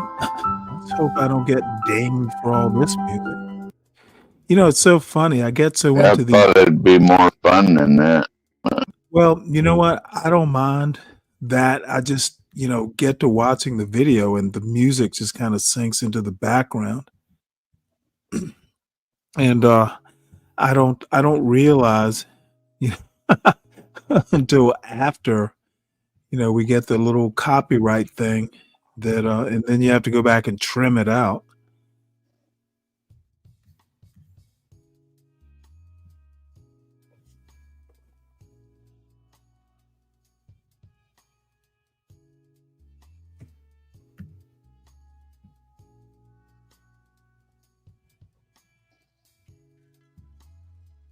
Oops. I don't know if that. I guess a float plane can land on ice, or are they landing on the water? Where they put skis. I don't know if you can do it with the pontoons, but I've seen planes with skis land on ice. Yeah. And actually, I think I've seen you can put skis on the bottom of the pontoons. I've seen the combination. I don't know, in some Mutual of Omaha Wild Kingdom.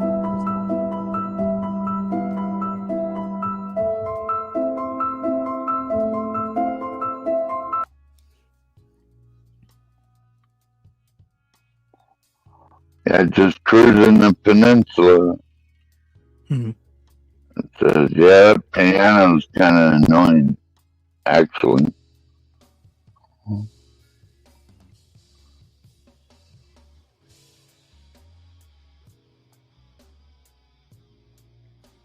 That's where I live, Stanley, right there. You could almost see my house from right there.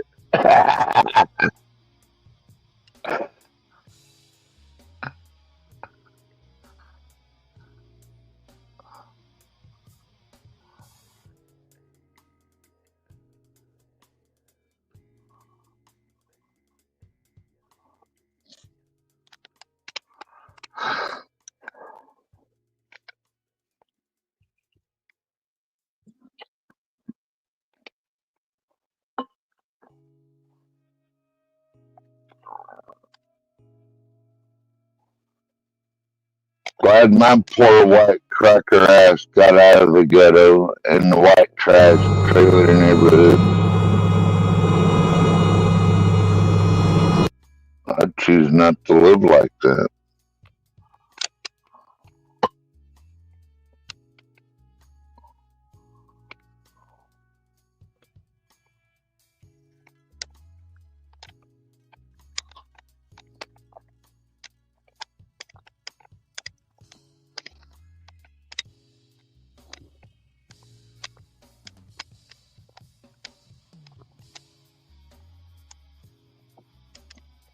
Beautiful plane.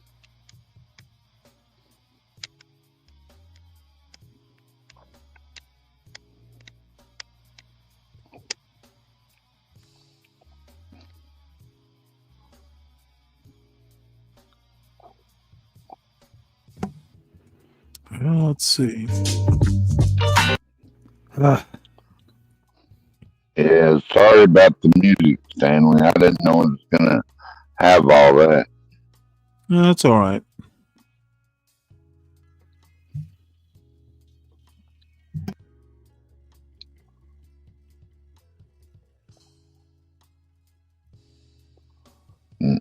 Now they're flying back home in the float plane.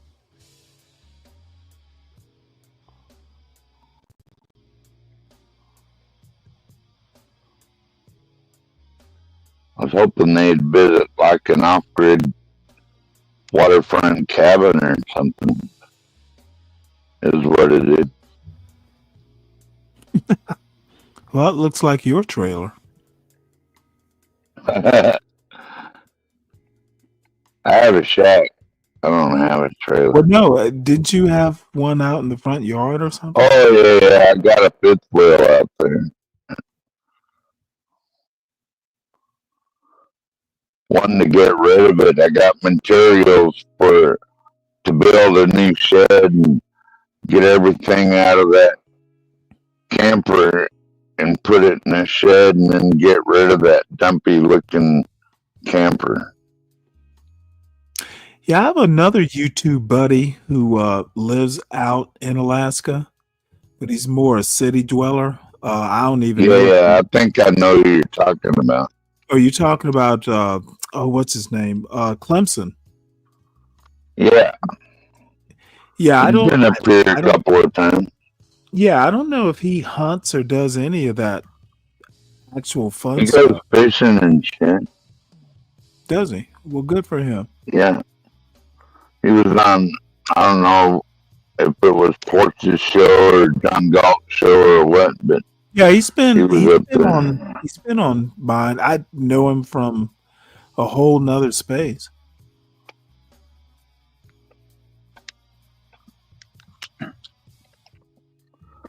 Yeah, we have them out here too. We have blacks that chose to get out of the ghetto. And they live off Yeah. grid and happy. First place, They're farmers, you know. First place those Shit like blacks that. do when they get out of the ghetto is go to Alaska. Mighty cold. Not a lot, man. I didn't say we had a lot.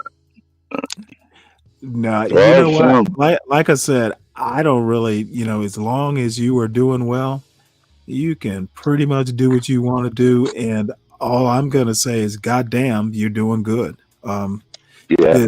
This anti-black bullshit where we have to pretend that if you marry outside your race, you're something else, or it's all. To be honest, I get amused when I hear people like Latino for Trump go, well, Latino for Trump doesn't know shit about black people. He may know the hood, the barrio or something, but he doesn't know black people.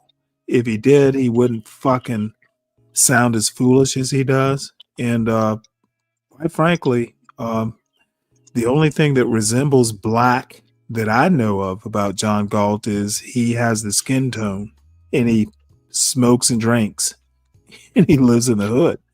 To be honest, that's the only thing black about John Galt that I can think of.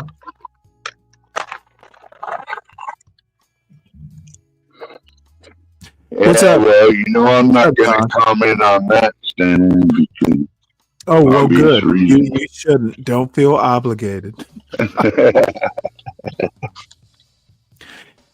But what if she's white African? See, this is the other thing. Why are you even talking about white African? What the fuck is he even talking about? It must be something going on in the chat. So Yeah, last I checked, we were talking about Americans, not Africans. probably something in the chat I didn't notice. So let's see here. It looks like we might be winding this puppy down. Let's see. 5 in the chat. And I am thinking that I don't put out enough anti-black maliciousness to attract a bunch of people on a Saturday night. So this is probably, let's see, what does John say? No stand dating outside your race. What if she's white African or Egyptian? She's just a woman. She might be an African woman, Egyptian woman. She may describe herself as white or not. I don't know that I've never dated an Egyptian, but a lot of I wouldn't imagine that they might call themselves white. I don't assume until I meet the woman, John. So I also really find racial hypotheticals annoying. White African, okay. She is a woman, I assume. And then woman is the first thing that I look for. Is she a good looking woman? Is she a smart and good looking woman with a sense of humor? And then race is probably 4th or 5th down the line, if it's considered at all. Good looking, smart, worth being around. So that's my answer. So everyone who's left in the chat, not many of you are, please make sure you hit the like button, subscribe to the John Galt I Am the Anti-Black channel, because everyone who doesn't live like I live is not black channel. And please also subscribe to the Stanley Cross channel at Stanley Cross 6000. Let's see, hit the like, subscribe. Also make sure you support the host. someone supported me this weekend, so I've had enough Bud Light for the night. And make sure you support Portia J, our executive producer, and the one who keeps me fairly organized, and most of the others on the channel. And I will see you Monday morning. Today was a pop-up show, by the way. I hadn't intended on doing it, but I had just so many anti-Trump. I had so much Trump news that I wanted to talk about. It became compelling, if not mandatory, to tell the Trump voters out there that I told you so. And that's pretty much it. That's a great picture you paused it on, Stanley. Any what? That's a great picture you paused it on, like a black guy and a white guy in the woods with shotguns. You sure that's a guy? Yeah, pretty sure. Okay. Well, I mean, you know what? I wish it could be me. I don't know. What about that short one? That might be a woman. You're right. The fishing is a good thing. You know, I'm more a fisherman than hunter, but yeah, take me quail hunting. I'm perfectly happy. Wonder what those are they got there. Those ermines or what the fuck kind of? They do. Yeah, they do. Oh, that one's a bird. Yeah, I mean, ermines and stuff like that, they trap. Why would you shoot them? I don't know. Yeah, you don't want bullet holes in the That fur. one is definitely a bird, isn't it? I can't. It looks like she got a I'm going to guess you don't want to put pellets in your fur. You know, if you're a fur trapper, you don't want to shoot them. You trap them. Well, it could be double lot, but that might ruin the meat. Birdshot might be okay. On a fur? If you're a fur trapper? Well, no, if you're doing it for food. Do people pellets come out? People eat ermines, whatever they are. People eat those. I guess you'll eat anything if you're hungry enough. But well, yeah, but I mean, not really. Like, hey, I'm gonna get a bunch of them and make a stew. I'm just trying to figure out.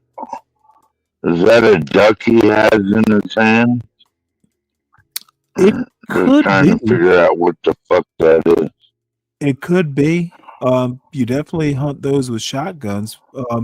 Look, I'm looking at the little legs right there. Right there. I don't think there's a bird. Maybe they're rabbits, or do birds have feathers on the leg like that? Might be rabbit, snowshoe hair. Yeah. Odd picture though. Well, it's the brotherly love with shotguns.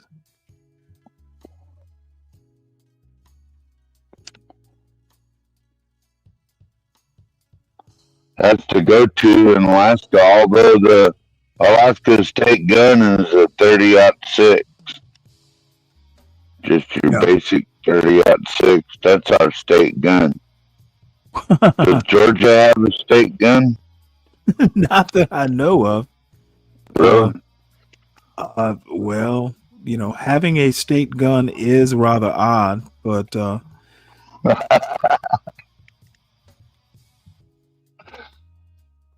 all right, well, let's see. Jewel is on Miller Lite 1 and John is 2 in. So is this going to be dueling cans of beer? Gotta get Uber Stanley another 12-pack. I'll be all right. I got to get food more than anything. Then probably going to get some sleep. You know, I've been up for quite some time. So, yeah. All right. Well, I enjoyed it, 12th man. I will be back, folks, Monday morning, probably around 3:45 in the morning. Thanks for having me on, buddy. Have a good day or night. You too. Take it easy. By the way, Here for the Tea's going to be on around 8:30. I'll probably hop in her chat and read while I listen to folks chat. So y'all have a good night. If you know somebody who drive a truck, I bet you he done had a relationship with a lot lizard. All these truck drivers love these lot lizards. I promise.